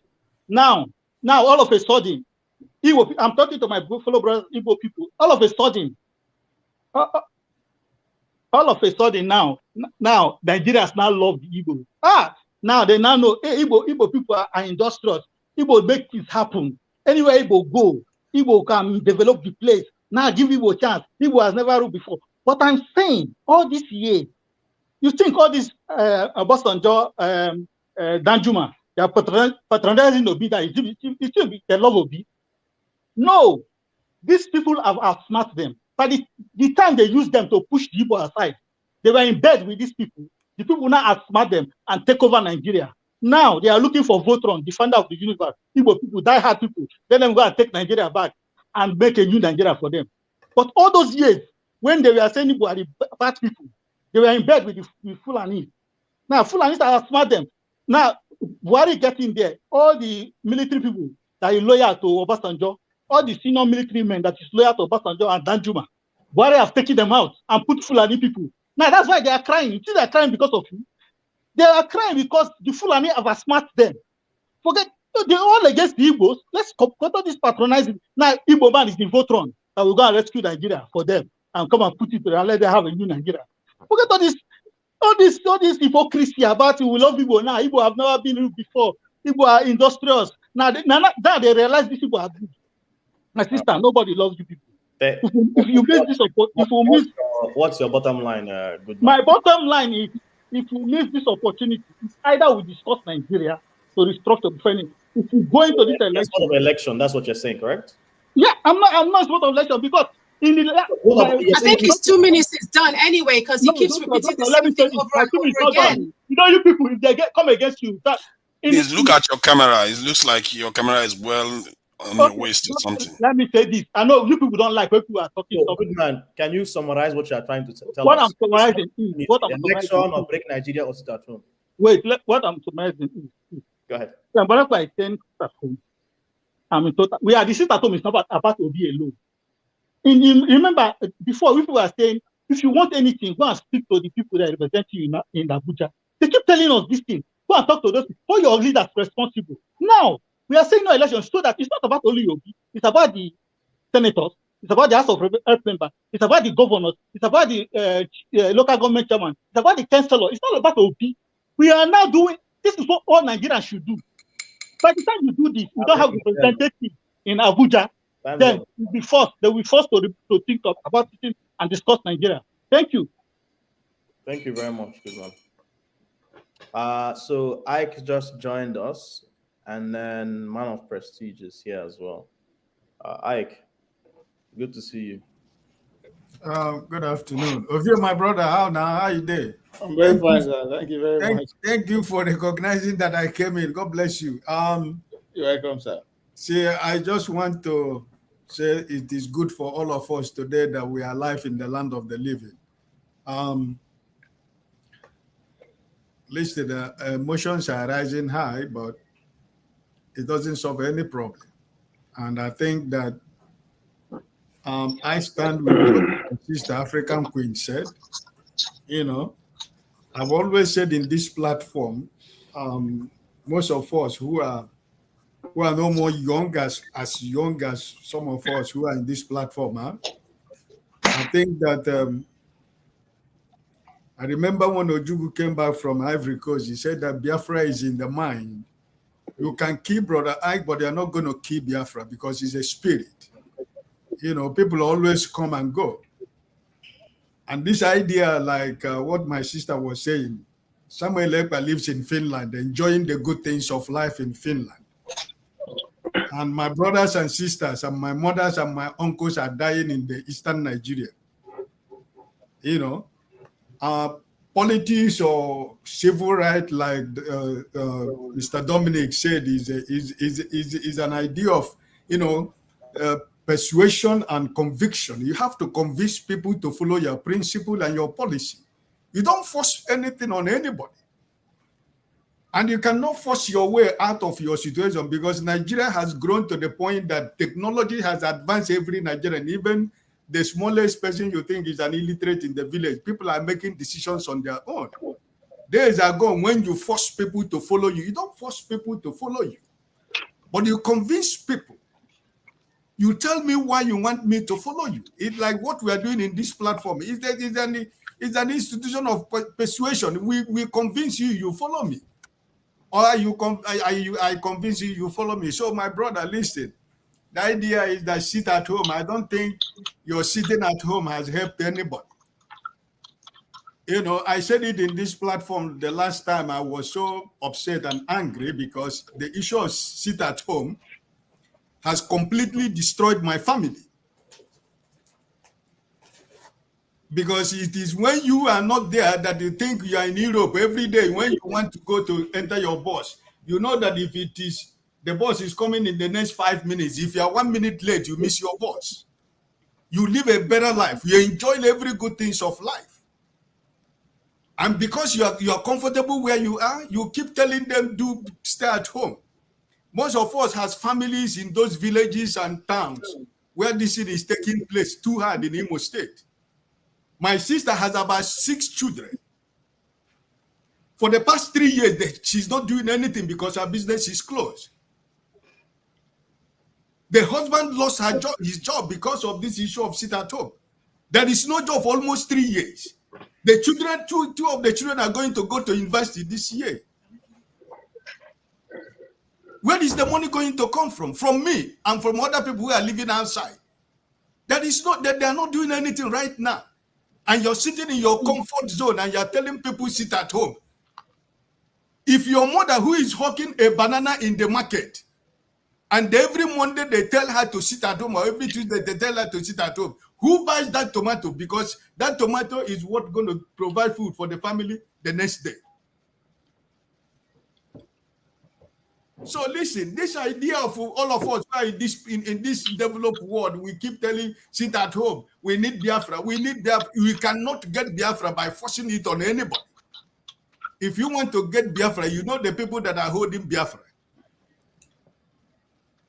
So please, I am begging all of us, every Nigerian, like what my sister said here. I give you an example. I lived in Mali for 13 good years.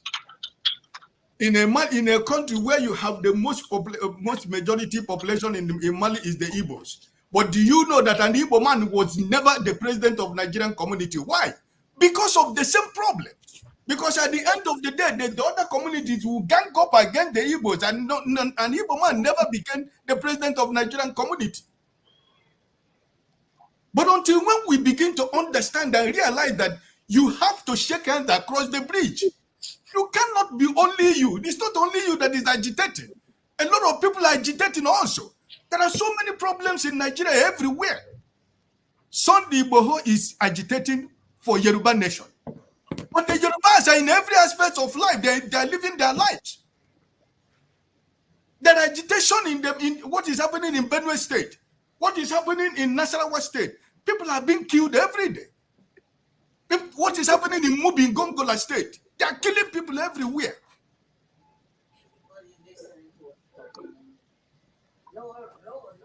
So please, agitation is everywhere in Nigeria. But we cannot achieve this agitation by trying to intimidate other people.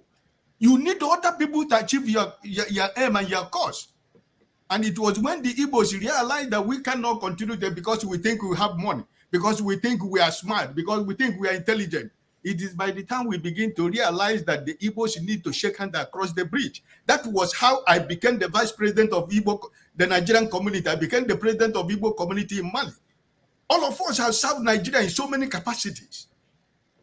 But it is by working together. This idea of Biafra. Yeah, if there is a need for us to have our nation, why not? But this is an opportunity for Nigeria to become a new nation.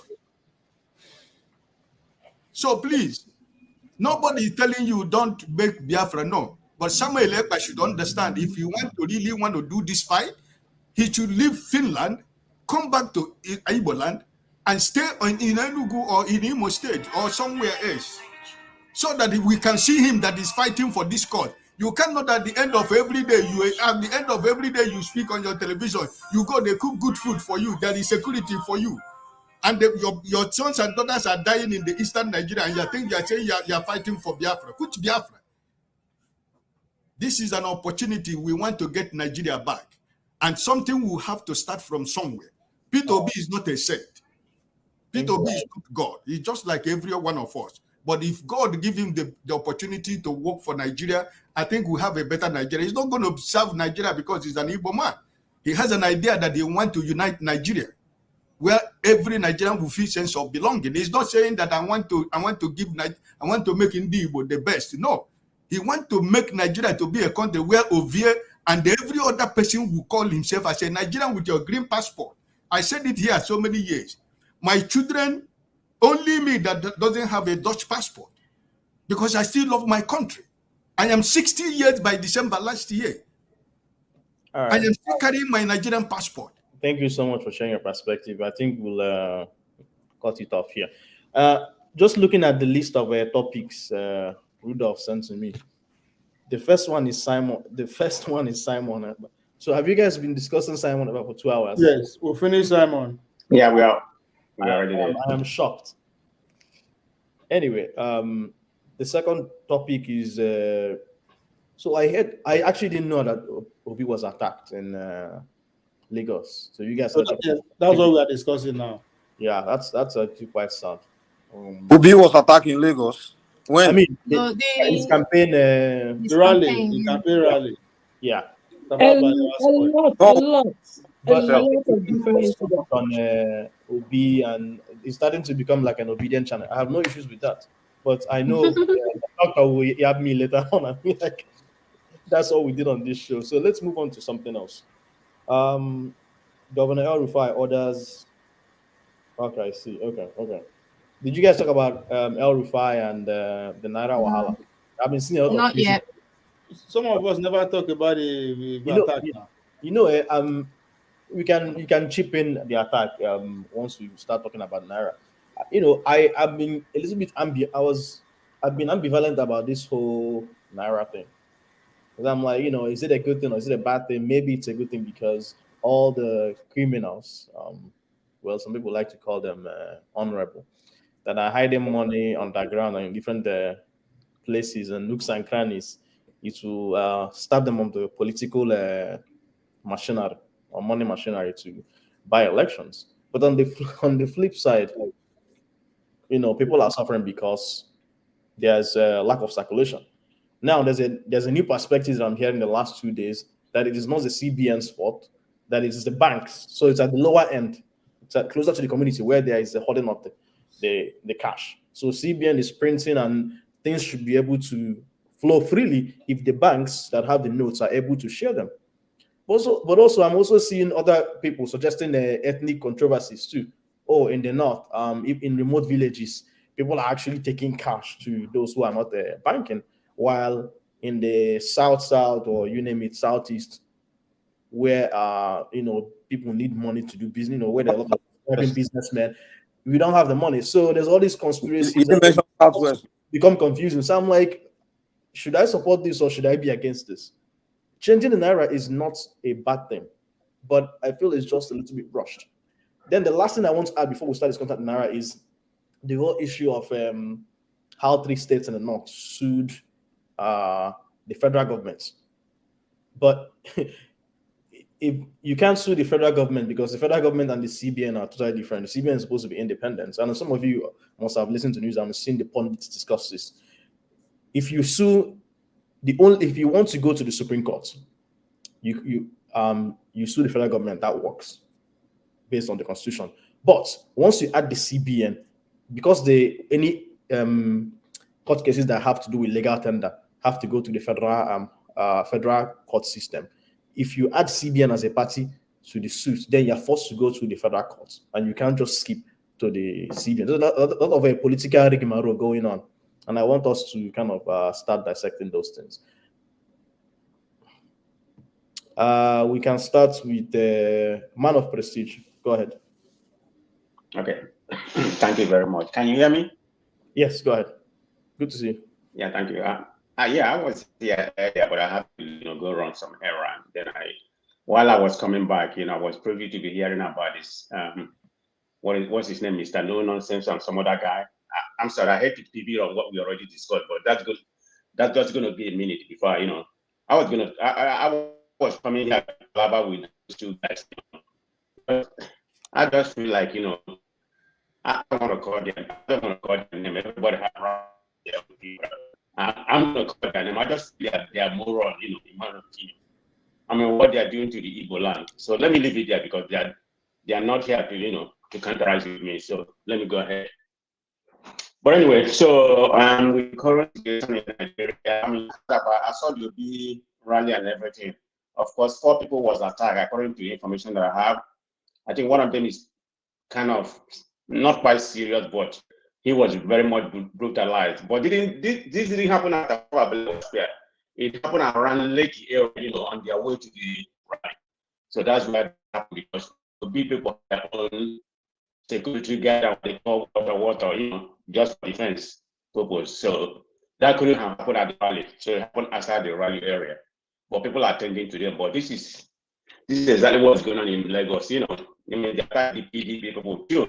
So it's orchestrated by NCO, Luma, and DPC people. There's no doubt about it. I mean, they want to truncate ambition, but that's not going to happen because people are very, people are very determined. Come rain, sunshine, they're going to vote that day. So we'll see what happens in Lagos. Who's going to win Lagos?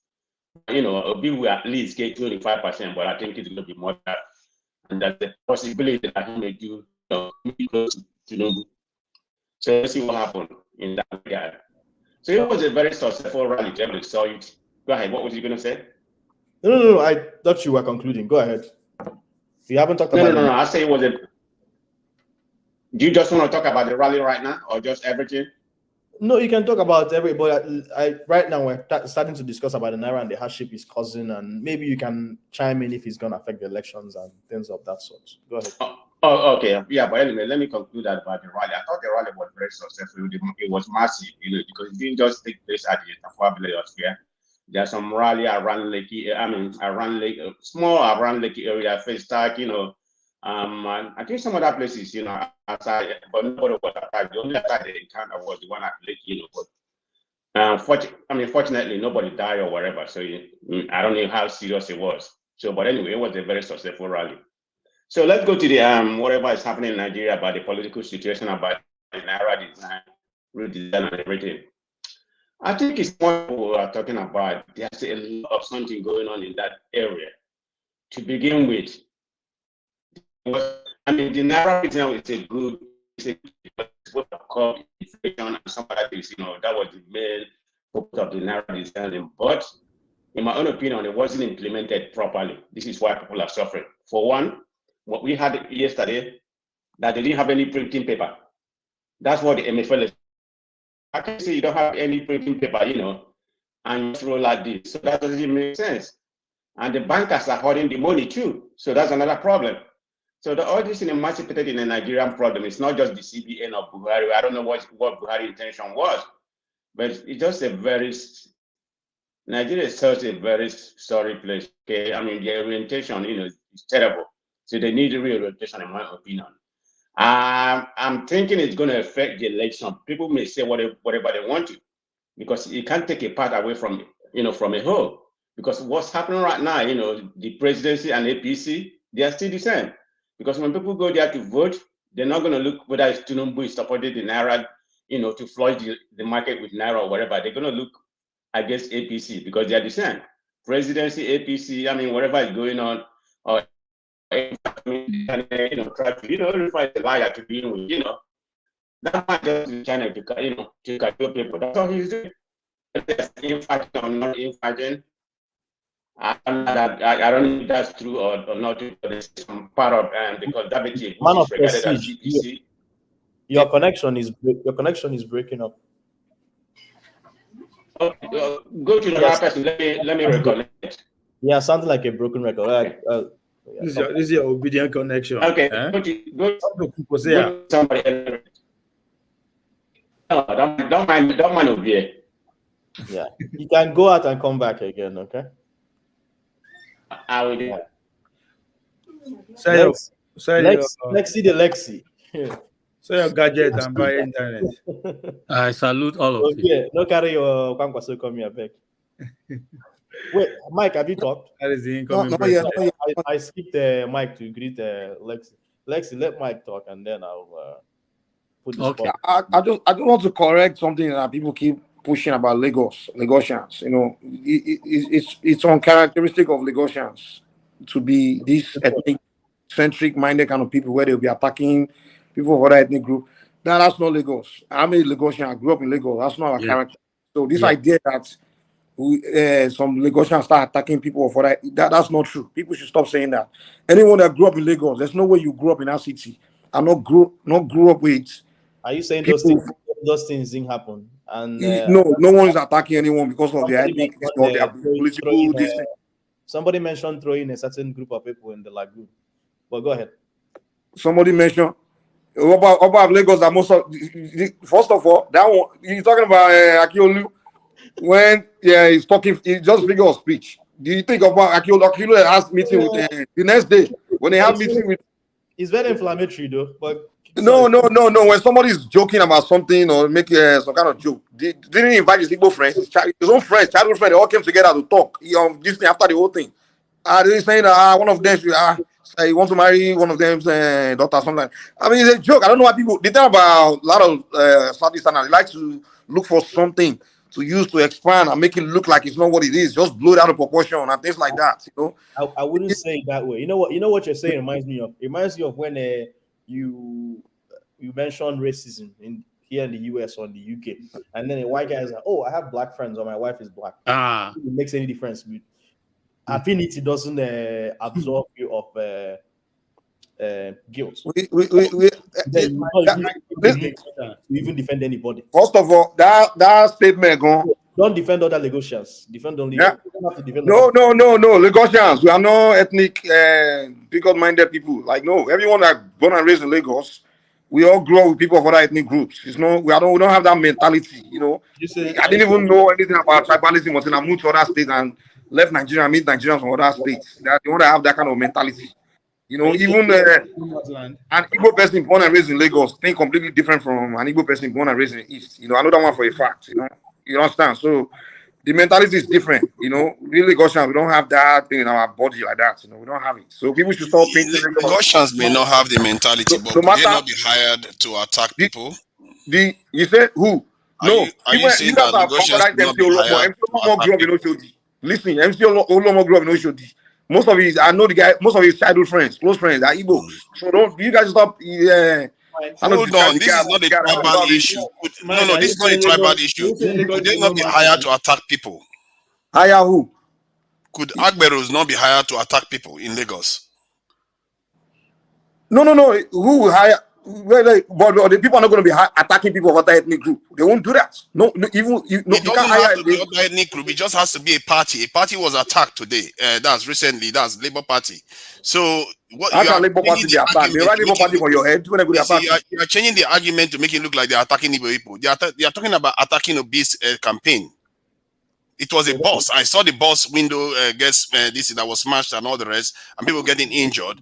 It doesn't mean that people can be just like the Lekki toll gate. This thing, you saw how cars were coming in, dropping people off to come and attack people. It's not because they are saying you. No, that wasn't in Lagos. Though. That was in Abuja. No, it was in Lagos. Lekki, come on, man. Lekki is in Abuja now.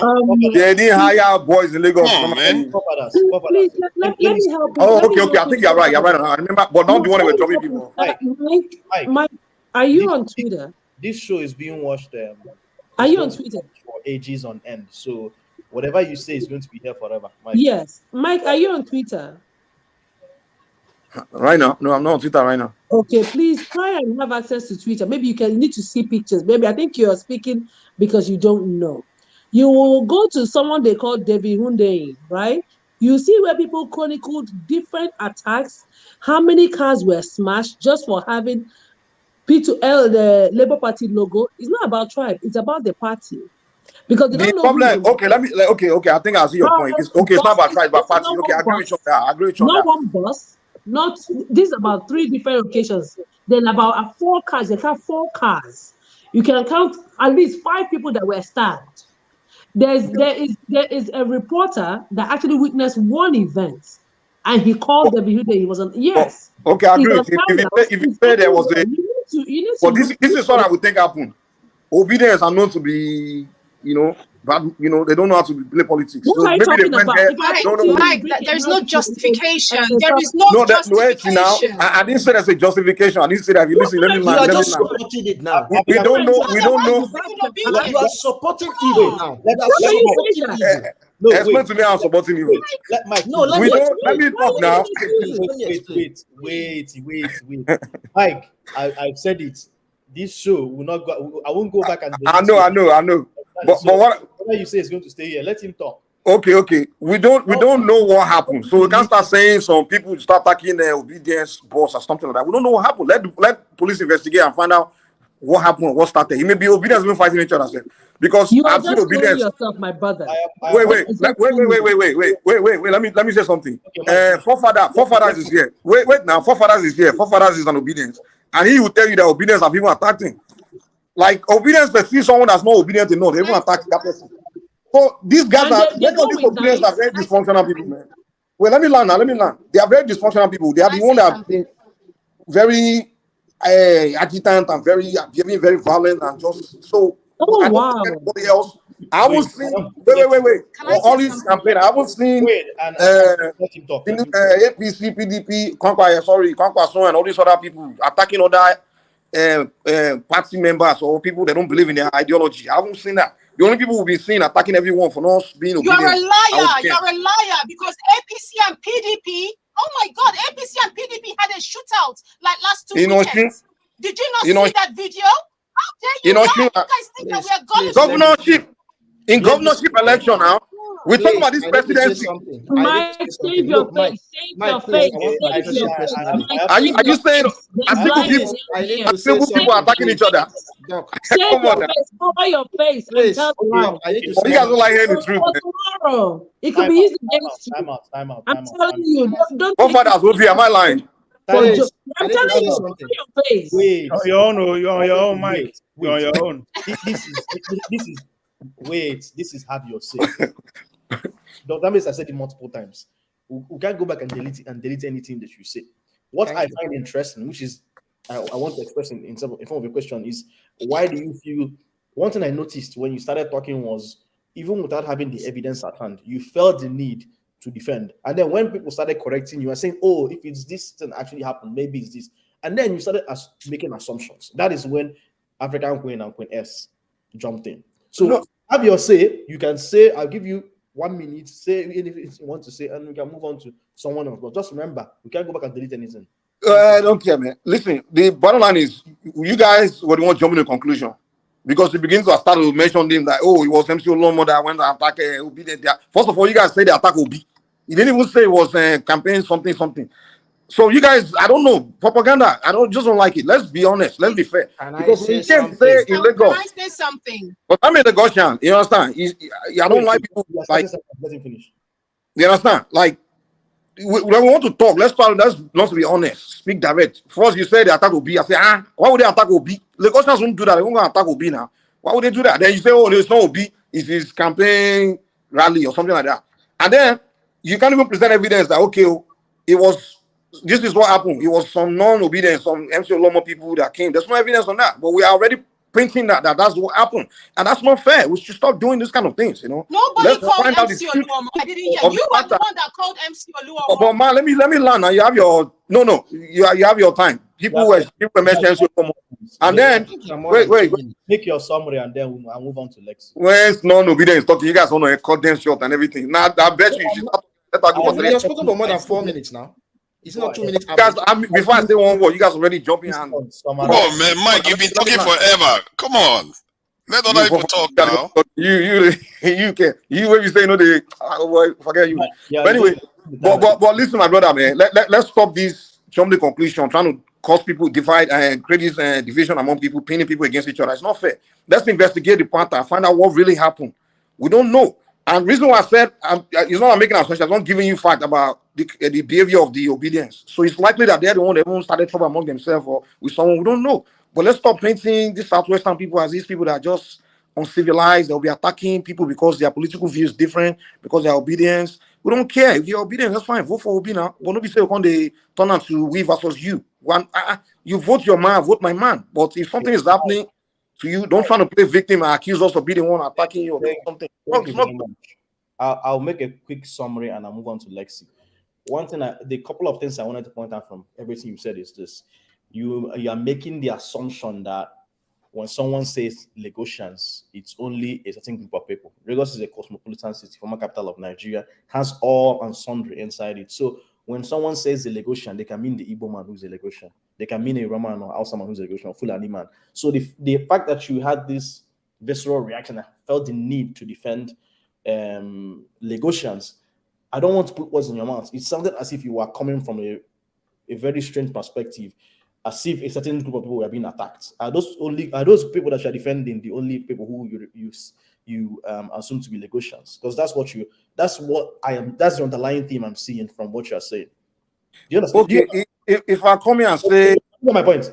You had the visceral reaction to defend a certain group of people. Are they the only ones who are Lagosians? But that's exactly what people are trying to. Come on, man. When people talk the way they talk, that's exactly what they're trying to say. You are making an assumption, which you are. It's not an assumption. People are specifically, but it's an assumption because you assume. No. I've seen people, and that's why you started attacking Africa and Queens and said they are also making assumptions. So I'm trying to express that you are making the same fallacy that you are accusing other people of making. No, I'm not. Can I go on? Let me speak on one other. I have to move on to Lex. We'll come back to you again. Okay, no problem. Okay. Lex, go ahead. So please, they go say policeman go see white, he go see that in red. Wait, August. Okay, am I the one talking or Lex? Yes, I can. Okay, sorry, call me. Sorry, please go on. Okay, gentlemen, and our ladies, our beautiful ladies, I salute all of you. This whole argument is not necessary, especially when Mike started. I was with him because he touched on something that everybody should know. Tinubu is not a Lagosian. I repeat, Tinubu is not a Lagosian. Thank you. He came from up country and established himself within the Lagos circle at the time he came. As I've heard, he was very much part of the motor park crowd. I mean, I'm not saying he didn't have all he claims to have, but he is not a typical Lagosian. The Lagosians were made up of Ghanaians, Sierra Leoneans, Hausas, Igbos, of course, the original Yorubas in that area, and the Saleko. I went to Austin School, Yaba. I was in the 11th Lagos mainland Sea Scout of those days. My scout master was from Ijo, Shonola. Lagos was one of the best places you could be in the world. I have been given a ride by Alhaji Waziri and my group when we were coming back from a camp meeting when where you have the prison now was all bush. Anyway, I only made this point to say that there are Lagosians and there are Lagosians. That difference, it still strikes me because when I hear people talk, I listen to them, I know whether they were the Lagosians that I knew. The Commissioner of Health for Lagos State now, Akinola, I think his name, was my classmate at Austin School, Yaba, Montgomery Road. The Sierra Leonean teachers we had then were all over the place. The Williamses and so on. Anyway, what has come to be today is a drifting from the togetherness that was in Nigeria. And it kept going and going and going apart. Before the coup, I'm saying before the coup that everybody is now hinging on as to what spoiled Nigeria. Alhaji Tafawa Balewa was the prime minister at the time. I went to school in the morning with others, and they said our teachers were not coming because they were going to demonstrate. One of the things my teacher carried when they came back was they were telling Abubakar, you were once a teacher. There's something they called austerity measure at that time. People began to riot. The British people were shooting. I mean, they had our army and police and, no, not army, the policemen firing at workers, railway compound and all those places. I can tell you more and more and more about the Lagos that was. Nigeria started pulling apart during that time because there was corruption and there was this Fulani thing trying to impose on everybody.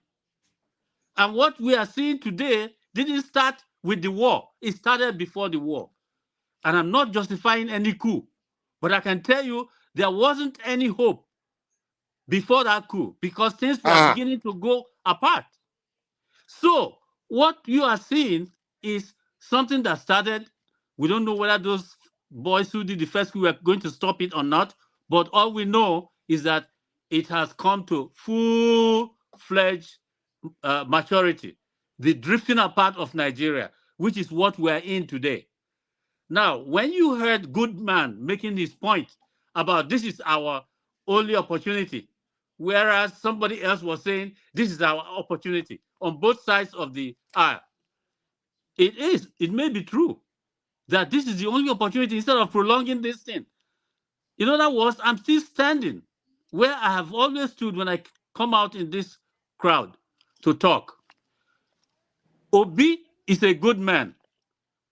I knew him before he became a governor. He did wonders as a governor. I have always seen him as someone that is so good. And now I have heard the rest of what he has been doing. So trying to make Obi the president of Nigeria should not be a problem for those who have come to buy his narratives about how he ruled Anambra, which is a good lead in trying to make him the president. Can I ask a question?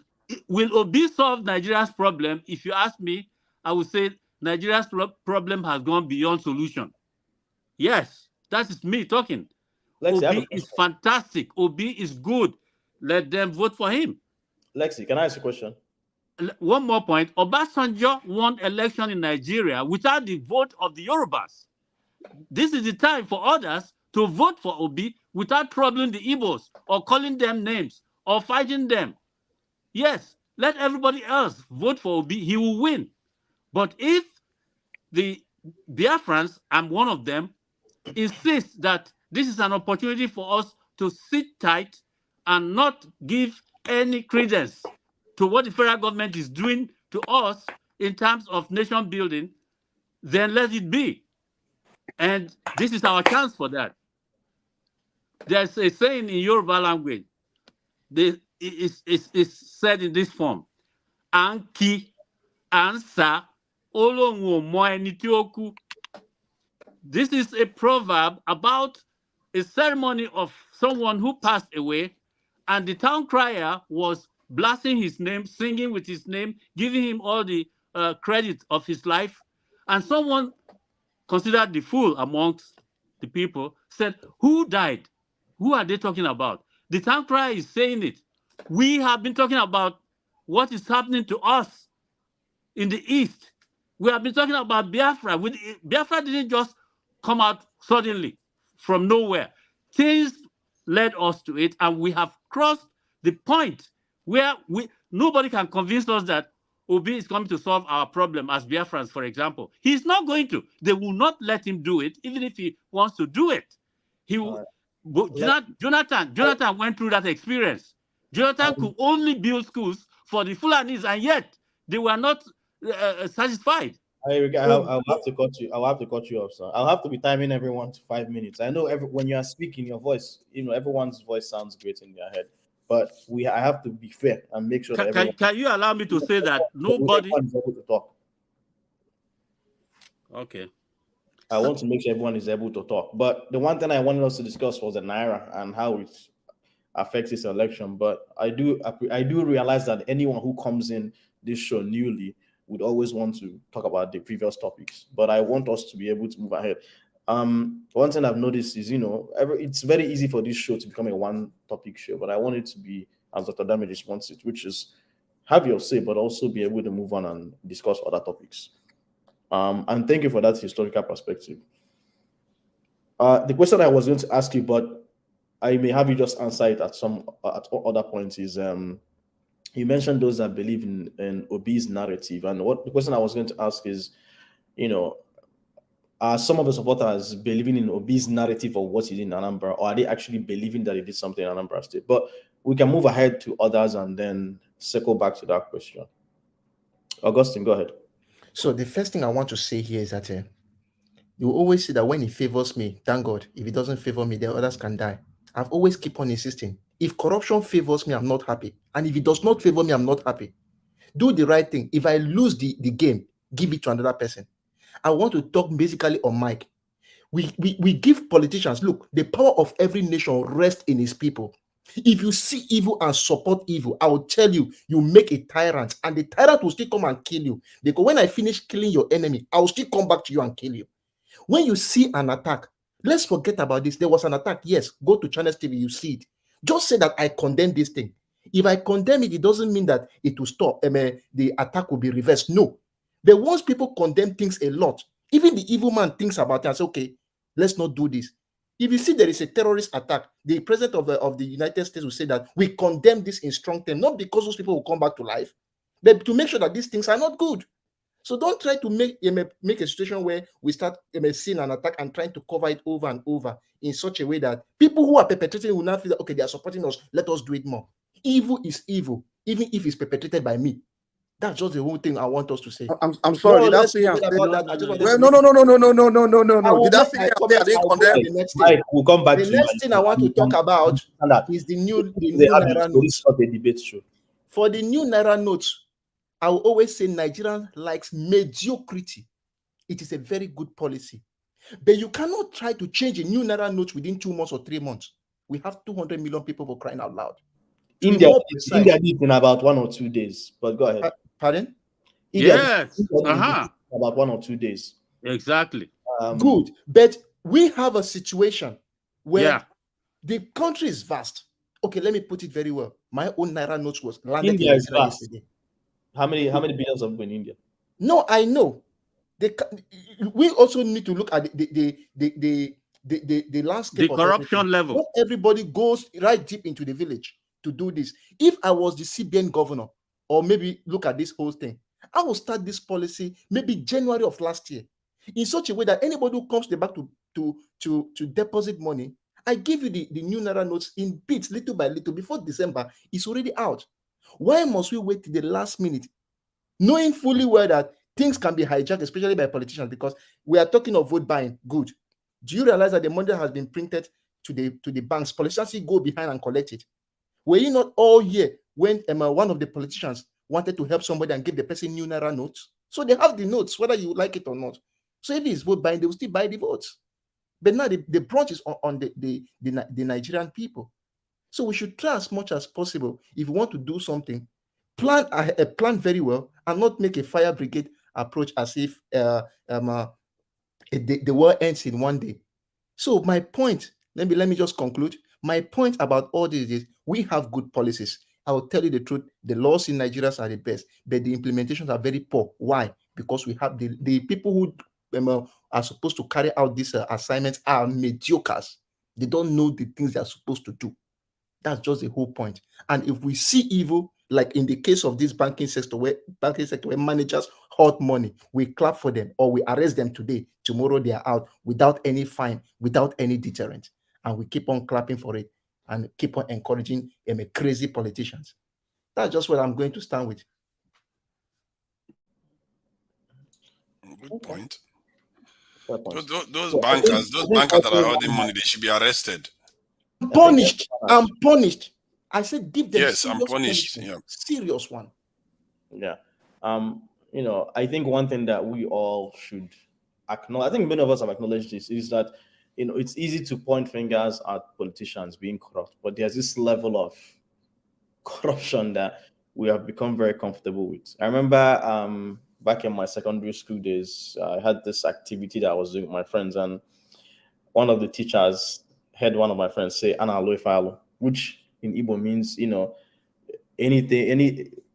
pretty much anything is workable if you have the right means to do it. And this is what happens in Nigeria. If you're going to get a driver's license, there's always this tendency to, let's pay and skip the line and things like that. So that's not something that the government can solve, right?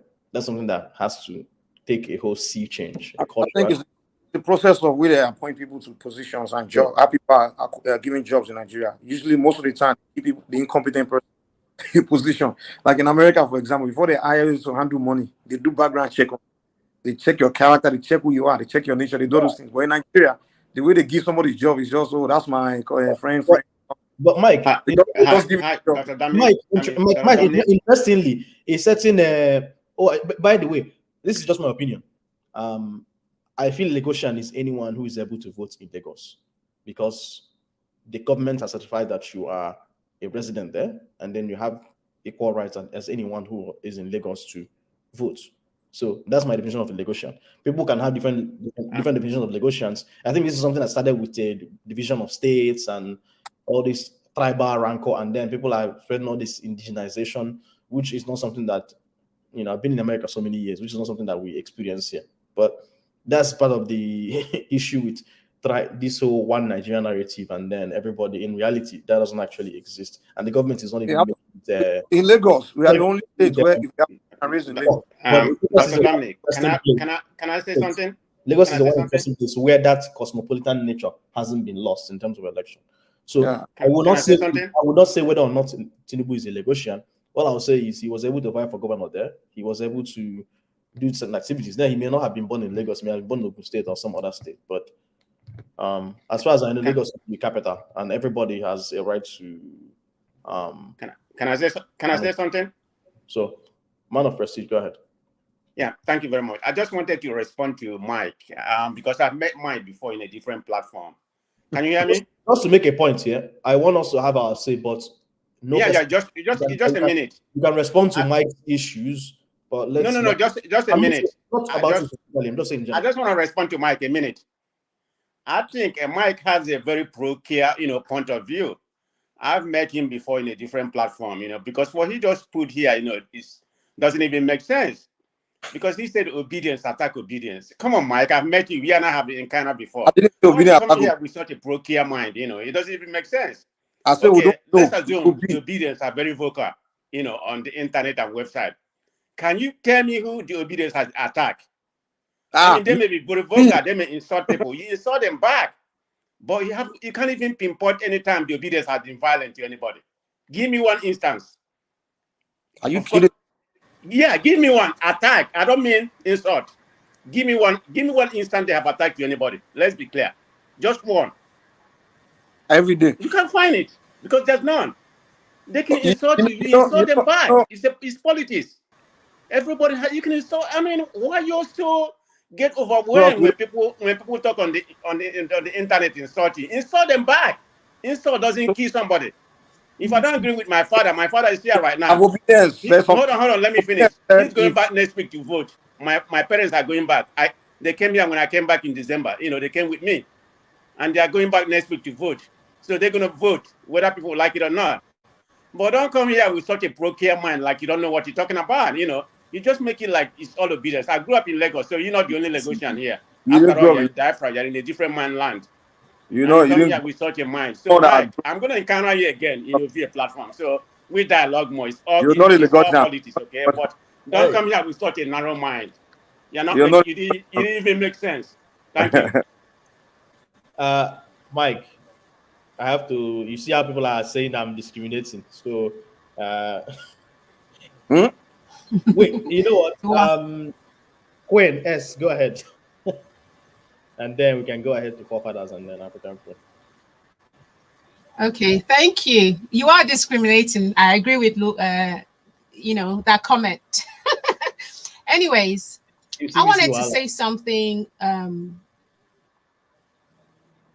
Go ahead. No hard feelings. I wanted to say something to Mike. Can you hear me? Yes, go ahead.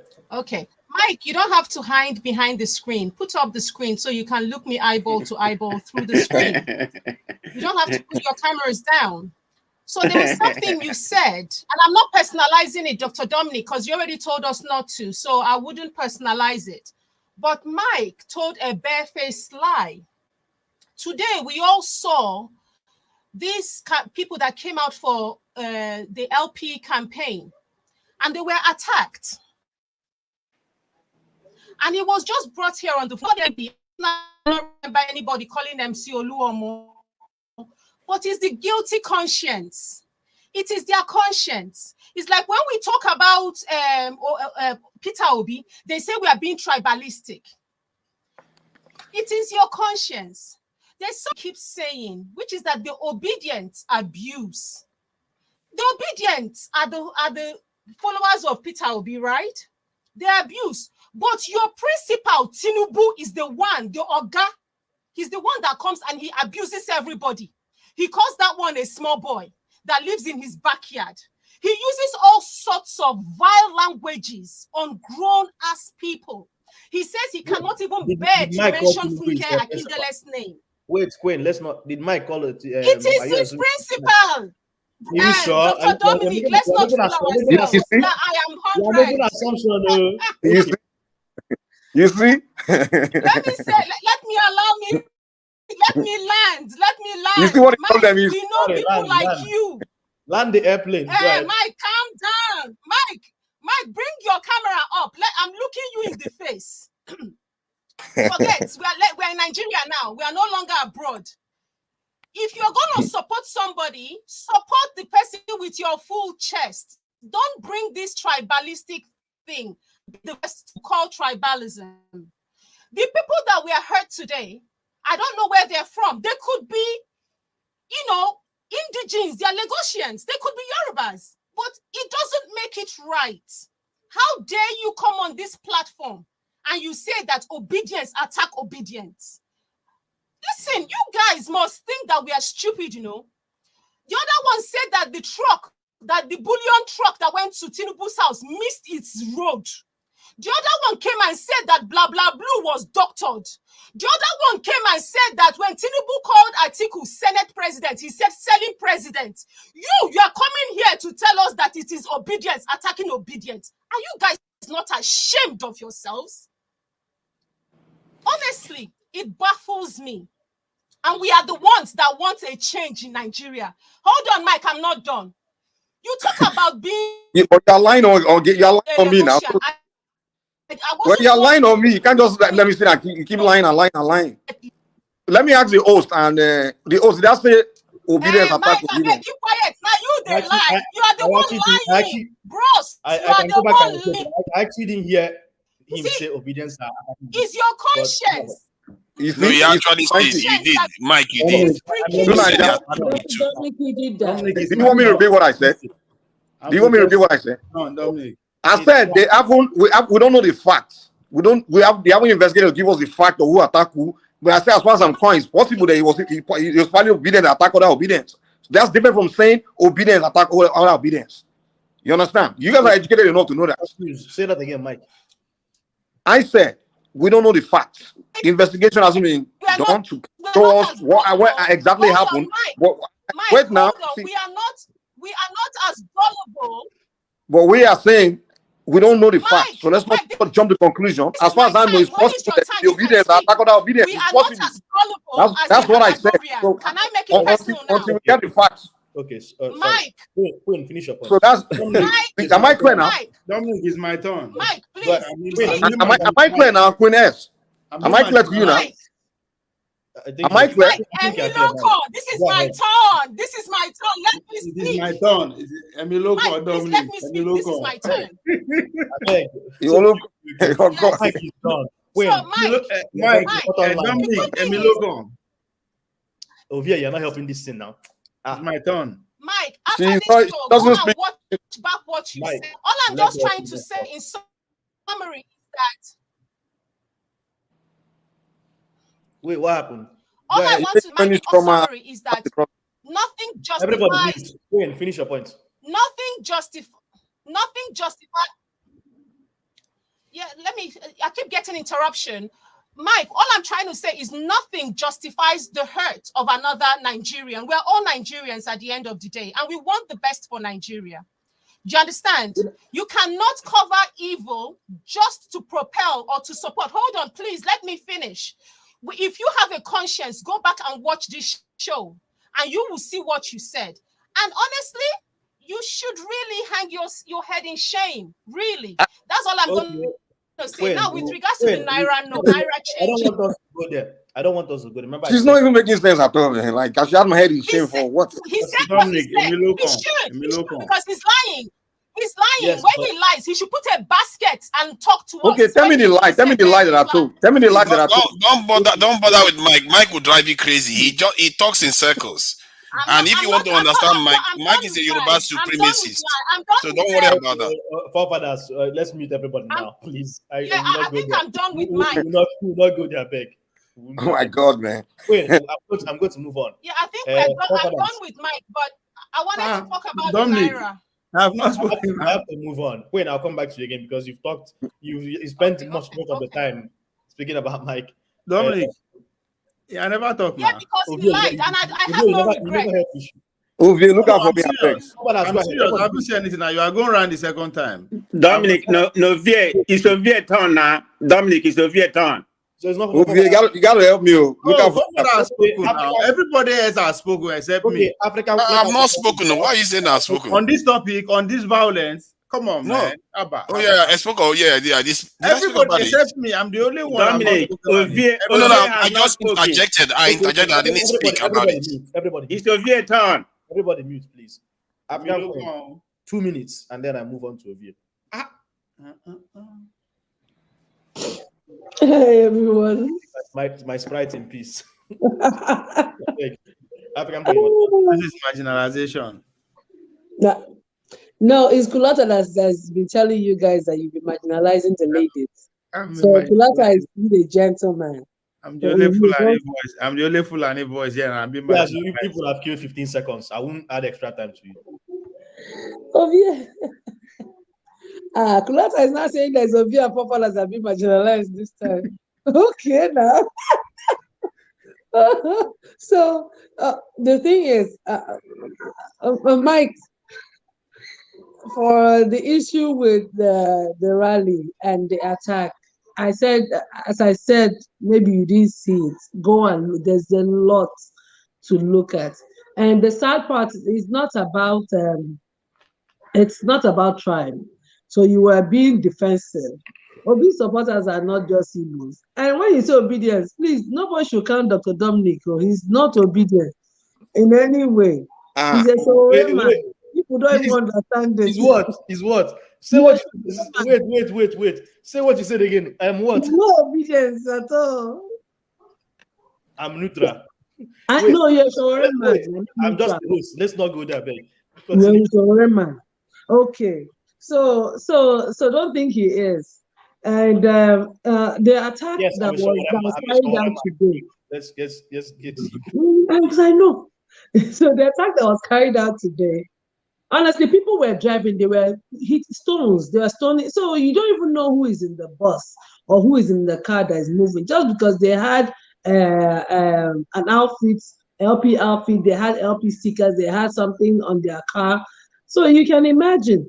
So it could be a Yoruba that was hit. It could be an Igbo. It could be an Ishekiri. It could be anybody else, because it was not just Igbos that are supporting Obi. So don't think it's not anything tribal. So and the fact is that these people were moving, so they were not fighting with anybody. They were stoning people that were in their vehicle. So just go look, you'll see. Do you agree with me that a lot of succession is supporting Obi? There are a lot of Ipobians supporting Obi. Mike, why are we just jumping? What about the Ipobians? No, hold on, Mike. What about they are obedient? There are many of them that are obedient. The Ipobians are obedient. There are many of them that are obedient. Hold on, Dr. Dominic, please. Let him come. He's having his say. No, it's okay. What about the Ipobians? There are many of them that are also obedient. They are half Ipobian, half obedient. Forefather, we agree with me now. And oftentimes, they get wait now. Ask you a question. Let me land the point I'm trying to make. Where are the Ipobians from? You can't land the point. Dominic, there are many. Okay, you know what I'm saying. But please let him answer the question. Let's interact. No, this will make sense. This will make sense. This will make sense to you and Queen S. There are many. Wait now. There are many Ipobians that are also obedience, and oftentimes they clash with the full-blooded obedience because they are. My goodness gracious! We've seen argument between. Okay. Have you finished? Can I? We saw an issue earlier today. Now. Can I tell you something? Some of the Abobians are confused. They don't know they are not really obedient, but they think if obedient and let them lose them. I think we've talked about. We know what's going on. Do you want clarification on that? We discussed. Okay, what? Tell me. Okay, let me help you. Let me help him. Listen, anybody who is fully fighting for Biafra is not part of this election process. They are not obedient in any way. I know one who they're not even sitting on the fence. They don't have PVC. As I'm telling you, I know one personally. She doesn't have PVC. So you cannot lump the two together. If you say Ipobian, who is Ipobian? You say who is someone that sees that I'm a Biafran. If they want to support Obi, they are supporting Obi. There's no clash between any obedience. No. The people that say they're shooting for IP, they are autopilots. They are on their own. They don't have any business with this election, and they don't care about the election. They're not voting. And what we talked about is that those ones should please kindly let people like us vote. It's okay. We don't mind that they don't want to vote. Just sit down. Don't vote. Like that, my aunt, she doesn't have a card. It's okay. And we're okay with that. But she can't come and tell us not to tell my mother not to vote tomorrow. Okay, do you agree that Samuel Ekpa is against obedience? Time is up. Leave Samuel Ekpa out of this, please. How do you know it wasn't obedience and Samuel Ekpa put a clash in Lagos? How do you know it wasn't? Samuel Ekpa is not in Lagos. You're confused. Maybe it was his supporters that attacked the obedience in Lagos. We don't know. So why you guys saying it was Lagosians that attacked? You know? Stop with the propaganda. It just depends on the thing without looking funny. We don't know who attacked who. That's what we are saying. We don't have the result. We don't have the investigation. We are already accusing Lagosians. People in the east. He's attacking people in Lagos. Mike, you are talking a lot of gibberish. Okay, Mike. I'm telling you the truth, man. You can't handle it. He was not the big tribe. You just marginalize us. Ovia, your turn. I beg now, man. Wow. I'll be patient enough anyway. But there's nothing make me more relaxed these days, to see when I see obedience and bat, going at each other. It's always a very classy moment to relax. So it means Konkoso is doing something there. He's doing the lost works, according to some people. Now, Matt and Goodman have gone, but I get question for them. They were making a point that I kind of agree with, saying that everybody, they should allow everybody doing on. Those who want votes participate, they should participate. Those who don't want participate, sit at home, they should allow. I kind of agree with that, but in a different way. I would have wanted him to clarify to me. It wouldn't have been better to say those that want to vote should vote. Then those that believe in Biafra should sit at home, rather than say everybody should sit at home. Knowing that there are people from other states that reside in those 5 states. So they would have just, actually clarify it.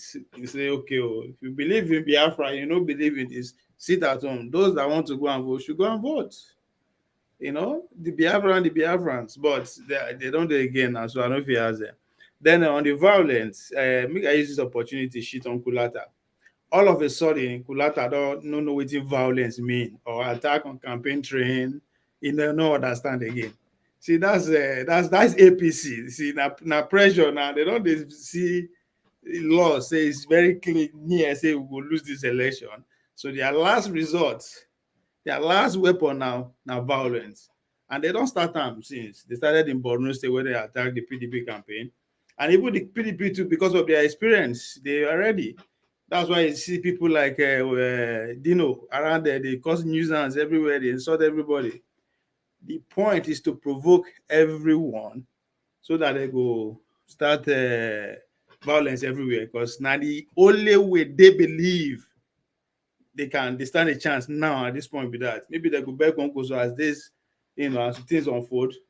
But the only chance waiting them believe ever from the get-go is to cause violence everywhere, so that they will differentiate people from coming out to participate, because it's obvious Nigerians everywhere are rejecting APC for obvious and good reasons. They don't perform.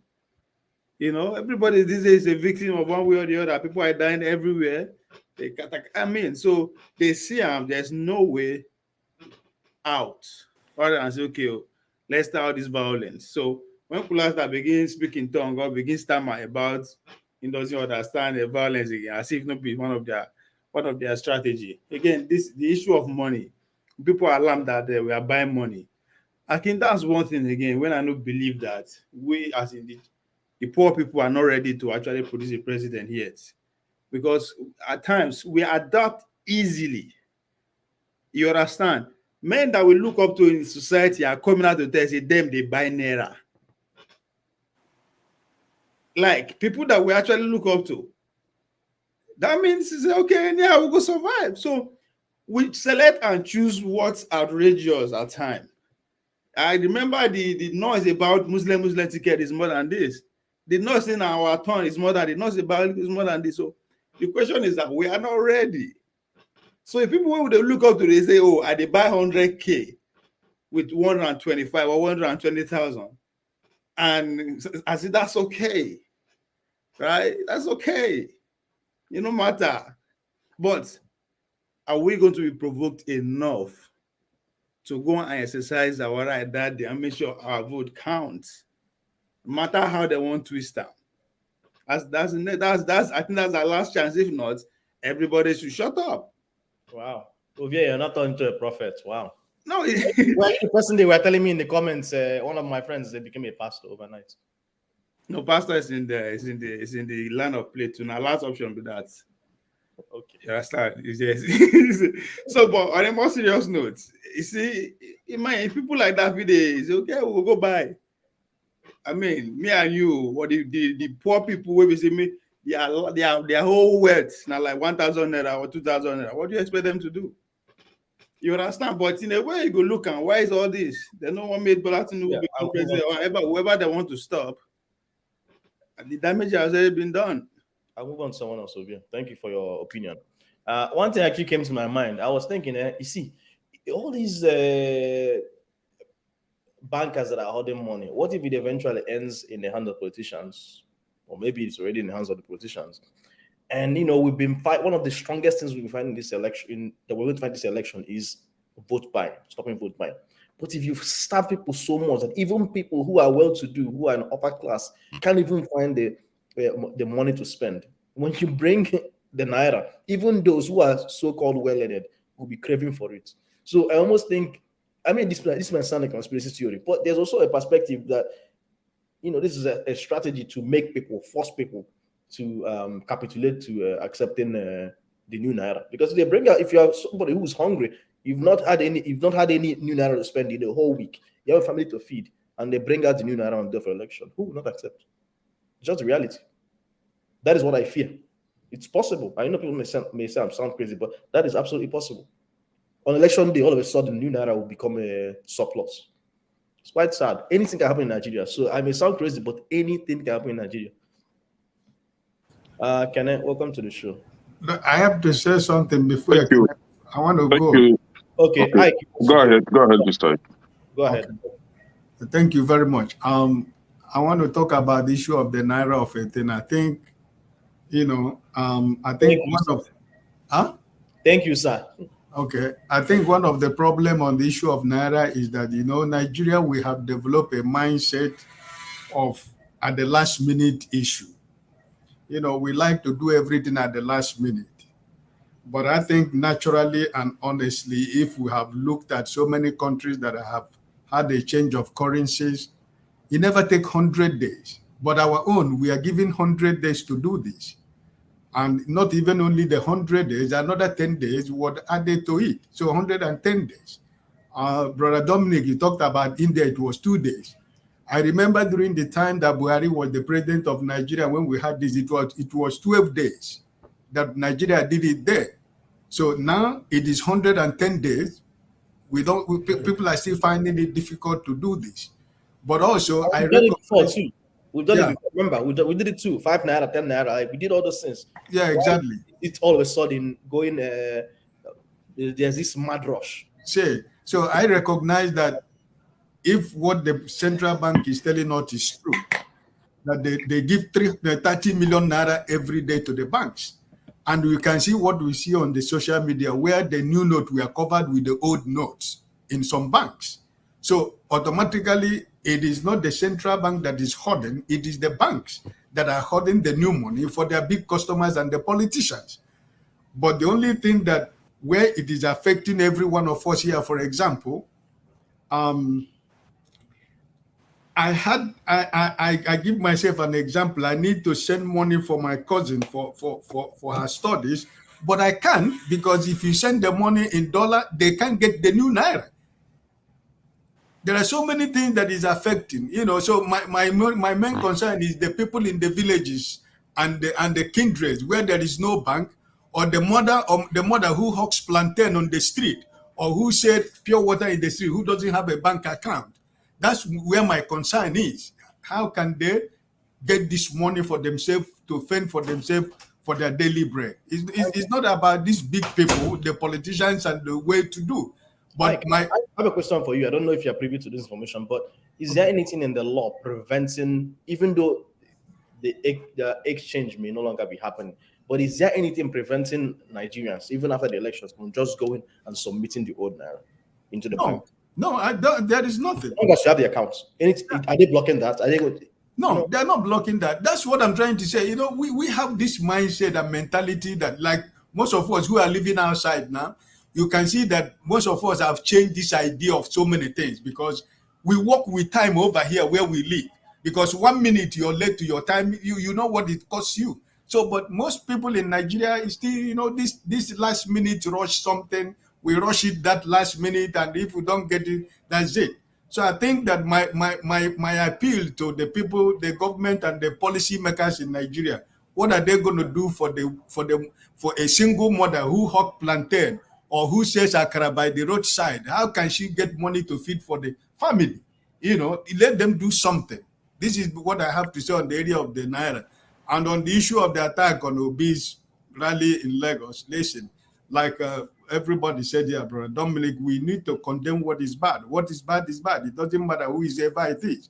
It doesn't change the fact that I support Peter Obi, or you support Atiku, or Obi support Kwankwa. So no, but when something that is bad happens, just condemn it. Like what the example you gave. Whenever there is a terrorist attack, you see the president and prime ministers all over the world, they go to the national television and say, I stand at the office of the president and I condemn this act. It doesn't mean that the people that died they are coming up. They are not coming up tomorrow. But at least when you hear that, oh, I condemn it, you can when then that person who is doing that, they hear one or two people say I condemn, they might have a second thought. It doesn't mean that the person that has passed away is coming back. But let us not glory on what is evil. Evil is evil. It doesn't matter whatever it is. And Brother Mike was saying that it's a Lagosian. All of us are Lagosians. I schooled in CMS Grammar School. Femi Kuti was my... you conclude so I can respect the kind of... Yes. So everybody is a Lagosian. I lived in Lagos for more than 25 years. So everybody is a Lagosian. It's not only him. So Lagos is like when you say New York is only for, I don't know what I'm going to use. So maybe if you live in New York, maybe one people that New York is for them. But when you see that New York is for everybody, so Lagos is for everybody. Lagos is like America. America is the land of all. Nobody owns America.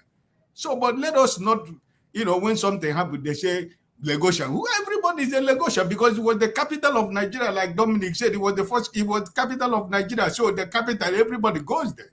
Abuja now is the capital. Everybody lives in Abuja. Most people live in Abuja. So please, when things bad happen, let's say it is bad. So please, I wish all of you the capital of Nigeria. I am leaving office now because I'm speaking from office. I want to go home, and I wish you all the best. Thank you very much. Supposed to be capital of Nigeria. Everybody's a Calabria. I have not said anything about this. Can I speak now? Yeah, can I go ahead? Somebody was talking. But I've not said anything. Forefathers. Yeah, I've not said anything regarding this topic. But he has given me the pattern. So because I just interjected when this thing Mike was going on about his stuff. Regarding the currency stuff, I think that is a good policy. And I think that there is something else that the CBN governor is trying to push, which is a cashless this in transactions in Nigeria. And I'm sure a lot of Nigerians that have never encountered that, never practiced cashless transaction, have had to do it in the last couple of weeks, if I'm not mistaken. So I think maybe it's a good thing from that point of view. And but the way it has been implemented, clearly it should have been prepared. I don't like failures, and there's no point failing and saying Nigerians are bad here. You should have planned for those bad bank managers and all the rest of them. You have soldiers lined up, have police lined up, ready to attack. And maybe, just maybe, when they know you are prepared, they will not do what they are doing now, and the stuff would have gone smoothly. How? So far as Yeah. you like soldiers too much. No, police. Police. No, EFCC. If you send EFCC to their head, they have got all their branches and everything, and say, if you step out of line, because I know my people, if you step out of line, you're going to answer for it daily. Maybe that will teach them a lesson, and they will not even dare into that direction, because now they are using the situation to kind of damage the policy itself, because some people don't have access to cash. It doesn't matter for whatever reason. People don't think like that. All they see is a failure. And I think that's something that P2B has played quite smartly, because P2B just said, yeah, see what they are doing again. All of them, they're all the same. They are incompetent leaders and doing incompetent stuff. And it's a good policy on its own. And he is right to think that he can get it done in that short period of time. The problem is he didn't prepare for the sabotage that could come from the policy. And maybe he did. Maybe he just factored all these things. He just said, yeah, maybe Nigerians will survive it, whatever happens, which they will. And I think that, I'm not there in Nigeria physically, but I'm experiencing the problem myself. In the last couple of years, the kind of inflation we are seeing in Nigeria, you can't rent a property the same price you rent last year. So almost 1.5 or 2 times the price you paid last year. So things are expensive in Nigeria, and it's getting more and more expensive. If this is going to slow it down, that is important that we get it done. Because whenever you tell Nigerians that you need to do something, they will rather leave inflation to eat up all that money. The money we spend on inflation alone. Jesus Christ. If you tell Nigerians to donate that percentage to the state, they will refuse. But yeah, they lose it on inflation, on just downright incompetence in the system. So I think it's a good policy, and I think that the people that are arguing that they should have let it go on for a bit longer, because they know they are going to gain from this in having access to cash and being able to be corrupt. Because remember, electronic transaction can be tracked. It's a lot easier to track electronic transaction, because it's like CCTV. If somebody does something in an area where there's CCTV, they're going to go back and track it, and you can find it. But when you have so much cash in the system, I have a question for you. Okay, go ahead. I have a question, right? If you see a poor woman, right, and you buy food stuff for her, this is, I want you to sell this, but you don't think about the electricity that she would use to refrigerate those things. You don't think about the shop that she would use to sell those things. Do you think you are helping her, or are you just making her suffer more? I made that example because you're talking about a cashless policy, but you're forgetting all the things that it has to depend on. Yes. Expensive broadband internet access. People will never afford devices that can make quick transactions, because time is money. You have to think about all these things. And people in the remote villages, who all they think about is how to eat, not where to buy the next iPhone. I agree with that. If it's for the greater good, the short-term difficulty is tolerable. I think it's something that we can go through, because here in the UK, you see so many times the leaders come and tell the people, you know what, bad news, your bills are going up 300%. Here in the UK, people's energy bill went up more than 300% in the last year. If that was Nigeria, they were going to lose their mind, because they think their own suffering is more than every other person's suffering in the world. What of those who would genuinely suffer and die from it? People die here in the UK too. Do you know how many people die from cold in the UK every year? They have the numbers. Thousands, over 10,000 die from cold. So they should die, Abby. We should let them die. No, nobody's saying they should die. I'm saying that people here too are suffering, and sometimes you have to make hard calls. Because this thing that we do, that we don't want to make hard calls in a country, That's what is leading us to They these have welfare problems. system in the So UK. who wants to be the sacrificial lamb? It's still hard. Who, No if matter how you cut it, it's still hard here. If you are told to go to the front of a protest, and you are sure that you will get fired upon by the police or by the army, would you stay in the front? If No. depend on the kind of person, Exactly. if you are sure, No. it doesn't mean you shouldn't go. If you're 100% sure you're not going to die, there are people that will actually go. Will you go? They're asking you. If I'm sure I'm going to die for the protest, yes. Depends on the protest. No, hold on. It depends on the protest. I will go on certain protest. No, it depends. Why would I give my life for any and anything? You won't go. I will not give my life for any and any stuff. What are you talking about? You just say any protest. If they are protesting Okay, you won't go. for the sake of Nigeria, we all want Nigeria to work, right? And you are sure this protest is going to make Nigeria the heaven, and you are told to stay in front. The man already ran to Yes, the I UK. will. Man. No. That one is a very clear one. I will. That's why you ran to the UK. I mean. No, hold on. How is that? So hold on. You mean all the people here, if they know they are going to take a bullet to save Nigeria forever, they will not do it? I will not do it. I will not do it. Then don't bother talking about Nigeria again. No, I have to. Because you are completely unworthy. I have to. Because of your one life that you are going to still lose. I can't die for Nigeria. You can't save the entire country. Then why are you talking about Nigeria? Do I look like Jesus Christ? Why are you talking about Nigeria? You are going to die whether you are Jesus Christ or not. What useless man thinks that if you can save your whole people, you are not going to be willing to do it when you are going to die anyway? Dr. Dominic, you're taking a lot of my time, please. Hold on, you die a useless death or you die a useful death. Which one will you choose? For me, that is not even a choice. Die for Nigeria is dying a useless death. Number one. No, the context that was stated is if he was going to solve all the problems of Nigeria. Okay. How can I die for people my who ancestors died to save Nigeria, and Nigeria is irredeemable. Thank you. That was a very easy question. Please, my time to talk, please. What I was trying to make is it's not your time to talk. You are not the one moderating. Who do you want to be sacrificed? That's the point that I was trying to make. No, it was my time. I just read it for you. It was my time, actually. We are all sacrificing. So don't come with that. Can we stop, Kenny? Kenny, you need to stop, okay? Wait. It's my time, actually. Behave yourself. No, it was my time. You are not the moderator. It wasn't your time. It was my time. I let you go. It was mine. He asked me to speak, and I let you go. It was my time. My fault. I let Can you just So stop? I should ask you to behave yourself. You don't tell me that. No, you behave yourself. No, because you behave yourself. You don't tell me that. Please. Then you misunderstand. You can die for a useless country. Mind your business. Be quiet.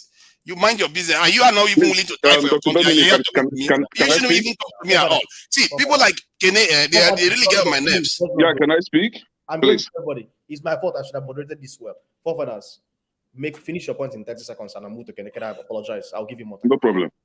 Okay. So this stuff that people say that when it comes to solve the problem of the country, and they are not going to be willing to die, that is the stupidest thing ever. Because you're still going to die anyway.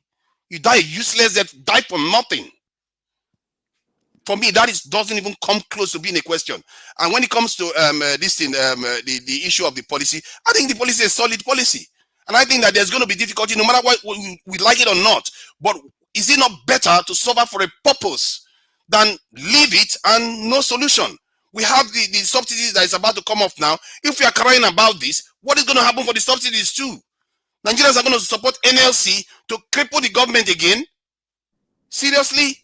We really have to be prepared that where we are right now, we are not going to get out of it without pain. The UK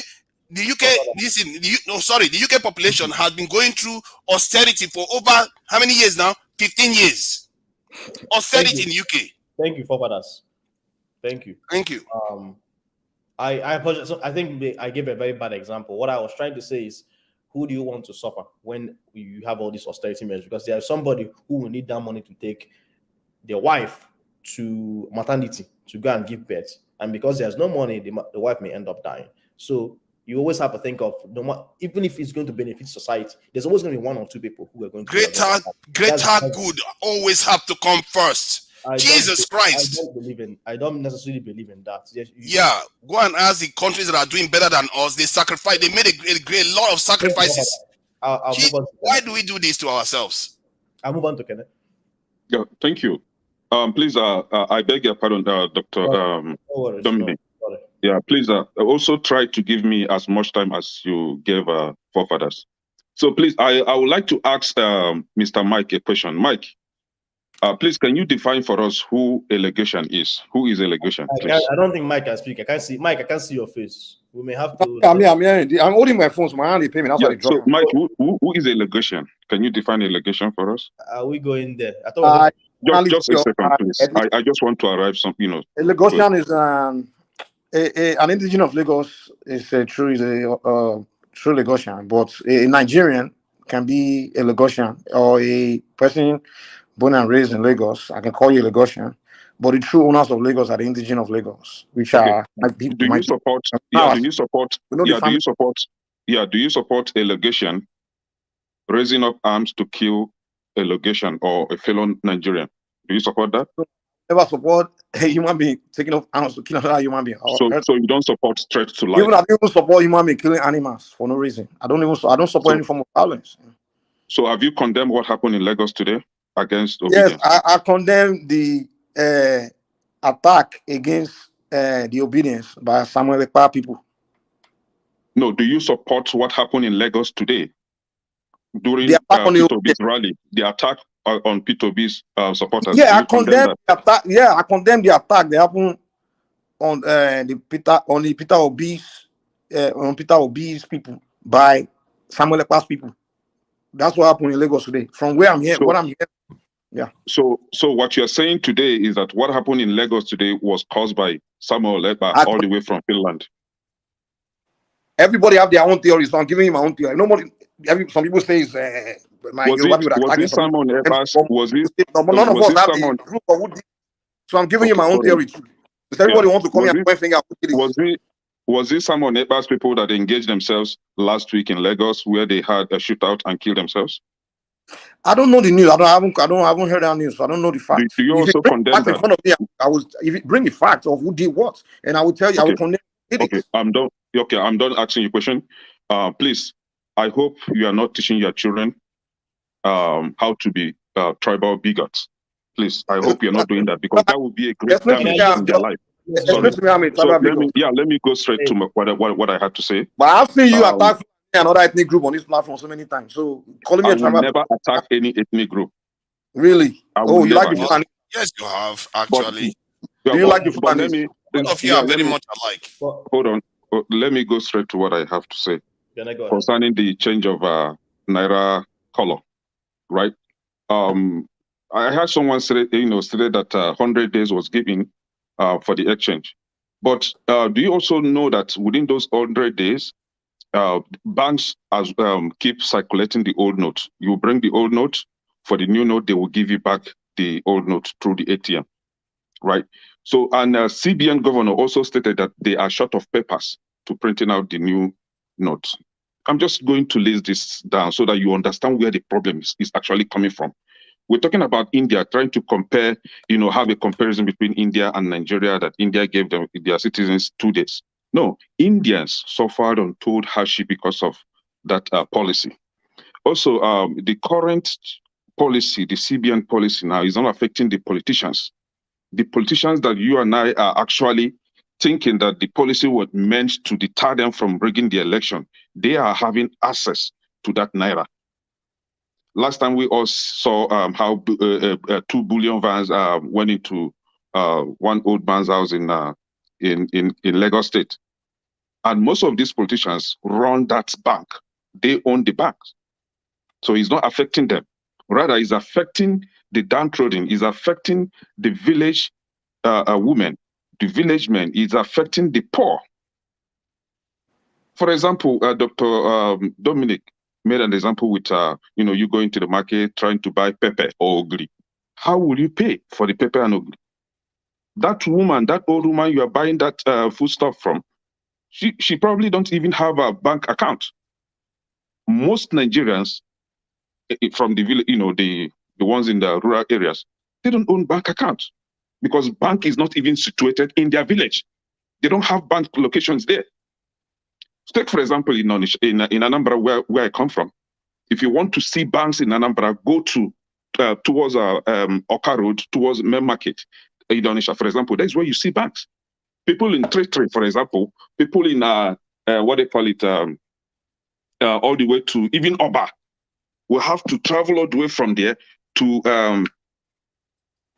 main market area before they have access to bank. Banks are not everywhere. Where do you see ATM machine? Where do you see ATM? They don't have it. So yes, it's a good policy, but it's not meant for Nigeria. As of today, Nigeria is not deserving of that policy. If they want to have a change, if they want to have a good governance, if they want to have something impactful on their citizens, they should copy the right thing. They should copy the right way of leadership first. They should copy how to improve their economy first. They should copy how to give their people access to electricity 24/7. They should copy how to respect court laws, court orders. They should fix their judiciary. They should fix their leadership. They should fix their economy, fix their mentality to life. Because a killing of life in Nigeria is nothing to them. A police officer stands on the road, asks you for 20 naira, you refusing to give you the 20 naira will be the end of your life. Fix those things first. And this cashless policy that you're talking about will naturally come up on its own and fix itself. We all live in the Western world.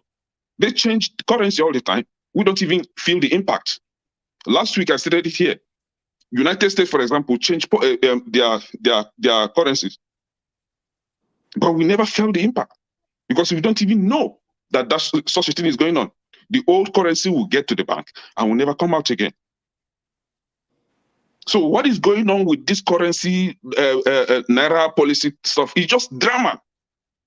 They sent the short man from Kaduna to come and be playing, to come and be acting up on the TV, trying to deceive their fellow Nigerians. They know what they're doing. In 2020, there was a NSAS riot. Just a few minutes. NSAS riot.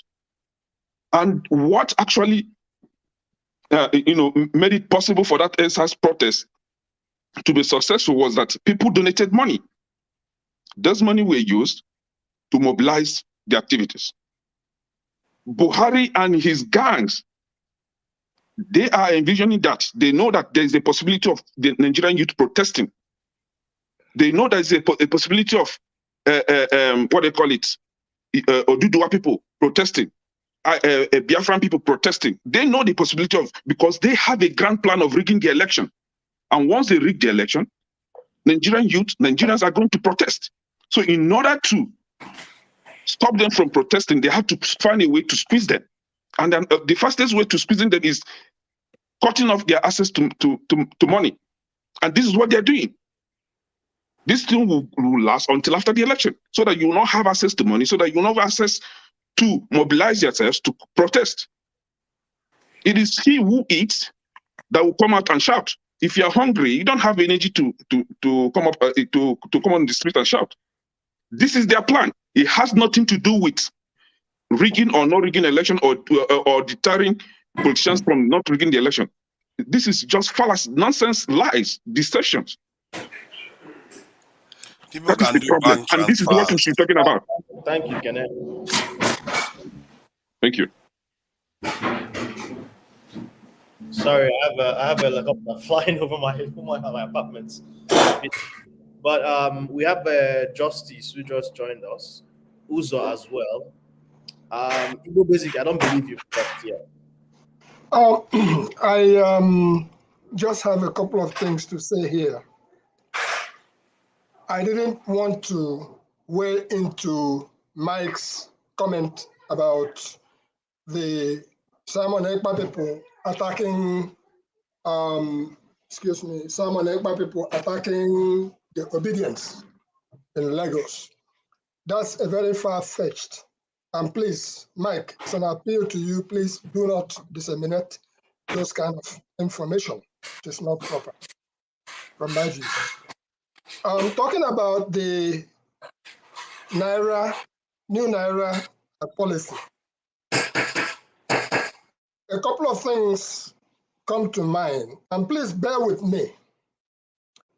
The people in the village, I lived through the Nigerian Civil War, Biafra-Nigeria War, okay? And even at that, people used to plant gardens within their household. And people in times of difficulty can always find something to eat until things get better. So maybe this situation will be a lesson for people to get back into their basic things, like hunting, like farming, so that in the times like this, you will not die of hunger. Having said that, most of us are in the comfort of our wherever we are. Please bear with me. Let me read to you somebody who is also with us here, but went home to put in their best to make sure that a new Nigeria emerges. And she goes, "My dear brother, I am writing to give you an update." And he says, "It's been a very rough time here. We queue for hours to get some fuel for vehicle and generator. It gets to our turn and they won't sell because we don't have cash. They always claim that their POS is not working and they won't accept a transfer." That was the whole of last week. This week, I decided to queue at ATM, and the ATMs are not dispensing since Monday. Then I go to the banking hall to withdraw my own money. They tell us that the CBN instructed them not to pay out money over the counter, that we should go and queue at the ATM that has money. I got badly sunburned right now, but my face and skin is the least of my worries right now. Most people go without food, including my driver and PA, and I can't even help them. The lady helping me with social media can't come to work because she has no transport money and no food. So we don't have money to buy fuel, and no fuel to power generator, and no food to eat because I can't buy food because I don't have cash. Nigeria is a huge mess. I plan to do the cycle again today, just in case. Since Monday, I go with Uber. They at least allow transfers. So go to the bank to see if I can get any money. Then if I get, go to the gas station to queue for fuel so I can at least use my laptop. I can't reach the driver because his phone is not charged, and so on and so forth. I've never seen a thing like this in my whole life. We are just grounded and can't perform simple tasks here. Frustration is a very mild word compared to what I am feeling now. Please, let's give a little time. Let's give a little more time to see if I can function a little bit and complete the assignment. I am off today to do something. I tell you, nobody is doing better either, except those who have solar power and inverters. Obviously, I don't have any since I don't live here. My dear brother, it is a huge mess of a country. Keep me in your prayers because my husband insists that I come back, but I want to stay and complete what I have started. Thank you. This was what a sister who is on ground has written, and I'm quite sure this will touch all of us. This is somebody who lives in the United States, who went out there because they wanted for their grandchildren. First of all, her parents are no more, but she went there to say that she would like for her grandchildren to one day say that my grandmother is from there, and has been fighting on the ground for the women folk, and for everybody through the PVC collection. I'm talking about a lawyer by profession. So, my dear friends, anybody is entitled to support anybody they want to support.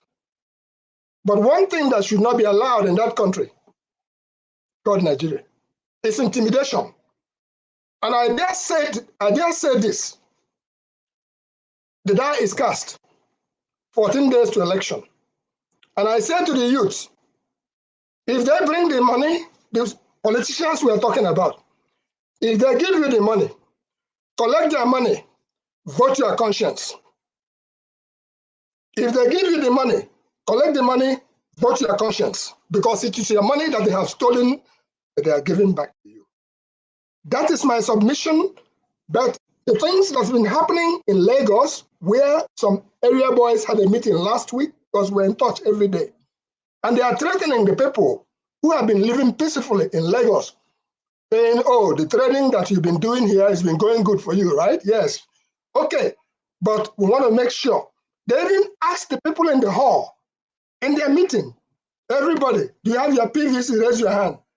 Those who intend to vote, some people did not even want to raise their hands.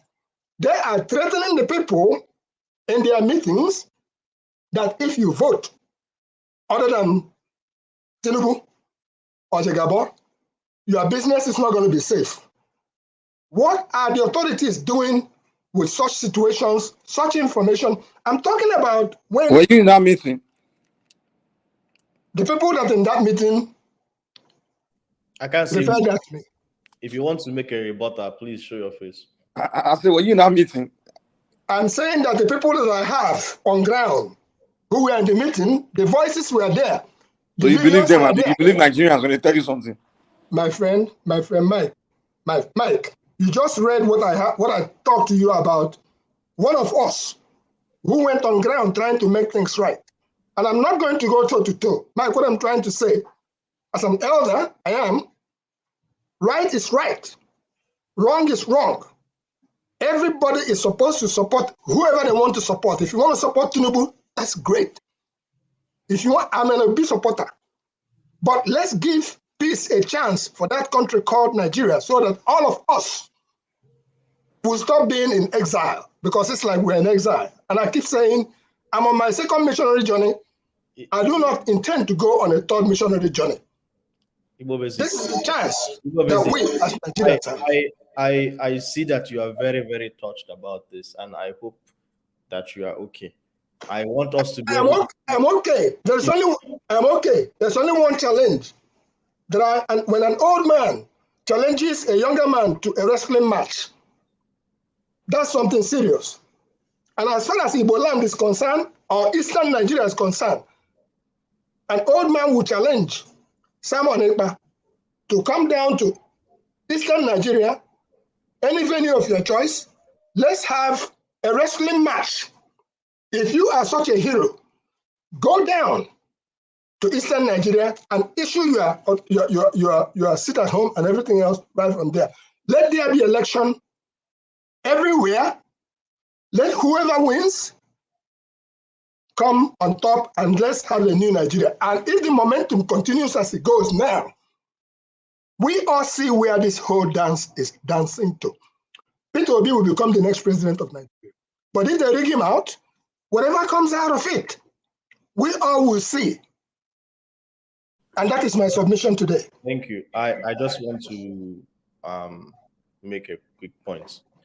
I think it's important for all of us to discuss about Nigeria, find forums where we can express our opinions and, the deep yearnings that we want for our country, and, trying to make efforts, through different underground ways via WhatsApp or shows like this, and trying to sensitize people.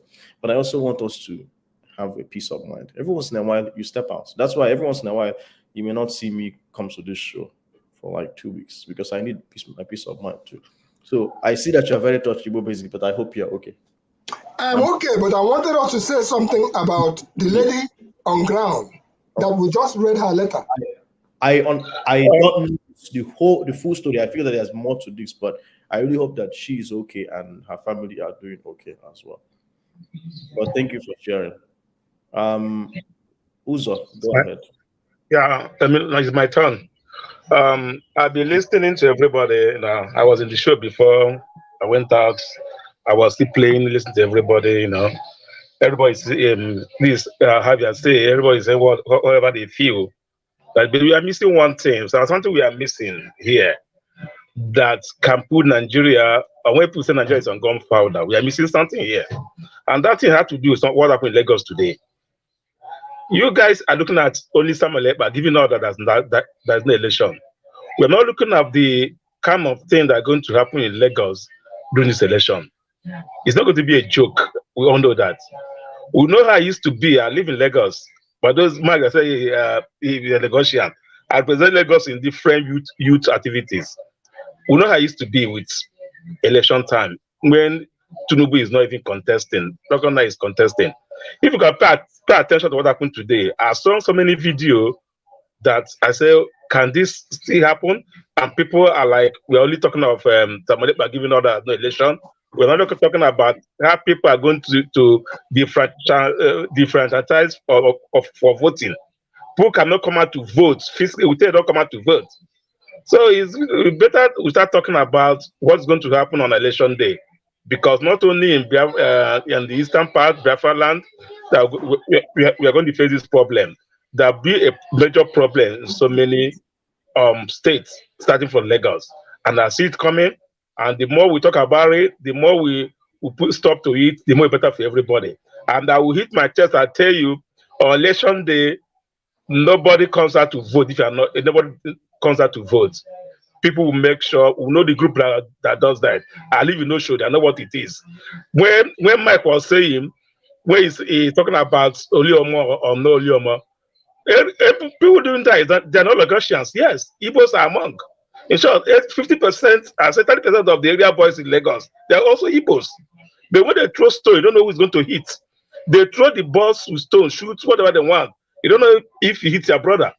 So we should be mindful of how we say things that will be internet forever, you know, that will be here for the next 50 years. A boss was attacked. You don't know who is in the boss. You don't know if your brother is in there. So let's try to condemn this art of attacking people because they don't support don't support your candidate or something. So I'm doing a very free and fair election, and I don't see fair and fair election coming in Lagos. I witnessed two elections in Lagos State. I know how it goes down. I know how it goes down. That even an Igbo man is not in the ballot because of they supported an opponent that the master didn't approve. I know how it goes down. Talking right now, we have an Igbo man on the ballot and he run against the master. We need to like discuss that because Samuel Ekpa threat is one. Lagos is going to go down as another something we have to talk about. That's just what I have to say on my own part. Thank you. Yeah, you see how Uzo kept it short. Thank you. And I think it's land not Igbo there. He said 30% of area boys are Igbos. How do you know? I live in Lagos, guy. Listen, man, I live in Lagos. Bomboy of Oshodi, you know Bomboy before Oliomo, that was Bomboy and Austin of Oshodi. The guy who Oshodi Munshi for years is control the park, control the everything. He's from Bukuta. He's an Igbo, yeah. He was he's from Bukuta. We all know that. So most of the guys they born, most of them are Igbo, Yoruba, Igbira. So it's not only Yoruba that do the Oriabo in Lagos. It's just they need money, give them money, give them cutlass and ass. They could go out and cause mayhem. So they don't say, okay, yeah, that's what happened. If you correct Lagosian, no mind them. Not to correct Lagosian, but you, I know why it's gonna jump on that one. Oh my goodness. Thank you for the permission. My show is pissed by phone. Is next, and then we'll move on to the promise, and then Justice. Okay, can you guys hear me? Yes, we can. Go ahead, Justice. Okay. I think I don't know why my your face is frozen. Do you want to come? You want to go out and come back again? You might not give me that chance to come back again. Yeah. Let me speak my mind. You know, if you go out and come back, you speak after the promise, and then UFO will speak. How about that? Let me, as if you guys are hearing me, it's okay. At least you can see my face. That's the most important thing. If my voice is coming out, I think you're shining head. Okay, go ahead, Justice. Yeah. Thank God it's have your say, and I seen the topic. First of all, I want to correct one impression. Simon is not threatening anybody. Nigeria is threatening all of us. I want us to get that point straight. We have seen this country for the past 62 years. You have never disappointed. What are we talking about? Nigeria, we know every election cycle, we have this violence everywhere. And we want to keep our people safe. And I think that is what Simon is doing. So you can terminate anything. For me, telling people to stay at home out of this election. If these guys, the attack in Lagos was in their house, I don't think they will have these people attack them today. So what are we talking about? So if they were in their house, nobody will attack them. But we will come, we'll pretend as if this is not the Nigeria we are talking about. Like overnight, Nigeria has become heaven. That security is everywhere. That you can walk in the night by 12 o'clock or 3 o'clock in the morning and go where you're going. But that's not the case. This is a place that is a killer there. Since I was born, Nigeria has been killing people. Every election, people die. So when you say somebody is threatened, I don't see it as a threat. He's keeping his people safe. Let's get that point. Today in Nigeria, if you want Naira, like 100,000, you have to pay 12,000 Naira. You are not buying dollar. This is Naira. And you are still... The problem we have as a people, we are trying to revive a dead man. Nigeria is dead. And by the time we come to realize that this country is dead, we will not begin to look for a way to bury it. Because you can't tell me in a country like this that cannot protect its children, that cannot protect the vulnerable, that cannot protect any single thing in that contraption. Today, people are looking for their own hard-earned money. I don't know how you people think that a country that you wake up one morning, that is how I wake up, I become a poor man. Because you have a dollar that is 170 Naira. Why you finish your business in Alabama market tonight? When you wake up tomorrow, the money have jumped to 400 Naira from 170 to 400. The goods you send from China that is still on the way coming on the rate of 170. Now the $50,000 credit the Chinese man gave you is gone because you have to sell other goods and pay money and you become empty-handed. That's how people get poor. Secondly, you wake up, you go to the bank. As of today, a friend of mine went to the bank yesterday. I know how much this man have in the bank. They couldn't give him 10,000 Naira. And you are talking about a country that doesn't have money. You cannot put your ATM card and get money out of it. And we are still talking that this country is alive. We are talking about election. Is it not transport people are going to use to go for election? If you fly for 150,000 to go to the east, okay, if you don't have 100,000 to go, then you have to keep 10 million for kidnappers on the way. These are the country we want to defend. So we keep going around trying to, this thing is not going to help. I think I'll indulge everybody. It's hard time we stood up. And I don't know what is the hardest thing I have seen in my life is the way black people reason. We can see the truth. Are people allowed to just be saying our nations that we live shut in up your mouth. Keep quiet. Are people allowed to do that? I have because my say. I could call you this dead. Is my say. Don't worry, I will call you dead soon. Shut up and keep quiet. We're not talking. Nobody interjected you. Say, and then we can move on to somebody else. This is my say. It's my opinion. So you can die for it. I don't care. You always here coming to tell us about Nigeria. You can't tell me that my own country is dead while you are alive. You run away. What are you doing outside? Go to that country and stay now. Let him talk. And just what are you doing outside? You live in UK. What are people doing? Interject all the time, but when I interject, they want to shut me off all the time. You live in UK. Why not go back to UK? What are you doing here? Justice, let's keep it simple. Why not go back to Nigeria? Justice, you think you have sense? What are you doing? Go to Nigeria and contest election and win and fix Nigeria. You run away because Nigeria wanted to kill you. All of us that is in this platform that are living abroad. If I get the chance, I will run. Actually, I'm not a coward anymore. You keep interrupting people. Can you stop interrupting people? That's how stupid some people can be. You can allow people to talk their own mind. Welcome people stupid on this show, please. No, because he always do this rubbish. I don't accept it. This is you have your say. When I have my say, you allow me to finish my nonsense, then you can go ahead. You run away from Nigeria because you can't survive there. Why can't you accept that? That's why when Oyibo look at you, he look at you as animal. Because you run away from your own country you say you can die for because you cannot live it there or survive there. Now you are trying to defend that country that chased you away. All of us run away. You think I left Nigeria when I was 36? I was not born in America. I left Nigeria when I was 36. For me to leave Nigeria when I was 36, I have lived almost my life in Nigeria. So when I leave Nigeria, I live because I want to survive. I'm almost dead man. But here now you are trying to speak English because you think you know how to speak English. Please keep yourself and just interject me. Okay. So what I'm trying to tell everybody. Let's conclude, Justice. Now let me give me 1 minute. Let me conclude because before this through the interjection. Don't insult anybody here. Go ahead. No, I'm not insulting. I'm not insulting. I'm not insulting. I'm just saying my mind because people cannot come and they try to. Somebody asking me, "Can you die for Nigeria?" Why him have run away? And they want somebody to die for Nigeria. Does it make sense? If you want to die for Nigeria, you will not move anywhere. If they want to kill you, burn you, you stay there. But to all of us wrong because we can't stand the heat. And we have to acknowledge that. Secondly, we need to understand that why all of us left Nigeria. If Nigeria is working, we will be in Nigeria doing our job. If you're a medical doctor, a nurse, anything you are doing, you will be doing it. But because Nigeria has been destroyed, right from the moment it was formed. And we don't want to understand that the only thing that it makes this people say Nigeria is because of bad leadership. The problem of Nigeria is the chain of the colonial master on top of our neck.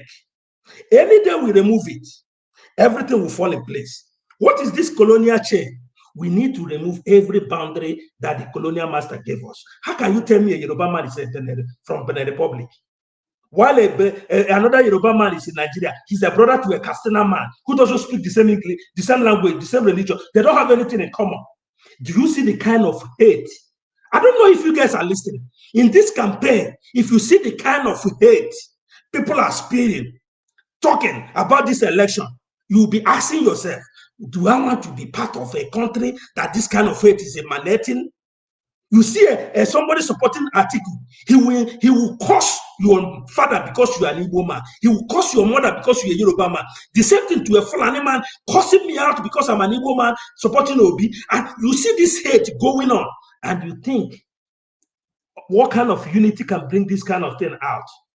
And you want to continue like that? You want your children to be part of that system? You must be wicked to allow your children to be part of this. It's powerful hate. Do you know what hate can do? Hate kill people. Hate destroy ethnicity. It destroy land. Anything hate. But you people will see all this hate going on in this campaign, and you still want to support it because you are afraid to die. While they are holding gun on top of your door, killing your children, raping your women every day. You say there's no war, but we have 3 million people in IDP camp, and you are going for election. These people have never been relocated to their houses. But we are going to election. We are hate in Manet. Continue. Okay. After 25th of February, we will come to have your say. And we will hear speaking grammar. Somebody like Godfather will come and tell me, die for Nigeria, why he's in UK. Justice, thank you very much. I have a question, right? Hate is hate, correct? You can't qualify one hate compared to another hate, correct? Sorry, what did you say? Hate from anybody and in any situation is bad, correct? Yes. Violence in any form is bad, correct? No. Violence against your brother who did you nothing is bad, correct? Yes. Okay. So if someone decides that they don't want to sit at home, they want to go to market, right? And somebody attacks them, that person who is attacking them is expressing hate and displaying violence on that other person. Is that also allowable? Is that also correct? Yes. So if you attack somebody who don't want to sell them, addiction. Sorry? So a Igbo man wakes up and says, I'm going to the market on a sit-at-home day. I'm going to go and open my shop and sell. And an Igbo woman attacks that person and kills that person or maims them or harms their business. The person who's attacking, don't they have hate in their hearts? Are they not? Of course. Violence? Would you support that? Yes or no? support anybody attacking somebody going out from his house. Exactly. I don't support it. At the sit at home day, the person is going to. I don't support it, but I will advise you to sit at home because now let me tell you. You know this question. Wait now. I know your question. Let me answer you. Let me give you a context. No. Let me give you a context. You asked me a question. You said that I support violence. I said there's a way I answered you because see, I can't be in my house with my district. Wait. I want to just give me 1 minute. Let me give you a context. That's what you're teaching me. See, let me tell you. I want to give you a context to my answer. If I answer you, I don't. Give me 1 minute because you asked me a question. Give me 1 minute. I can't be in my house and somebody with my 3 little kids and my wife, and somebody comes into my house, try to hunt them. I will be a murderer in the next minute. I will not allow them to go alive, except that person kill me. That's when he will have his way. But as long as I'm alive, I must be violent to that person. I hope you get that one straight. Secondly, if we say on election day, because we have experienced Nigeria, I am 46 years old.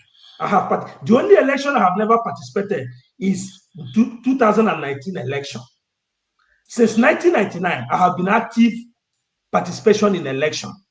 Even from 1993, I was participating in election, but I was very, very active in election since 1999 up to 2014.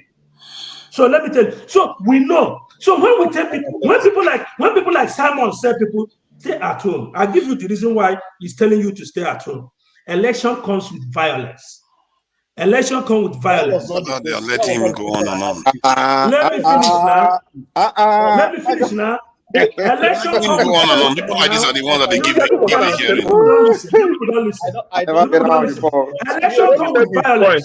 Whether you like it or not, you might like it, you might not like it. Election comes with violence in Nigeria. Yes. So allow you can one the election is every Monday. Every Monday election. Dominic, do you agree that election comes with violence in Nigeria? Every Monday. Let's move on. Do you agree with me that in every election cycle people die? Let's move on to the next person, man. Let's move on. That is correct. That also happens too, unfortunately. Okay. Why do you think that this one is going to be different? You can advise people, but you can't force people to sit at home. Thank you. We are advising. Do we force anybody? We are advising. Because what? God is in the hand of the wrong people. God is in the military. God is in the police. God is in the kidnappers. Where the God is coming from, do you know? I ask you a simple question. Answer me. I like how you said every election cycle in Nigeria. Wait, Dominic, don't run from this question. No, I'm not running. Every election cycle in Nigeria comes with violence and people die. Example is today in Lagos. People were attacked. Today in Lagos, people were attacked. I don't want to monopolize this platform. Okay, let's leave it like that. Because can I just respond to what he said?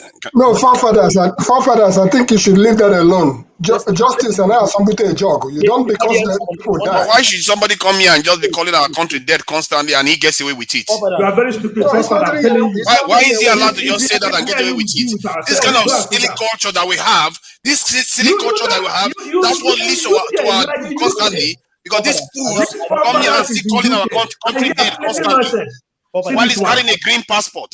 Wait. I don't. Your green passport is a dead zone. Okay, your colonial masters, are the ones you have. You're a suspect. Dr. Dominic, control this thing now. Okoye in charge. Mute that guy. Mute everybody and get somebody. You're in charge, Mr. Dominic. Control it. Who's wait. See, one thing that Dr. Damage has taught me is let people talk, but we have to be civil. But one thing I always knock him about is if people start going all over the place. I call him, I text him, I'm like, can you? I was not going all over the place. Godfather, I didn't mention his name. I don't know why he's coming to talk to me. Please. You don't know anything. Justice, please. If I hate taking people out. I feel like sometimes I'm too nice and people just clap all over my head. Please. I'm trying to be as civil as possible and allow everybody to talk one after the other. No personal attacks. Absolutely not. I think I'll start timing. If I'm talking for the first time, 5 minutes, that's it. If you are making a reporter or you are talking for the second time, 2 minutes, that's it. I have a lot of things I want to say, and I get tempted every few seconds to add something, but I'll try to stop that and just purely moderate this. Please, let's be civil here. I want to say something for others. I respect you. I respect, regardless of your opinions about things and everybody's opinions, I respect everybody on this platform, but we can't keep cutting other people off. And another thing I want to say is, this talk about who is Nigerian more than the other Nigerian. There are 200 and something million Nigerian. You can't be here pushing and punching as if you're the most Nigerian person here. Sorry to say that. And I'm not insulting you. I feel your passion, but everybody else, I'm sure there are other people here who see themselves as Nigerian too. But you don't always have to have an outburst. I respect your opinions, but let's allow everybody to talk, please. Please. So mine is an outburst now. When everybody else is having it, it's not an outburst. Only mine is an outburst. It's okay, carry on. You can watch the video all over again. Mine is an outburst. Mike was interjecting everybody here all day. Nobody said anything. Other people interject all the time. Nobody said anything. But when I say something, okay, on mine, let's carry on with our culture of calling our country dead. That's fine. I apologize if it seems personal, but I'll make sure that nobody interjects anybody else. I will take the lesson. I'll go back and rewatch this and take my lesson so the next time I do better. I apologize if it feels personal. Sorry. Okay. The promise. Go ahead. All right. Thank you very much, Dr. Dominic, and good evening, everyone, or good afternoon, wherever you are. First and foremost, I would like to condemn, because I watched the Obi's rally in Lagos today live while it was happening. I would like to condemn what happened, the attack on the campaigners who were traveling from one location to the campaign venue. And we could see damage on the vehicles and all that. That shouldn't be, that's wrong. And that shouldn't be the case. Everybody should have the right to support whoever they wish to support, be it Tinubu, be whoever, and have the right to campaign for whoever they want to campaign for. Lagos, like we all know, obviously used to be the capital city. And, so I grew up in Lagos. I did my primary and secondary school education in Lagos until I left for youth service and so on and so forth. So I know Lagos well. I mean, I was proper on my jugular, So for some people to claim that they are more Lagosian or whatever, they are more from Lagos or whatever, it doesn't make sense. And I don't like the idea of Mike trivializing every issue regarding that campaign. He was just trivializing that, and that's totally wrong, For whoever, it could be anybody that could have been hurt in the vehicle or could have been attacked. So you trivializing that matter doesn't make sense. I'm trying to apportion it to some other people. It doesn't make sense at all. We all know what happens in Lagos, the Agbiros and the Amotas and all that stuff. So them coming after campaigners or people going for a campaign, that was very wrong and should be condemned outrightly. That's that. And then on the issue of the Naira issue, my heart goes out to everyone living in Nigeria this time. It's a very hard time. Everyone is going through it. Everyone is going through it. And, that woman that Igbo Basics talked about, the story you read out here, I felt very emotional about the whole thing. And that's the true picture of what every single individual is going through. Even the mighty, the rich, and the poor, they are going through it. If you listen to one, I think it was Channels TV or Arise TV, the essay and Dr. What's his name? The lawyer who was, was on Arise TV yesterday. He said he had to withdraw 100,000. He had to pay 50,000 naira. No, 125,000. He had to pay 25,000 to get 100,000, and he did that twice. So you can see that it's affecting everyone, both the rich and the poor. Whatever the aim of this Naira redesign was, at the end of the day, we see that it's not even affecting the politicians. They have the money. They run the banks. I used to work in the bank when I was back home in Nigeria. So they run we see them. We see when they come in, the bank managers push the money to them through the back door. You understand? So it doesn't even affect them in any way. It's the poor masses who feel the pinch, who feel the brunt of all these things. So we should think twice about this whole thing and see how we can do things right. For me, I think that in my view is the fact that I think that there was poor implementation, there was lack of planning, in the first place. If CBN had taken time to plan this out properly and make sure that the Naira was, distributed properly, I think this whole problem would have been avoided in the first place. That's my view. And no, let's not lie to ourselves. Of all the politicians, of all these people, campaigning now, we know, every one of us know within our hearts, within our mind, we know within our conscience who is going to make a difference. I'm obedient. I believe if I had the view, if we had the opinion, the opportunity to vote, yes, I will vote Obi. But the fact that I will vote Obi, I don't think Obi he's not a magician, he's not going to do magic. But I know within myself that he's going to point the country in the right direction. We know that he's going to point the country in the right direction, and we'll be heading for a change in that country. So I implore everyone for us to think right and do what is right for us and for our children and for our children's children, for a better Nigeria. If those who want to hype up, who want Biafra, you go ahead and do what you want to do, but don't stop people who want to vote. Everyone has a right to exercise their civil responsibility, their civic responsibility, and that is their voting right. Let them come out and vote. You don't have to stop them. If you want to pursue your IPOB idea, go ahead and do what you're doing. Do it. Go to United Nations, follow it up, and let those who want to vote, who believe in Nigeria, who believe in a better Nigeria, vote. I believe in a better Nigeria. I believe that someday, I hope that there will be a better Nigeria. I want to go home. I want to go back to Nigeria and do things for Nigeria. But with the way it is now, I don't see that happening. But we're hoping that someday it's going to change. So let's give everybody the right to choose. Thank you. Yeah. I don't think I will let any new guests enter the studio because it's already been a couple of hours now. Let me just have stamina to stay, but I work nights. Let me say one thing for fact. I work nights, so Lagos is Yoruba land, so let's make that clear. We're showing up in 30 minutes. Belong to Yoruba people. Lagos is not Yoruba land, no.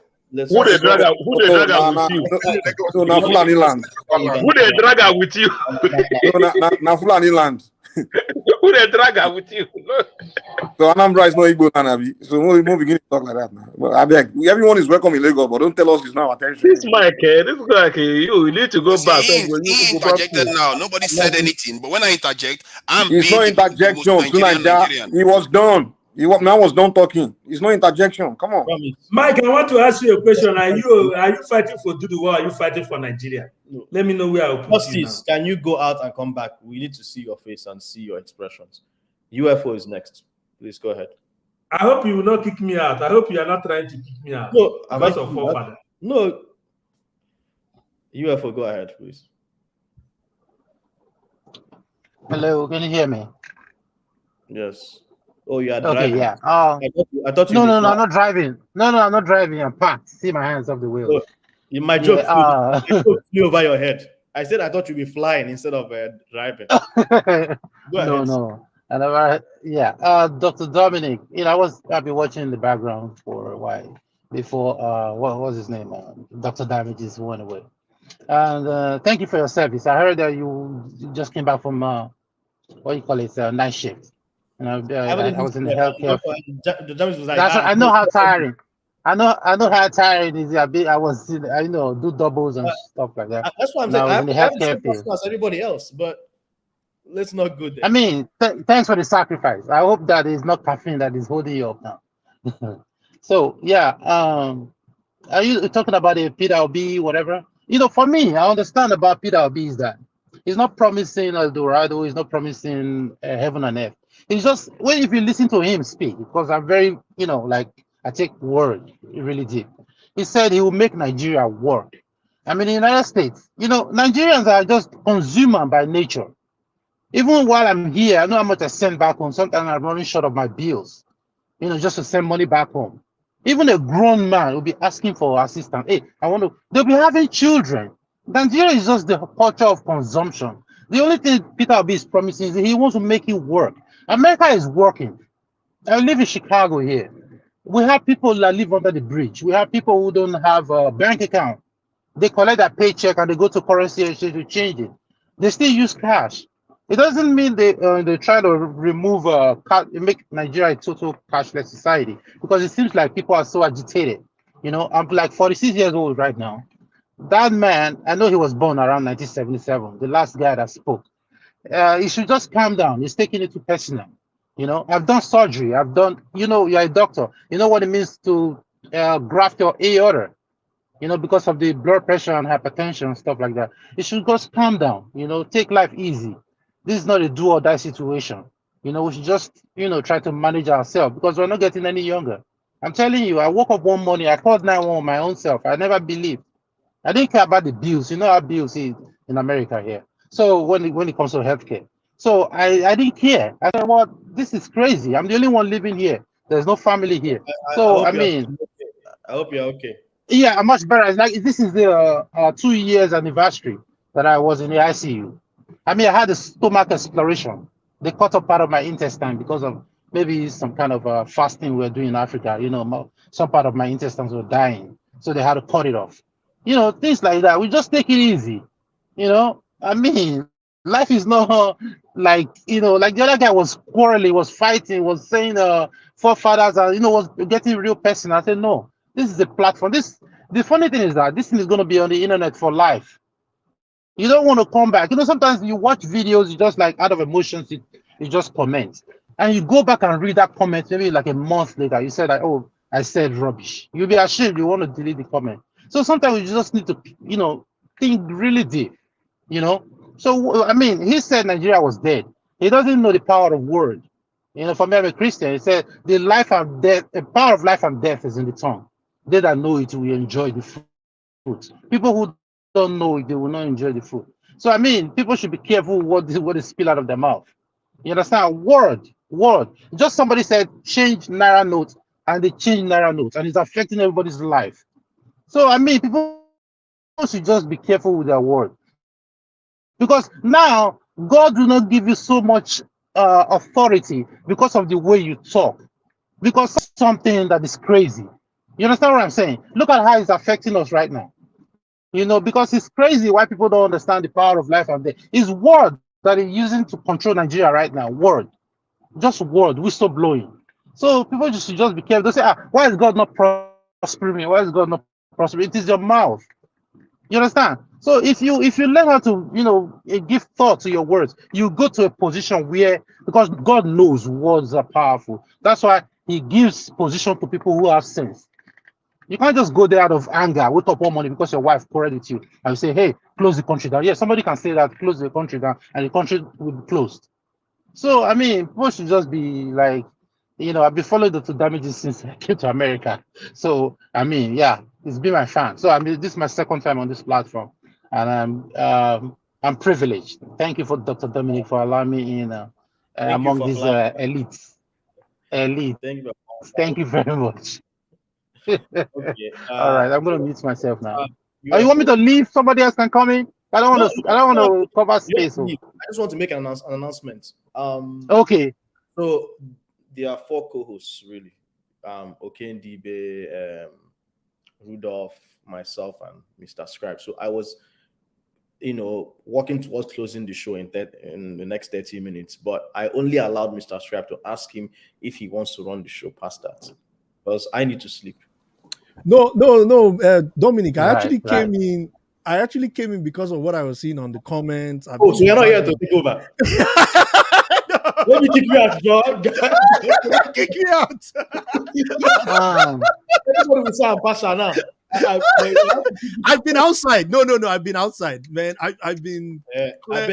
We had a big win, so I've been outside. I put it on my phone. I've been listening. So okay, go ahead. No, I don't have anything to say. I just have to talk if you have to talk. Dr. Dominic, sorry, before you go. When you talk about flying, I actually have a plan of going to a flight school. I don't know how you knew, but that's one of my dreams. What is your name on the screen?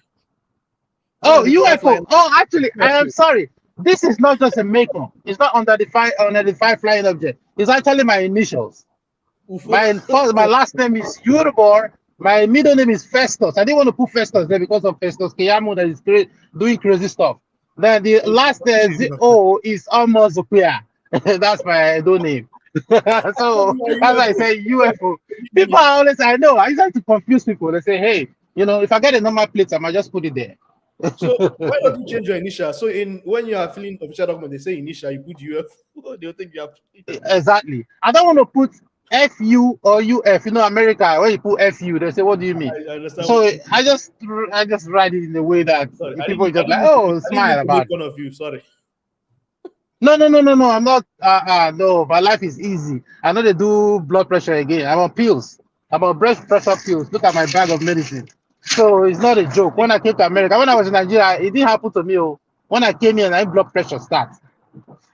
The wahala day here, when you come here, it's not as if it's a bed of roses. There's always stress to handle. So when people say, I've always dreamt of America. Yeah, I've always dreamt that it's gonna be. See, no, actually, I was looking for a system that works.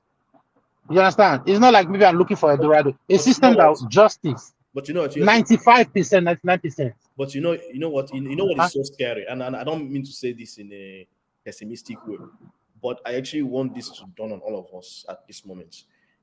I understand what happened. I don't know. You said what aortic rupture or what exactly happened? It's called what do you call it? What do you call aneurysm? Aneurysm. You had an aneurysm. Okay. Right. Which affected your bowel. So the aorta was expanding. Exactly. So some part of your intestine didn't get enough blood and it died and they had to cut it off. Thank you. No, some part of my intestine. If you were in Nigeria, I don't know if you would have made it. If I see when I saw the bills, it was running into 30 about 30,000 plus ambulance and everything. It was crazy. It wasn't crazy. I'm happy that you're alive. That's why I want to make this point also. And this may seem as if I'm taking a jab at forefathers. I'm not taking a jab at you, by the way. Just want to put that there. But this reminds me of that time when you said people are running out of Nigeria. My brother would have died if he was in Nigeria. I know. Absolutely. They need to knock you forefathers. So what is the difference then? Is he still not going to die? He's not going to die. He's going to live forever. Okay. If we spend more time fixing our country, he's going to live forever because he had an operation. That's not what I was trying to make. I want us to understand the gravity of this situation. This young man would have passed away if he was not in Nigeria. See, okay, let me concede one point to you. My sister left. I beg, my sister, come back. Mm-hmm. Let me concede one point. Hold on now. Let me concede one point. If it's avoidable because of a medical system, then it's worth it. If you're in Nigeria and you're sick and you don't have a good medical system that can take care of you, it doesn't make sense. If you're in a place that is avoidable, why not take the option? I'm not against people die in Nigeria because of carelessness on the part of our doctors and all that. But the reason why this hit me, and I apologize for EP that stepped out. The reason why it hit me is I see people that have things and the way that we control them here. But I can't even start imagining the smart doctors in Nigeria having the equipment or even the support to even be able to. We have very smart doctors. Many of them who come here score very high, even more than the doctors who are here. But it's just they don't have that. They don't have that experience. Not experience. They don't have the equipment and the background that will allow them to flourish. And I see people who show up here. One more thing, who show up here, and they're like they're saying, oh, I read about this machine. When I was studying medicine in UNN or when I was studying in Unizik. Oh, it's actually my first time seeing it in person. But they are book smart because they teach them all those things, which is proper medicine. But there's no instruments in Nigeria. They can't manage those things. And so it breaks their heart when you show up to the hospital. There's nothing they can do for you, even though they know how to teach it theoretically. And so after a certain point, I'm not making an excuse for doctors in Nigeria, they start having this sense of like hopelessness and callousness that, starts to eat into them. And all they care about now is just, let's just make money. They start to have a heart of, they start to become insensitive, block their heart. Because if I know I can't save you through proper medicine I've read, what's the point? Let me just make money. And it's sad. The mindset starts to change. And so you start seeing doctors and the culture that and the way they behave, it just starts to become more toxic, which is I'm not making an excuse for doctors. I'm just thinking about some of the things that would make some of doctors back home behave, a certain way, which is very unbecoming. But it's just what you said, UFO touched me, because I'm like, wow, I've seen people survive these things, and you survived it. But if Nigeria, you would have. See, they put this, can I just say something? Blood drains, man. It was crazy. Everywhere was everywhere. They had to put the tube all over. God. I was in a tube for about 3 weeks. 3 weeks on a feeding tube. I could learn how to swallow again. Yeah, I don't want to make others because I've seen how horrible. Yeah, but people say stuff and they won't let me say anything, and they say it's not two-way conversation if it's only one way. But it's okay. You say you are not, but you're addressing me. But it's okay. It's only one-way conversation. I remember that you mentioned something similar, and I wanted to talk about that thing. But what occurred to me was, if I talk about it, you say I'm knocking you now. That's why I wanted to put that disclaimer. Can I flesh out what he just said? The difference between just traveling overseas like we are doing. We are not using it to better our people in any way. The way the Chinese, the Indians, the Taiwanese, what they did was when they go overseas, they have ways to bring resources back. There is something that they call even tax treaties that Nigeria doesn't even have. We go overseas, we are like slaves going to work for the people that are destroying our countries, and we think that is a great thing. We trade this in short-term comfort for long-term suffering. That is what we have been doing. Our people, we don't have direction, and our culture is so wrong. This is why I'm against what this in Justice was saying. We have a very, very corrosive culture to destroy everything that we own. All our heritage, we destroy it and raise other people's one higher. In America, 2020, 45,000 people died from gun violence alone. 45,000. They sanitize it, and we go there, and our people are willing to die for them. But our home, we can't build anything in our home. We are richer. God has given us everything. What I'm saying is that I'm here now. What I'm doing is that I want to use my position here to try to enrich and help our people as much as possible. We have to deliberately do these things, because Oyibo people right now, they are in Nigeria making money. But the difference between them and us is that when they make money, they shift it back to their home. But here, we make our lives here. We don't even want to go back, thinking that this is going to lead us anywhere. We are coming here to die. And tomorrow, if they get stronger, which they are, they're actually getting stronger, they can decide your fate. You can't decide how your children live. If they want to breed you like animals, like the way they breed the African Americans, and tell them to start sleeping with their mom and have buck building men that they used to go and sleep with different women, that's your future. My point is that we are not taking control of our own narrative. Every time we look at what the gentleman said, the UFO said, he said, oh, the reason why he's ill, even if it was America he got ill, is because of Africa. Everything is Africa's fault. Everything is your home. We cause everything that we own. Man, God help us. Man. What are you doing in UK? Go back to Nigeria. Father, talk for yourself, not for everybody. Talk for yourself. Go and fix Nigeria. What are you doing in UK? Talk for yourself. Ask the white man that is in Nigeria. I'm just saying that the culture is corrosive. You can't be causing your own and expect that. UFO said it himself. You can't be causing your own and expect anything to be better. Soldiers are dying right now. Why not go to Nigeria? Go home. See, I'm just saying that people have to be careful what they are saying. There are police officers saving your family members that are home, saving their lives. There are soldiers saving your family members at home's life. Some of them, they die in the line of duty. They have children. They have family members. And you are all calling the people that they are serving dead. You know, this type of talk is very corrosive.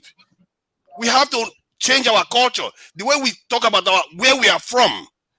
I've never seen any people that do this. We really need to change it. So for instance, I just go back to Nigeria and change the system. Don't stay in UK and stop changing the system. Dr. Dominic, I want to ask your father one simple question. Go back to Nigeria and change the system. The system is corrupt. If I get a chance, I will go. I'm doing all I can from here. Mr. Sky. No, go back to Nigeria and change the system. You don't stay UK and change the system. Wait. You want tell all the white people in Nigeria to go home. Dr. Dominic. You are just protecting yourself. How does he even say it? I forgot. What keeps you up at night? Unless if you want to run the show. Dr. Dominic. No. I don't. I was just here to just. Okay, why don't you start us off? What keeps you up at night? Okay. What keeps me up at night? Yes. Well, first of all, I want to call for the release of Mazi Nnamdi Kanu unconditionally, consistently, as I've been calling on. It. This kind of senseless talk. Did he not break the law? I'm having my say, man. This is how I feel. You know that this father is a madman. I'm telling you. No, he's not a madman. No. I refuse that. No. Leave forefathers alone. He's entitled to his opinion. All of you buy me beer for making me lose my voice. Please leave forefathers alone. I respect what he stands, and I think we should just lend our ear a little bit and at least listen to him and add to your own. Or reject the one he says. Oh, okay, please. Sorry to interject. He's talking about. He's having his say. Something too much. Dr. Dominic, don't worry. Let Justice say what he wants to say. I'll cap 2 minutes. I'll end there. Yeah. It doesn't matter. Now, forefather opened his mouth and said, "Didn't he break the law?" Nigerian justice system say he didn't break any law. He didn't break the ones that they are charging him for. Why is he asking question? Oh my God, the one they charge him for. There are others that is still pending. Bring the law to the court now. Bring the law to the court. I'm therefore to bring the law to the court. Let it face the law. That's what you are talking about. No, I agree with you. They should bring it to the court. They should bring it to the court. Bring the law to the court. Now I want to take my time back. Wait, I want to take my time back. Let me take my time back. My time is over, right? Okay, I'll end it. Here's the rule. Here's the rule for the next 5 minutes. Yes, sir.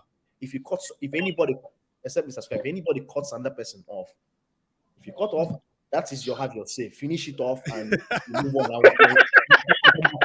No, I'm serious. Yes, I told Rudolph 2 hours, but I've given more than 2 hours because I talked about that. I want all of us to talk, and I see CM in the background with his UK internet, but I'm trying to avoid it because I'm trying to go to but I lost CM now. Everybody will not.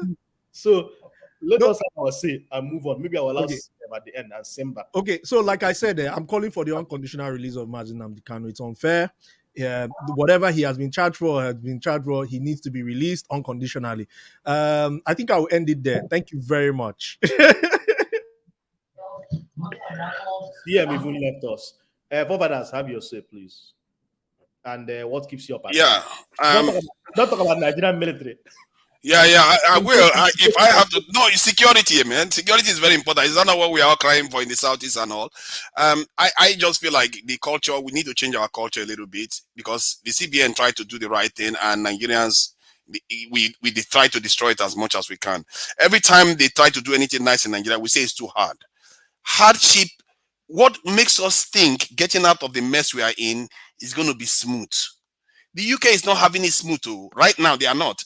300%, I said it earlier on, energy bills increased in 1 year.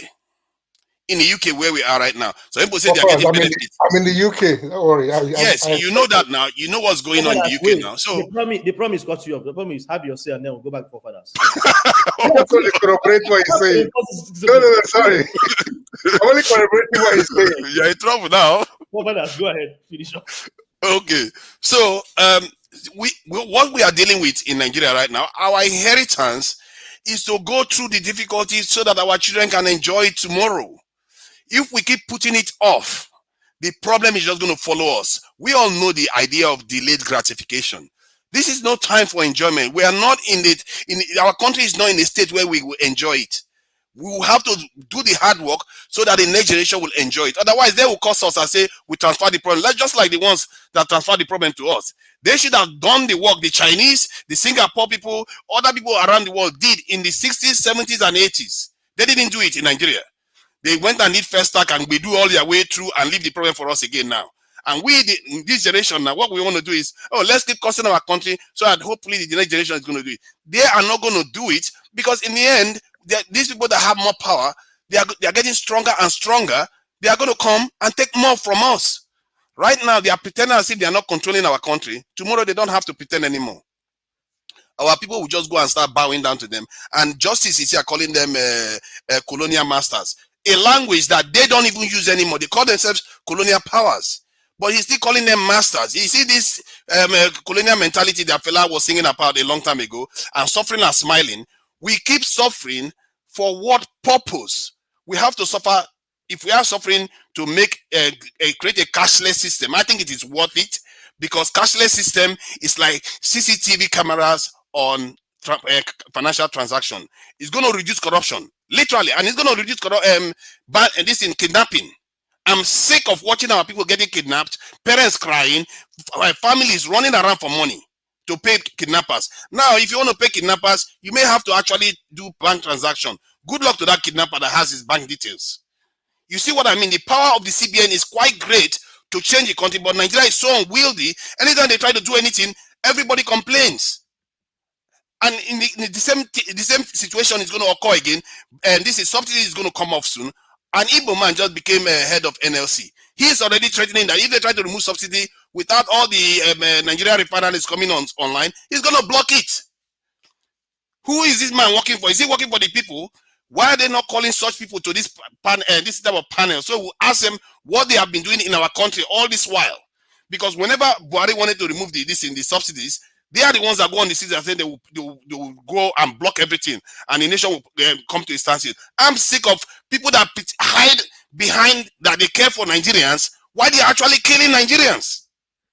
How are you going to save people when they're spending so much money, more than the money they spend on education, more than the money they spend on so many things, on this petrol, that the rich people are stealing? We have to start being rational about it. We have to start calling these people out. ASU went on strike for 9 months last year. Most people here were defending them. For 9 months, they paralyzed our nation. Our nation is like a machine. It's like a machine. We are losing at least 12 days, 12 hours every day of development compared to the Western world. In other words, they are leaving us, developing further and further away from us, getting stronger and stronger while we are losing time, while ASU is going on strike. NLC is threatening to ground the nation to a halt. It's a machine. If the machine is not stable and functioning, this is why I'm against Ekpa. If a machine is not functioning, if you keep choking it up, it's going to come to, we are going to pay the price for it. This is why in the Western economy, no matter how much they strike, they make sure that things are still functioning. They will have backup. They will hire the military. Come on, keep going. The machine has to keep going because they know they are in a struggle right now. Okay. The Far East is advancing far faster than this in the West right now. That's why they are starting all these problems with them. We don't even think like this. Other people are thinking about going to the moon. All kinds of stuff. We just here arguing about tribes and how we are going to call our country dead or not. Thank you for that. No, seriously. I'm taking a lot of time, but I think people need to hear this. Our culture needs to change. Madam, we need to know why we are in the West. We need to know why we are in the West. Hold on, please. We need to know why we are in the West. We can't stay in the West just serving them, because it's going to come back to Hong Kong. We can't take anybody else. We want HO, please. Please let the HO come in. I need to subscribe. No, wait. It's not fair to Mr. Scribe, because if Madam HO comes, I have to leave.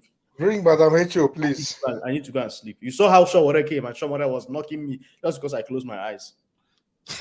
So, no, I'm saying we need to seriously change our culture. When we are in the West, we have to realize that we have to use our presence there to help our own country. Right now, everything most of the funds I get here, I actually send it to transfer knowledge. Can you believe that when you transfer knowledge back to Nigeria, guess what happens again? Those people, after they learn stuff, the first thing they do is they run out of Nigeria. I appreciate nobody's bringing our people back home to build our economy.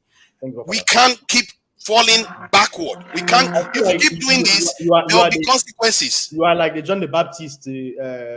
Somebody has to say it. Somebody has to say these things. We can't keep letting our people just keep making the same mistakes that our forefathers made, and we are still making it continuously. Igbo basics, please. Thank you, Dr. Dominic, and thank you, fellow panelists. I wanted to say that much as we are all in exile, if I should use that word, self-imposed exile, we have a chance to make a difference. In 14 days, Nigeria's election will hold. Whether we like it or not, they will hold an election. can we participate? Yes, we can participate by proxy. If you have not had any chance to participate by proxy, this is the time for you to so do. How do you do that? We run an organization called Foundation Democracy Initiative.com. In that, we are making effort to support those who are on ground. People like Dr. Stella Ford, who left here and went there to go and be a part of sanitizing the system and refused to come back until the fat lady sings, as we say in America. I'll digress a little bit in what keeps me up at this point. First of all, I want to appeal to all of us who show up in this panel to please be civil to one another. We can speak genuinely, no matter how emotional, but let's not go at each other because we're not fighting. We are here to give an example for the younger ones who are yet to come. There was a time when it used to be your brother overseas will say, dear brother, dear father, send money, otherwise John will be repatriated. Today, it is now a case of, dear uncle, dear brother, dear son, please send money, otherwise we are all dying of hunger in Nigeria. It is not a good thing. Nigeria is a place where we were very proud of, very proud, the Nigerians. And then things turned around in a different way. The particular thing that keeps me awake at night, as it is 14 days to election, the situation of the eastern part of the country, where there has been this constant, and of course, like Simon Ekpa said, oh, it's negotiable. It's almost, that's not exact word. He said everything is open to reconsideration, something of that nature. What I'm trying to say, it almost looks as if the government or the powers that be or the man in Abakaliki is funding or fueling Simon Ekpa's strong words of sit at home, lockdown, and the rest of it. And by proxy, it seems as if the government itself is colluding. How do I mean by colluding? If Nigeria, who was able to go down to Britain and try to bring Umaru Diko back on a crate, the same Nigeria was able to go down to Kenya and whisk Nnamdi Kanu out of Kenya, bring him to Nigeria. The same Nigeria was able to go to Benin and bring Sunday Boho back to Nigeria. And of course, Sunday Boho is free for now. Why wouldn't Nnamdi Kanu continue to lavish when he has been said that he should be released? And even if they have other charges, I'm addressing the concerns of forefathers. Even if they have other charges, you can be free on bail. When you are free on bail, then they charge you, they judge you again. If you are found guilty, treason or whatever, they jail you. So I am of the opinion that whether you like it or not, election will hold, and I'm appealing to our people at home. And I will send whatever resources that we have to make sure that they don't say, because I can't find Okada or I can't find a way to get to a polling station, go and vote. Don't riot, go and vote. If you vote, that's your voice, that's your choice. So for our people, please don't sit at home. Even if they like harass one or two or kill anybody.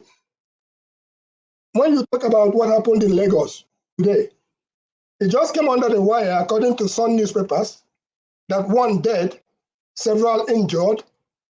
Somebody dies. People die every day. And I am appealing to our people that if we come out en masse, I said it before, on the day, don't be afraid.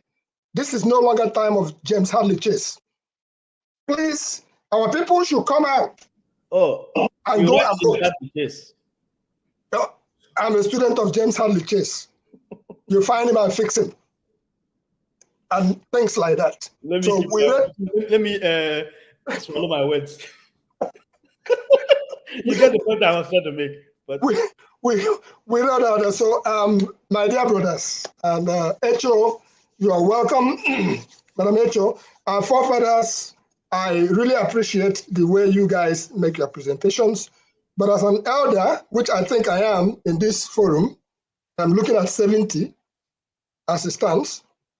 And what that means is that if you bring medicine today, I refuse to take, unless you have to push me down to the hospital.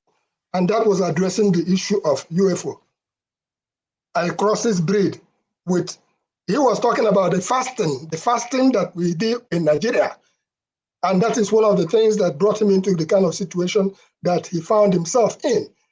Again, my prayers, let's fast for the next, when you are in fasting mode, you don't even think about how do you spend money or not spend money. Since Nigerians are so prayerful, why don't we go into a fasting mode for the next 14 days to save that country called Nigeria?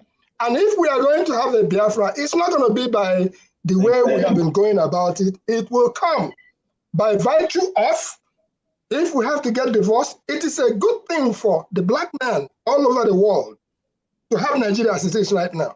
And that is why the Chinese, the British, the Americans are all looking at that. What are they looking at? Economics. Population of 200 million people.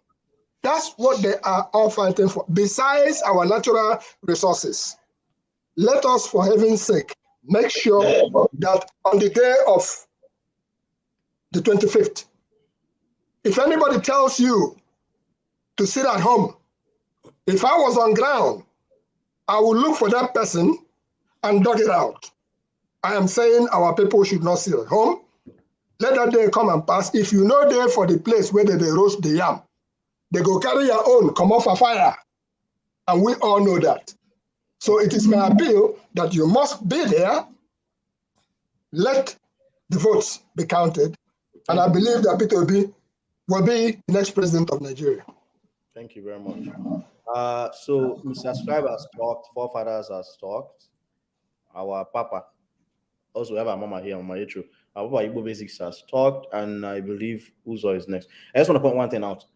Is not fasting is I see how it can be confusing with fasting and bowel issues, but that's I don't want to delve into the medical things like that. But part of the things that can cause some of these things are the sort of foods we enjoy. And but let's not go into it. Uzo, go ahead. All right. First of all, I want to thank everybody for their contribution towards national building of our country called Nigeria, Niger for life. Every one of us will be proud to see that country like being where you ask where are you from, be proud to tell I'm from Nigeria.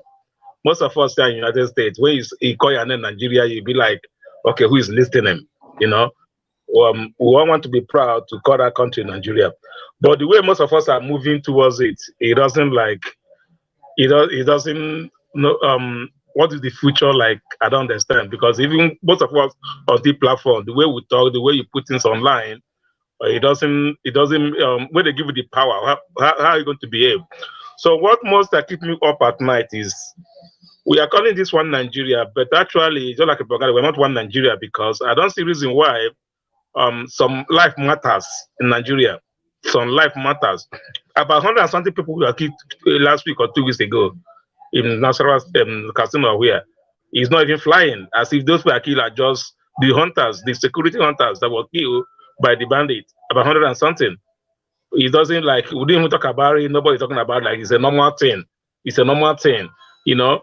But if one Igbo person killed, even the northern people will come they will start protesting that Igbo are stabilizing in Nigeria. So we should put everything in context. That's like when I look at that, I say, is it that some life matters or that doesn't matter? Every life matters. You don't know what happened in Lagos today. We all know how it rose in Lagos. We need to start changing that. We're only talking about Ekpa. But Lagos is it's already started. People have started dying already. People have started dying already. In last 2019 election, people died. People died. People were stoned to death. Confirm, my sister was there. People stoned to death. Riot. People were beaten. We don't talk about that. we should, by then, Nigeria should have grown out of such situation that during the voting time, people will be dying. And secondly, I don't want to talk about this. The level of profiling, everybody profile everybody, even this platform. We profile everybody. Igbo man profile Yoruba, Yoruba profile Igbo. If someone wants to talk, why are you measuring this Igbo person or this Yoruba person? If somebody in status do something, he call the person name, measure his name. Most of this Igbo person or this Yoruba person. So even here I am. I don't tell people, okay, because a white guy, they say that when I raise this, everybody raise. Everybody have his own way of life. I have my own way of life. My own way of life is not your life. So the way I behave is not the way I behave. So don't judge me by somebody did something, but they put all of us in the same on the same umbrella and judge me by somebody's action. So what I'm saying here is we should all be careful by profiling people. We say we are not one Nigeria, but if you are feeling for Nigeria right now, they will say state of origin. State of origin, like where are you from? That means we are not one Nigeria. Like tell her the way ask of origin, where are you from? You just like TS. They're not okay. He can come from all the way from California. You stay here. You go to feed Texas. That's how it is. But in Nigeria, state of origin, they must know if you're from Imo State, Abia State, or your state, whatever state. So it's that time we start correcting all those profiling of people's name, people's identity, where are you from, and every life matters. Every life matters. Learn not to take the man say Ekpa is the main threat in Nigeria. There are so many threats in this election. There are so many threats. As I said earlier on, Lagos is a threat. It's going to blow off. It's going to blow off if the master didn't get what he wants in his table. And who is that master? Who you all know is at APC. If he cannot get it, Lagos is going to blow up by his there is a grand troop or 100 or something he just commissioned the other day. It's going to blow up. So let us not to blame everything that happened in Lagos. I stay in Lagos. As I say, like Bomboy is from Uguta. He controlled Lagos during the Tinubu regime. He controlled Lagos. He controlled Shodi. From Oshodi to Agege to Mushi, people know that route very well. Here is Austin, brother. They control that route. He's an Igbo boy. But nothing, when he died, we all know how he died before Olomo come in. Olomo have no mouth. Like Olomo, they say don't get mouth when Bomboy did. He can't even stand and talk. But right now he's talking. He's in charge right now. So let's be careful when we profile our identity, being in Nigeria or being a Yoruba or being an Igbo or being on this. We all live together. In my compound, Lalaja, on Saturday he prepare everything. We all eat together. On Christmas Day, I serve it. We all eat. But when we come out, we start fighting each other online. Start fighting each other. We play ball together. We party together. We drink together. Then after that, we start profiling ourselves as if we don't even know where that person come from. So by the time we correct it, by the time we start a new Nigeria, if we don't do this, we are not going to be a new Nigeria. Everybody will start like profiling everybody. You know, that was my own thing. Keeping late last night. Every life matter, please. Not only Igbo man matters. If they kill one in Igbo land, it matter. If they kill 20 in Northern State, it doesn't matter. It's normal thing every day. But if they kill 2 in Igbo land, all the whole news will be for it. Just that they kill 100 plus last week or last 2 weeks in Katsina State. Nobody is not flying. Nobody is even concerned about that. Like it's a normal thing that happened that place. That was my own concern. Thank you. Thank you very much, Ruba. They promise, I'm just going how it's arranged on the screen. They promise Simba, I'll give you more time because you just came, and then just keep it pretty short because you've talked for a bit, and then Mama. All right, thank you, Dr. Dominic. What keeps me up at night? First of all, before I go into that, I just want to commend every one of us here. It's obvious that we are all here because of the passion we have for our country. We want to see things change. I, for one, I want to see things change in Nigeria. I want to see a progressive country where things are working.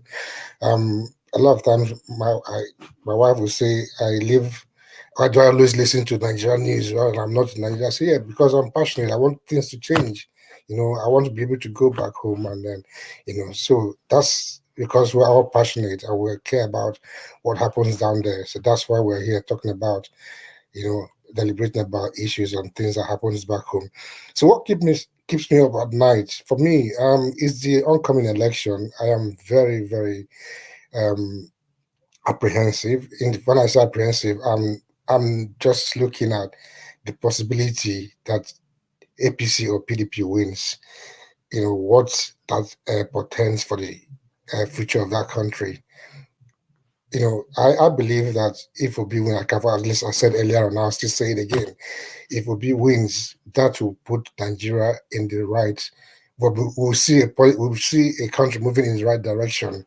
We'll see things hopefully going to change.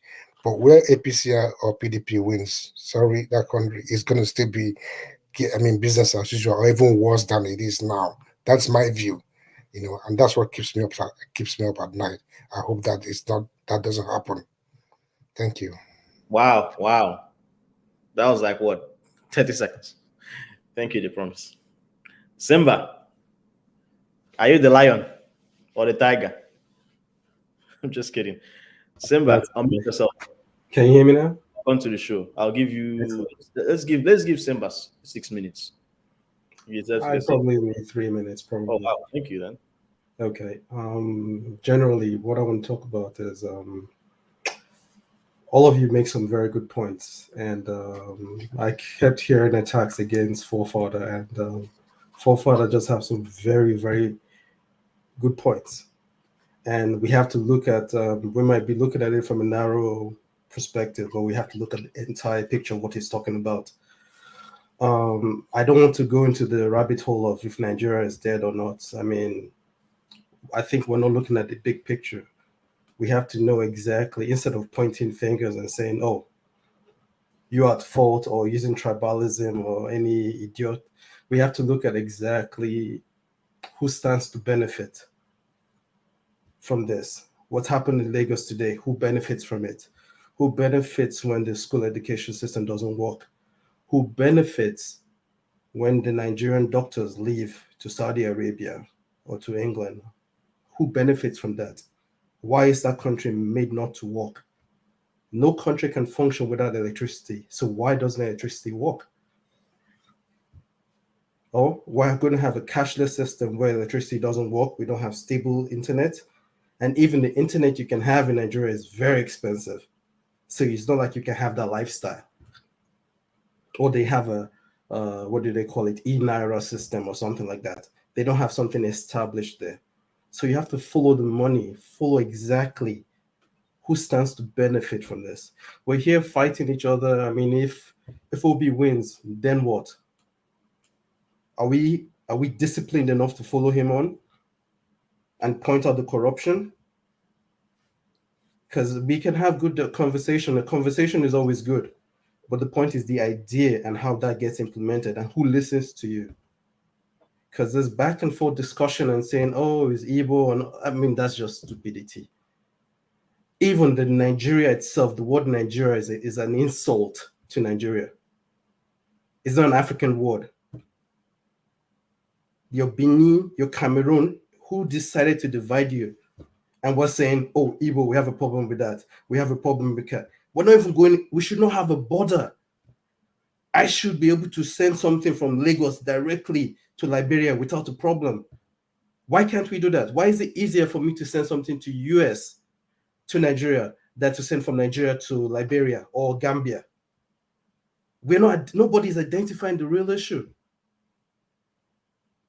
We just have to, what keeps me up at night is our people don't learn to look at what's important. We just fight over, we're chasing shadows. And the real person that's causing the damage, we're not focusing on that. We have to learn to be smart. We have to think the way the Jews found their country. We have to learn to think that way. We have to love ourselves. The way the Chinese man hates every other person. The way the Japanese kept their religion. Even when the colonial people tried to come there, they still kept it. Even after the nuclear bomb, they still have their culture in there. They love for themselves. It's very strong. And we're here fighting over Hausa and Igbo, where we are the same. And when we go abroad, they call us the same N-word. They don't look at you and say, oh, you're from Igbo, oh, you're Hausa, oh, you're Nigerian, oh, you're Ethiopian. They just call you the same word. and we don't have love for ourselves. I rest my case, man. Thank you, Simba. Justice, 2 minutes.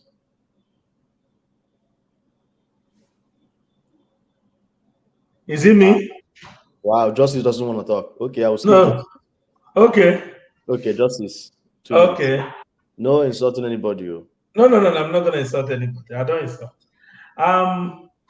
What keeps me up at night? One, Nigeria should release Nnamdi Kanu if they want to have a peaceful election in the East. That is one point. If they want to have a peaceful election, Nnamdi Kanu should be released. Then we can listen to them. You can't have an innocent man and you want to have a peaceful election. That is one. And another thing that keeps me up at night is the way our people reason. We reason like we don't, I don't know, the way we reason is a very big problem for me. In a nation like Nigeria, people are talking about election. Peter B come from my side. I should be the one championing his. But when people want to compare performance, if I have to live in Chicago, US, New York, anywhere, and I become a governor of any state in Nigeria, if that state does not look 50% of the state that I live anywhere in the world, I'm a failure. That is one point. So the way we reason about Nigeria makes it difficult for Nigeria to work. We are bigots. We believe in our ethnicity. We have never dropped the identity of our, we have never dropped our ethnic identity for Nigeria. But you are still speaking one Nigeria. You preach. Let me cut you off for a second. Do you and incorporate this? Do you have to deny your Igbo-ness or Yoruba-ness to still be for Nigeria to work? All of us have to drop all our ethnic identity. That's what happened in America. What are you people saying?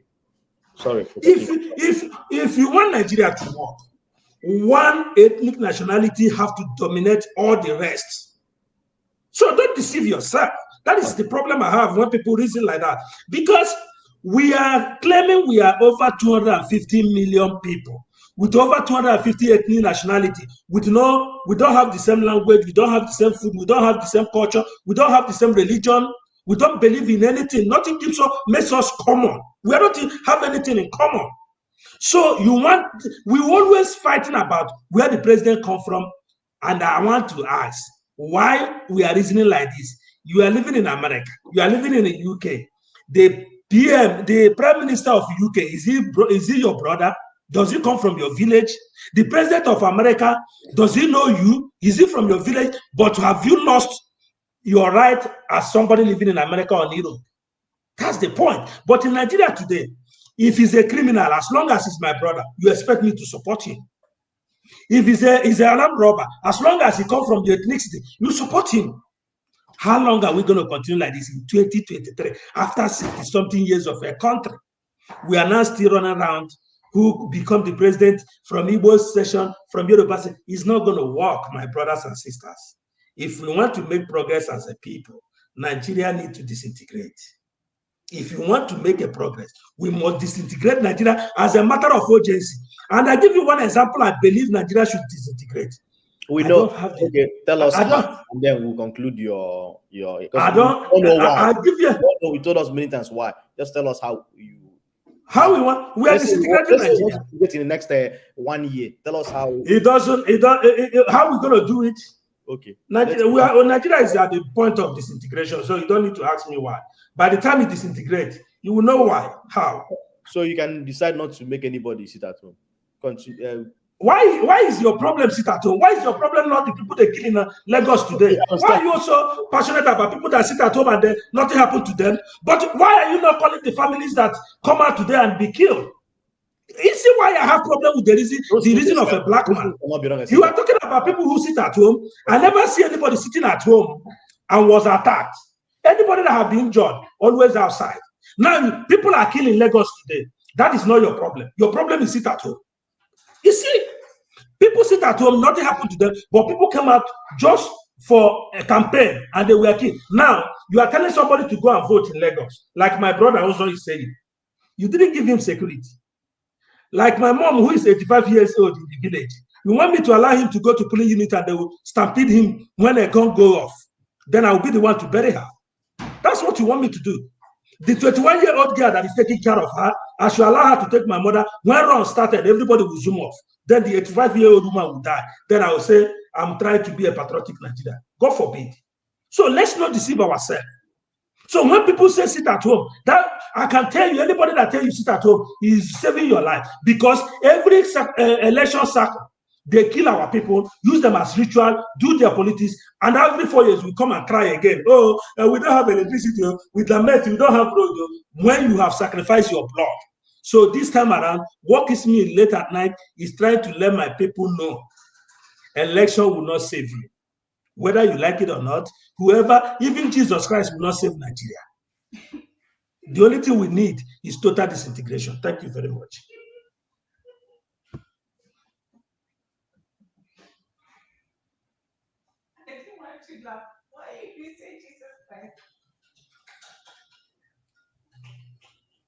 You're muted. Doctor, you're muted. Oh,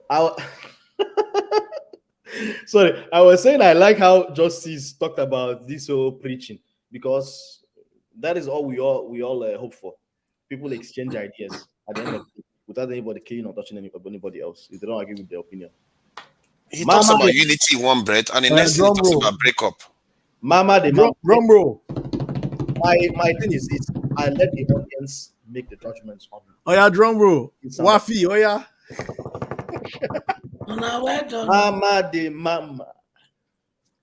Oh yeah, shake us. Sometimes Yoruba, Igbo, Hausa, una get problem. Big one. In a country that there are other tribes, una when I call una self majority. Now they give all of us headache every day. You people are giving us headache. The whole fight in Nigeria is either Yoruba, Hausa, or Igbo. Why? If they want to disagree, we go back three of una from one corner. All of us go another corner and let peace reign. I want ask una, did I want mama and papa conceive una? Which of una choose where una want come from?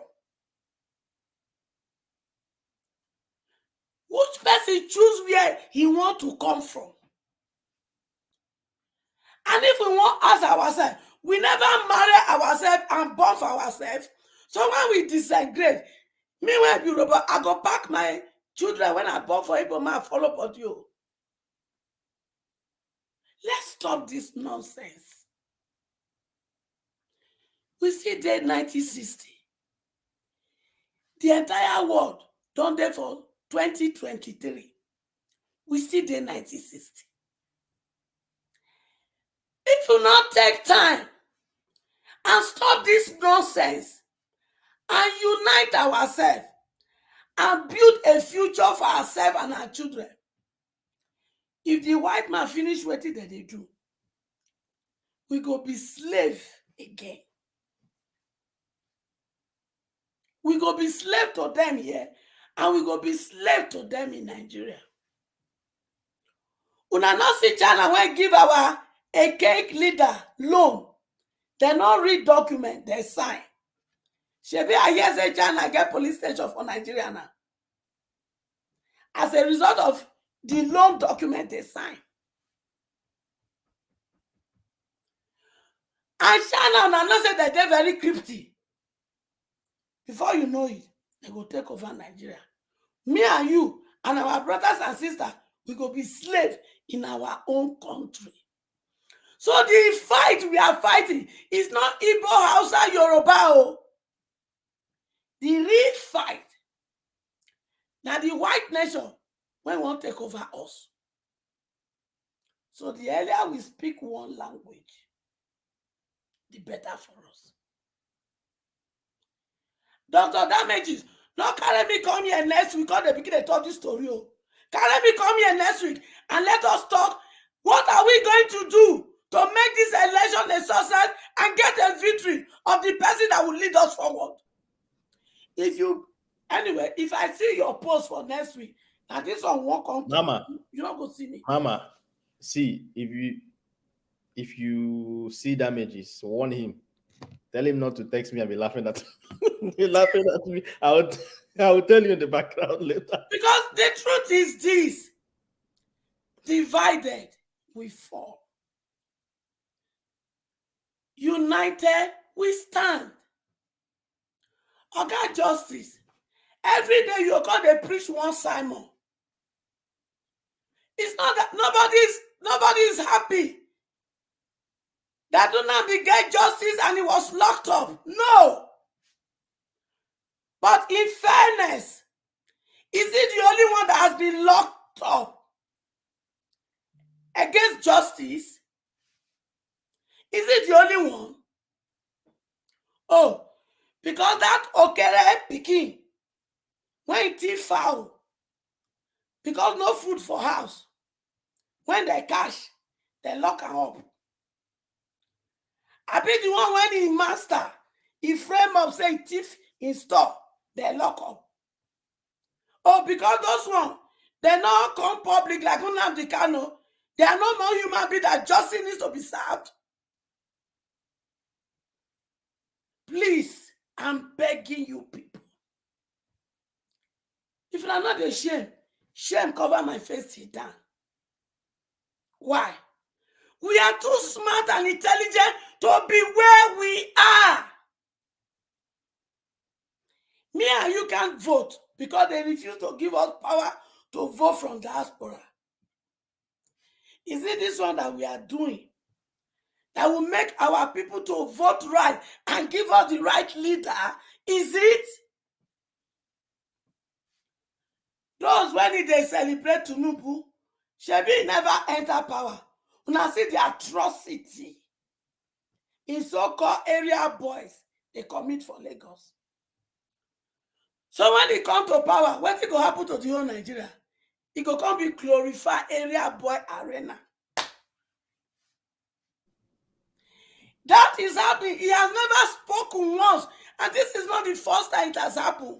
He has never spoken once to address it. Neither has Sanwo-Olu addressed it. So what is he telling us? So please, since you and me not make decision which tribe we want come from, let us see ourselves as first human being brought together by any form into a country called Nigeria. I want to come on Nigeria, I want to come on Nigeria. You think on a Alaba market when you go sell your spare part, then you walk on, come on, go home. You think on say they easy? You think on say they easy? If it dey easy, we will come from Delta State for not waka live una because una wahala, Igbo, Hausa, Yoruba, una wahala don't too much for us. If our papa and our grandfather made the same mistake of blaming one war or the other, who caused our honor, we still grow up, we still carry that mentality. You know, that's a very good point. You know, these Hausa, Igbo, and Yoruba, they are giving the country too much trouble, and they are not one of them is a majority. Igbo are about 15 to 20% of the population. The other one is about 15 to 20% of the population. Hausas are about 25 to 30%. Why are they troubling the entire groups? None of them are the majority group. They are just the largest groups. It's ridiculous, you know. They come about they talk about these things as if they are majority. They are not majority. They are just bigger groups among all the other groups. You can put Ijaw there. You can put other groups to follow them. You can put them hierarchical. They make it look like everything is just Wazobia. That's not, the country is not Wazobia. And that narrative needs to change. So, when you enter power, remove the name Wazobia. Remove it. Because it is just too ridiculous. I wish each one of us decide where we want to come from. Then when we can fight this fight for sweet. Dele Farah to me don't tell us. do not die in their war. And we don't they die in their war. And they dey inside house, they see champagne. They use our new Naira Note. They then give their girlfriend to go dance a Yilolo for party. They spray am. Please, I'm begging you people. Let's stop this now. Our fathers have made mistake. Our grandparents made mistake. That is what brought us to this point. Should we make the same mistake? If our generation does not repair it, the younger generation is worse. Because they did not see mentorship in us. The only mentorship they have is the useless thing in the internet space. That is why a small boy less than how many years, he go ATM machine, he go ask for this thing, he go pretend to withdraw 3,000. As soon as the ATM, the POS get do am for her, he go withdraw 400,000, come up from POS. 19 years. That kind of brain when they feel they take do that one. You know, say they give opportunity to develop great tech. They are looking up to us. Let us not disappoint them. Please, my brothers and sisters. Thank you. I have a question, Dr. Dominic. Madam, go ahead, sir. The question I have is because we are talking about how to make things better, particularly in the next 14 days. Okay. On the issue of substituting the usual university lecturers as returning officers with INEC permanent staff. Please, with all these brains here, I would like to know, is that true?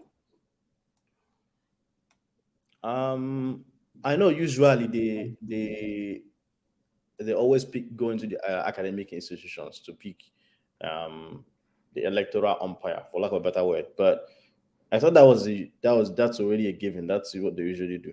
That was a given, but the issue right now, and that's why I'm trying for us to look at it, for anybody who knows any better, because one of us in one of the Far East countries was very concerned that he was asking if we know any better about on the issue of, because it's been out there on the forums that INEC has decided to substitute university lecturers. Sorry, my mind went black for a second. Oh, you're saying they want to do away with the original process, which is using lecturers and VCs and So they want to use INEC staff. That is no longer, because using academic institutions is supposed to be sort of more of a neutral thing. Because my understanding is that where you're covering is not where you're from.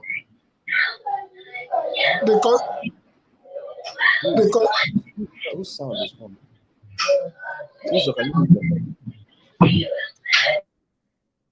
The concern here from those who are, like we are, praying for a better country is that the INEC staff can easily be compromised, whereas the university lecturers perhaps may not be compromised easily. So that's something that we are being asked on this forum to. If it is in fact true, because what criteria is INEC going to use to choose who is going to be at the poll in somewhere in Onitsha? I think the last time I heard, they were saying that they were going to recruit university lecturers into INEC as some kind of part-time or something. Either way, they will still need the lecturers because that's where most of the competence lie. And they are just sitting there doing nothing. So they will still have to recruit them anyway into INEC. It's just a change. Pertinent now because those lecturers are not even earning salary. Are they getting paid? No.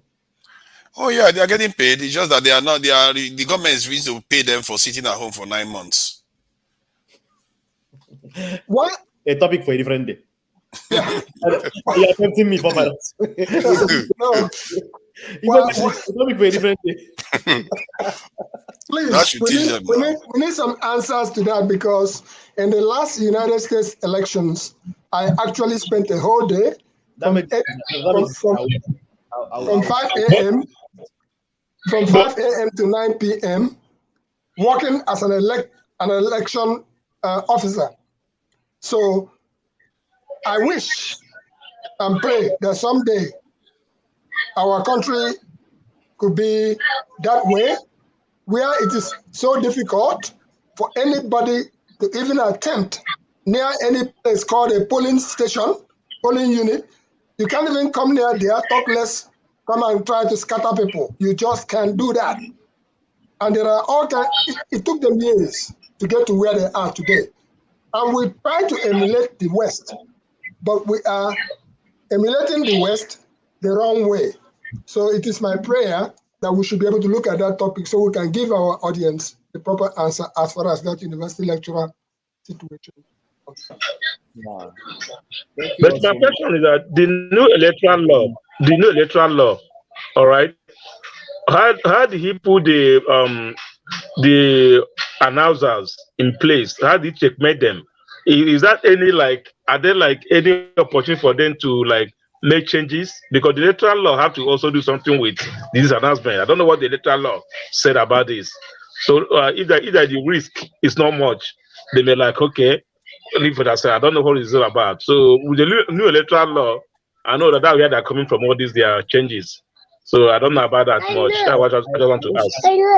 Was a lawyer. The new electoral law is to be enforced by human beings, the same way that Lawan is, the same way they are trying to Uzodimarize the Senate, as I said earlier on in this forum, and unsupriming the Supreme Court by allowing somebody who did not stand for, what do you call it, a primary,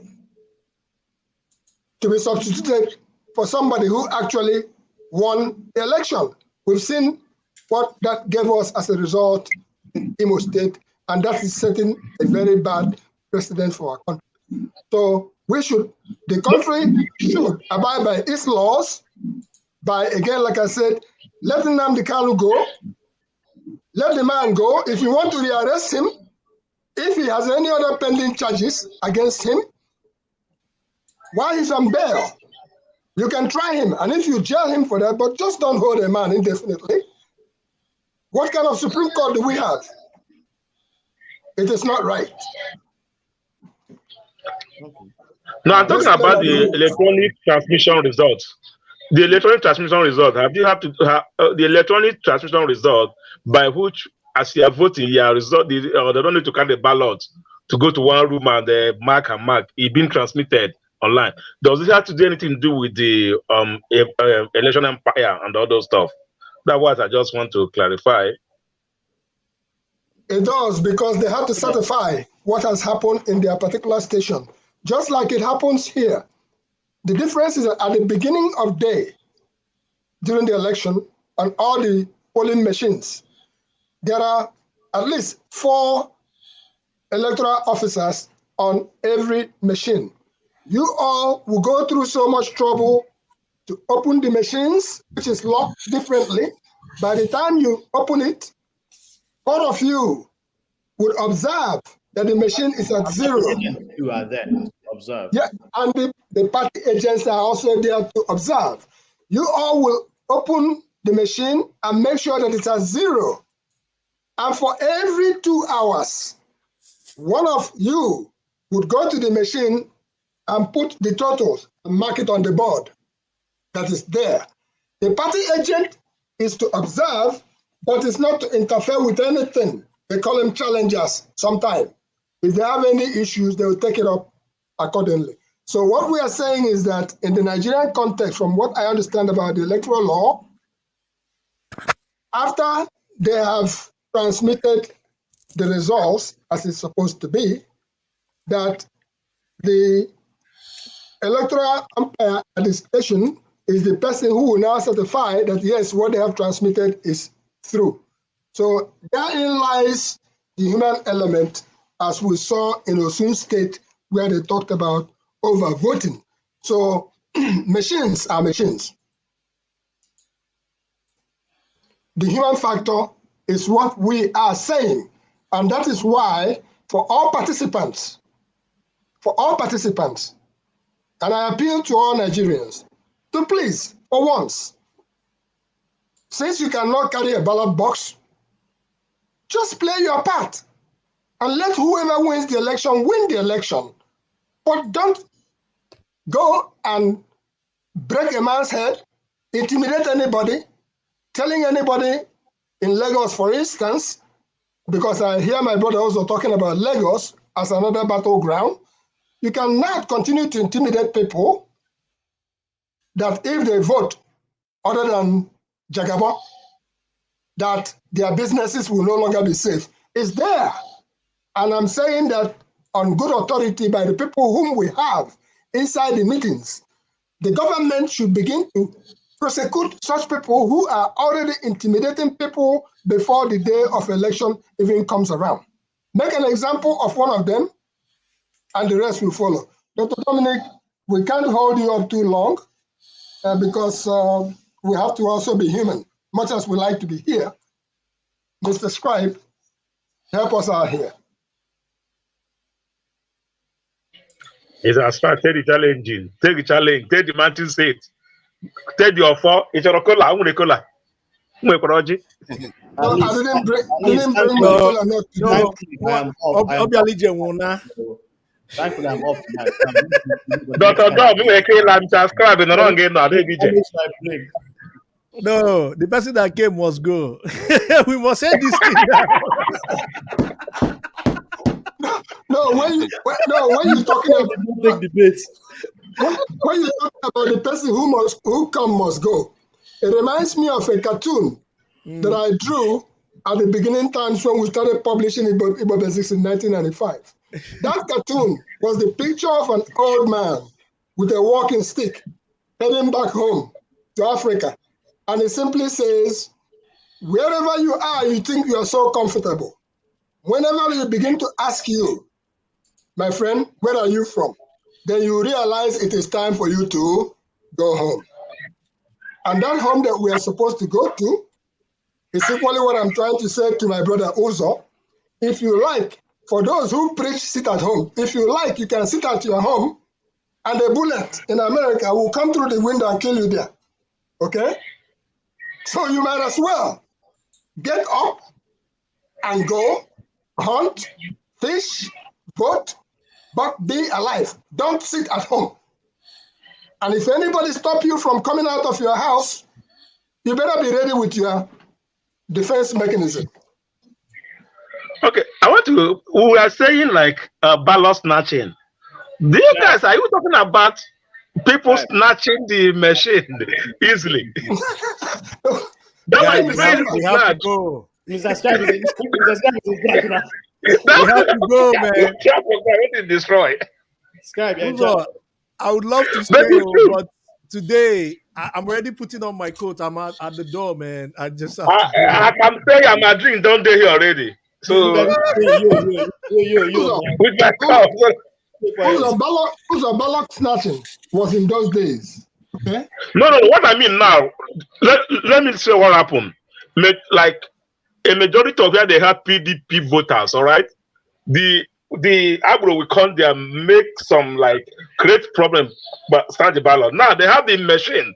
It's very easy. They made the same problem, snatch out machine and destroy them, so that vote will not be counted on that area. So what is the security level on that state? No, you should not. What we are saying is that the Nigerian government should actually unleash the security forces, not to intimidate, not to harass, but to guide the machinery.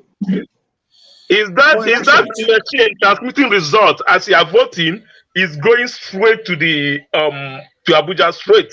So even though the system is being destroyed, information has already been transmitted. Is that how the machine works? That is what they are saying. But what I discover as a difference in what happens here, the machines with which they vote here, those machines have no business with the outside world in terms of the internet. It's self-contained in as much as the results are transmitted inside it. There is a flash drive. At the end of the day, after you've cross-checked the main results, pull it out, put it into a different bag. In spite of all the ones that have been marked on the wall, these are balancing act mechanisms. In the end, now you all will look at it, that flash drive, you open the machine, pull out the flash drive, put it into a red Union County bag, for instance, and that comes with a seal of its own. The person who is going to take the equipment at the end of the day from every other station is going to have to go straight to the county board of elections to drop it. You're not supposed to go and have a cup of coffee. You're not supposed to pass by your house.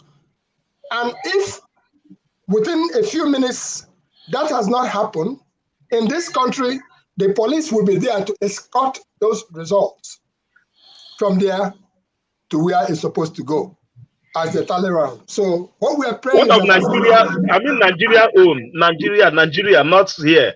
Nigeria, those machines, are they transmitting the result direct to where collection center? Or you have to still upload on flash drive, take the machine, do all that. If it's not being transmitted and they call it transmitting, it's not transmitted electrically to from one side to the other with a physical carry. I tell you, they're going to snatch that machine and destroy that video unit. No, they claim that is being transmitted direct. That's what they say.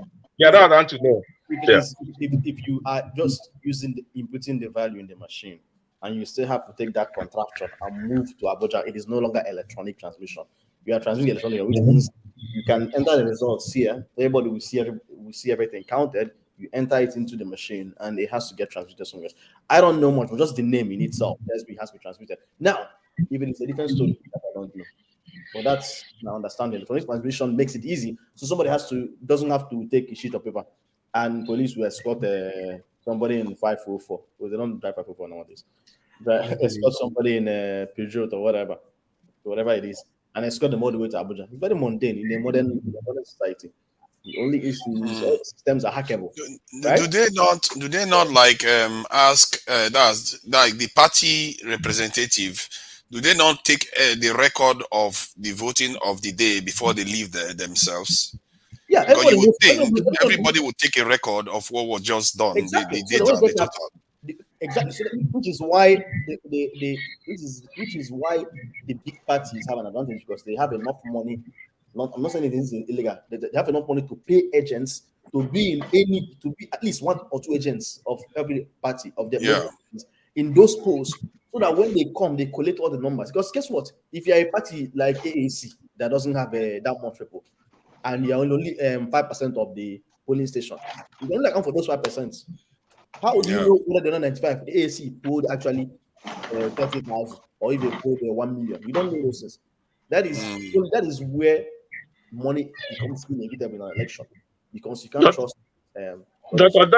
Dr. Dom, I'd be very happy if what they said about the electronic transmission result of the machine is really what it is, in a way that as you are voting, all right, your voting has already transmitted the way you are voting, all right, electrically. Then physically they can count the people in the back. If it's only after voting before you transmit, my brother, I tell you, they're going to listen. If your party have majority on particular location, before they even finish voting, they cause confusion, drag that machine and destroy it.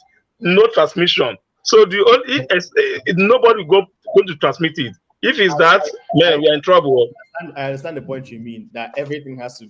If it gets to a full tally before you transmit, there's an opportunity for it to be disrupted. But now, I don't know. What do we do? Pray? That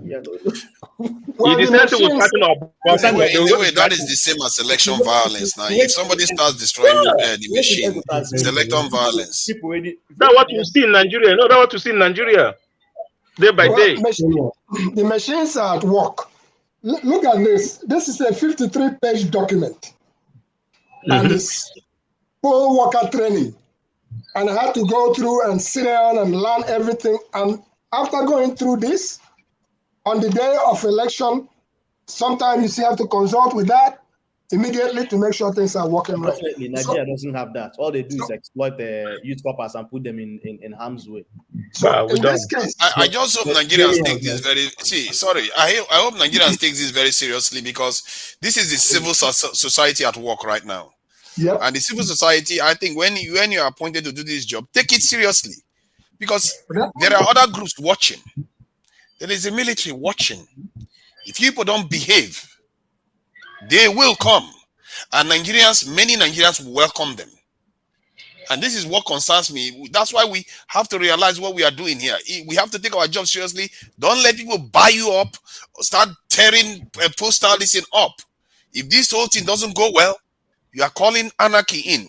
I wouldn't call it anarchy, but if the military comes in, then we have set our nation back 20 years again or more.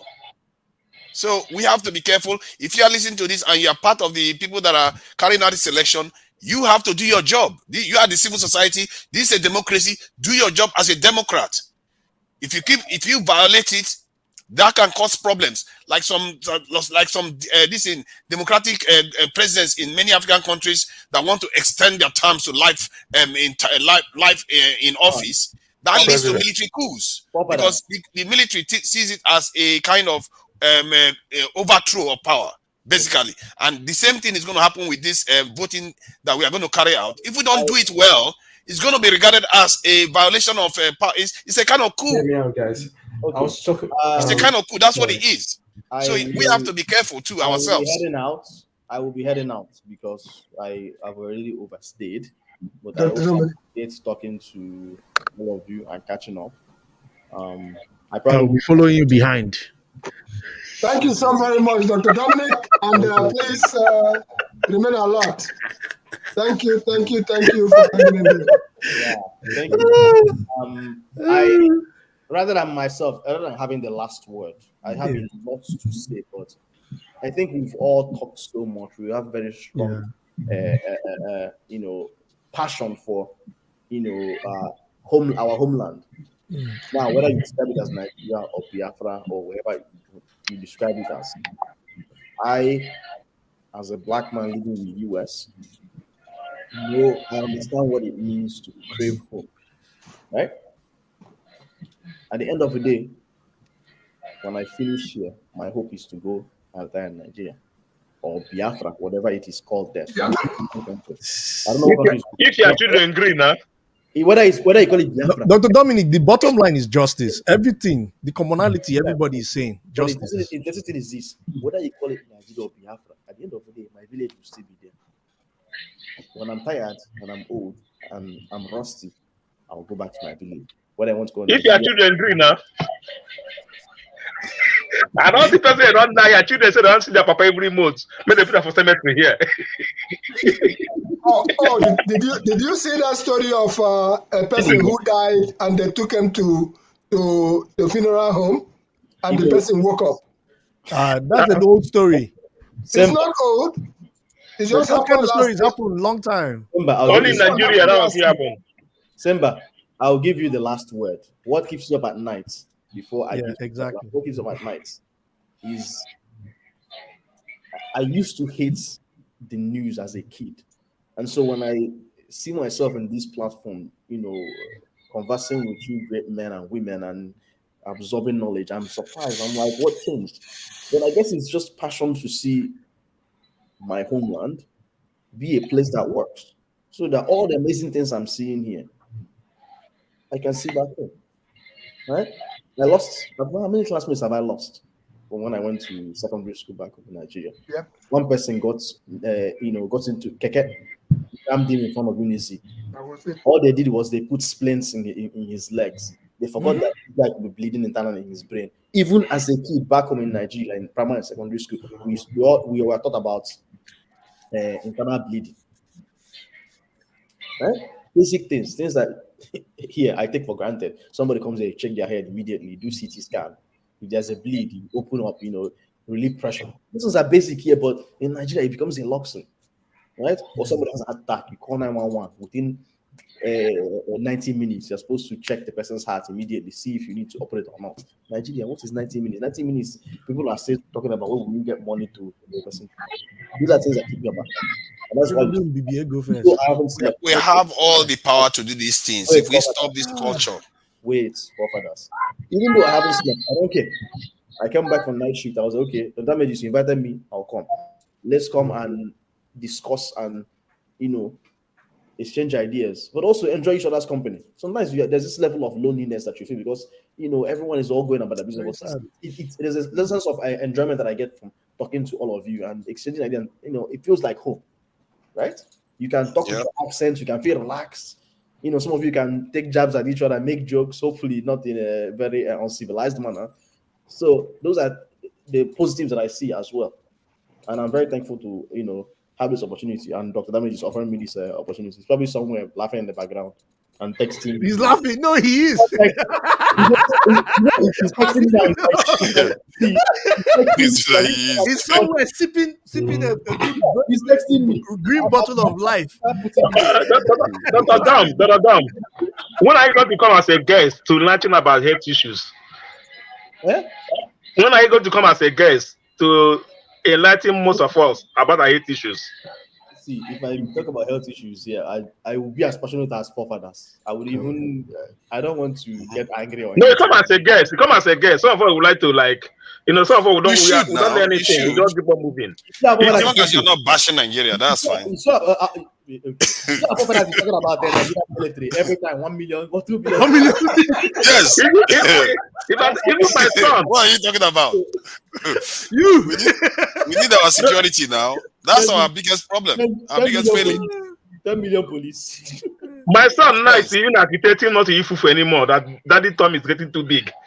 Exactly. I started getting food and rice now. He said, I'm getting too big for food and rice. I will let Simba conclude. Let's leave Simba. I say when I was in my 20s, I was like, oh, I'm burning all these fat, blah blah. Once I entered my 30s, oh boy, come see beer belly. No more beer. But yeah, I need to get back in shape, man. I need to get back. So it's actually very interesting that you mentioned it. But yeah, a lot of health things to talk about. People mention about aneurysm. Yeah. A lot of things. Smoking. People don't know smoking. High cholesterol. The sorts of foods that we eat, and the sort of foods that you eat and you go to a farm and you burn it. But nobody's going to farm nowadays. So you eat. Lack of exercise. You sit at home and you watch ZTV and you watch Big Brother. Yep. All right. Right. I think also made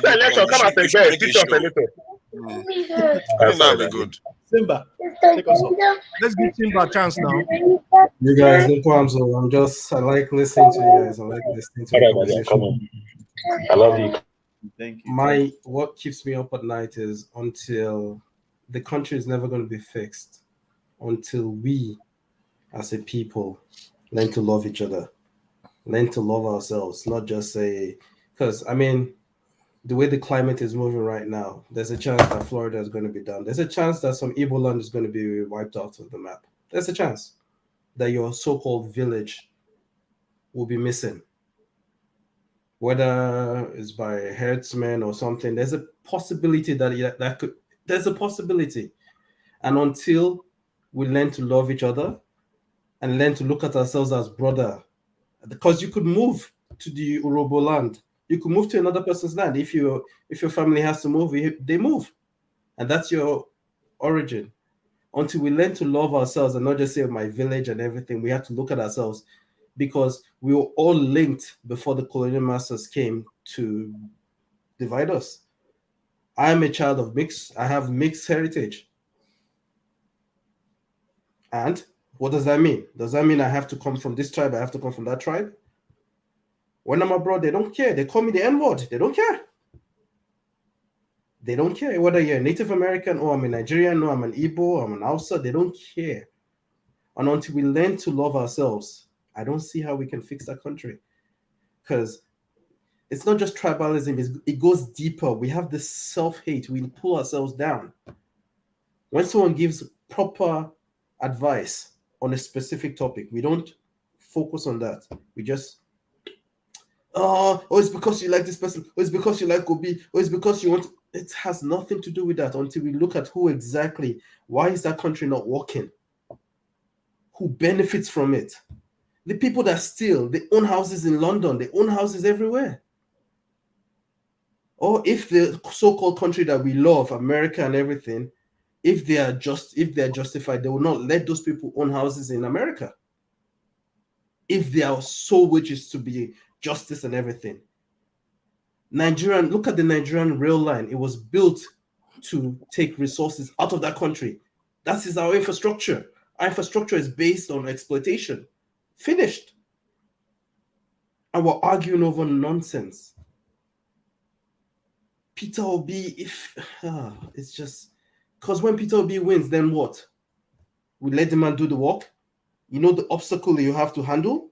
If he wins. And then about this electoral thing, the only way to fix that electronic voting stuff is through digital solutions. For instance, cryptocurrency. When you want to have a crypto wallet, you have your phone. Everyone, you can link the PVC to the phone line.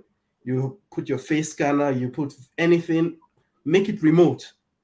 Let's say the Agbero that's going to come into your bathroom while you're about to vote. Stop you. Through electronic solutions, we can find, these are things that we can talk about, find solutions, and then fix it, rather than putting your trust in man. Man could never, we are corruptible. Machines are also hackable as well. You just have to discuss, come together, brainstorm, and find proper solutions to fix to fix the country. But anyway, I don't know. I just think sometimes I'm over ranting. I don't want to rant without any goal. But I think we have to find a solution somehow.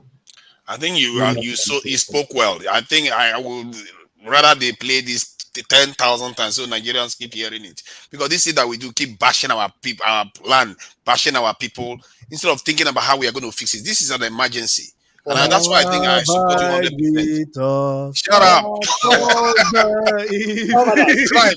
You see, you are doing exactly what he's saying. And Dr. Dominic, you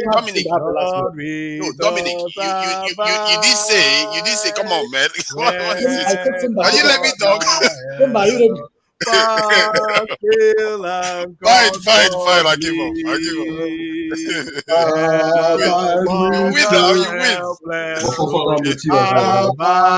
You're not buying that.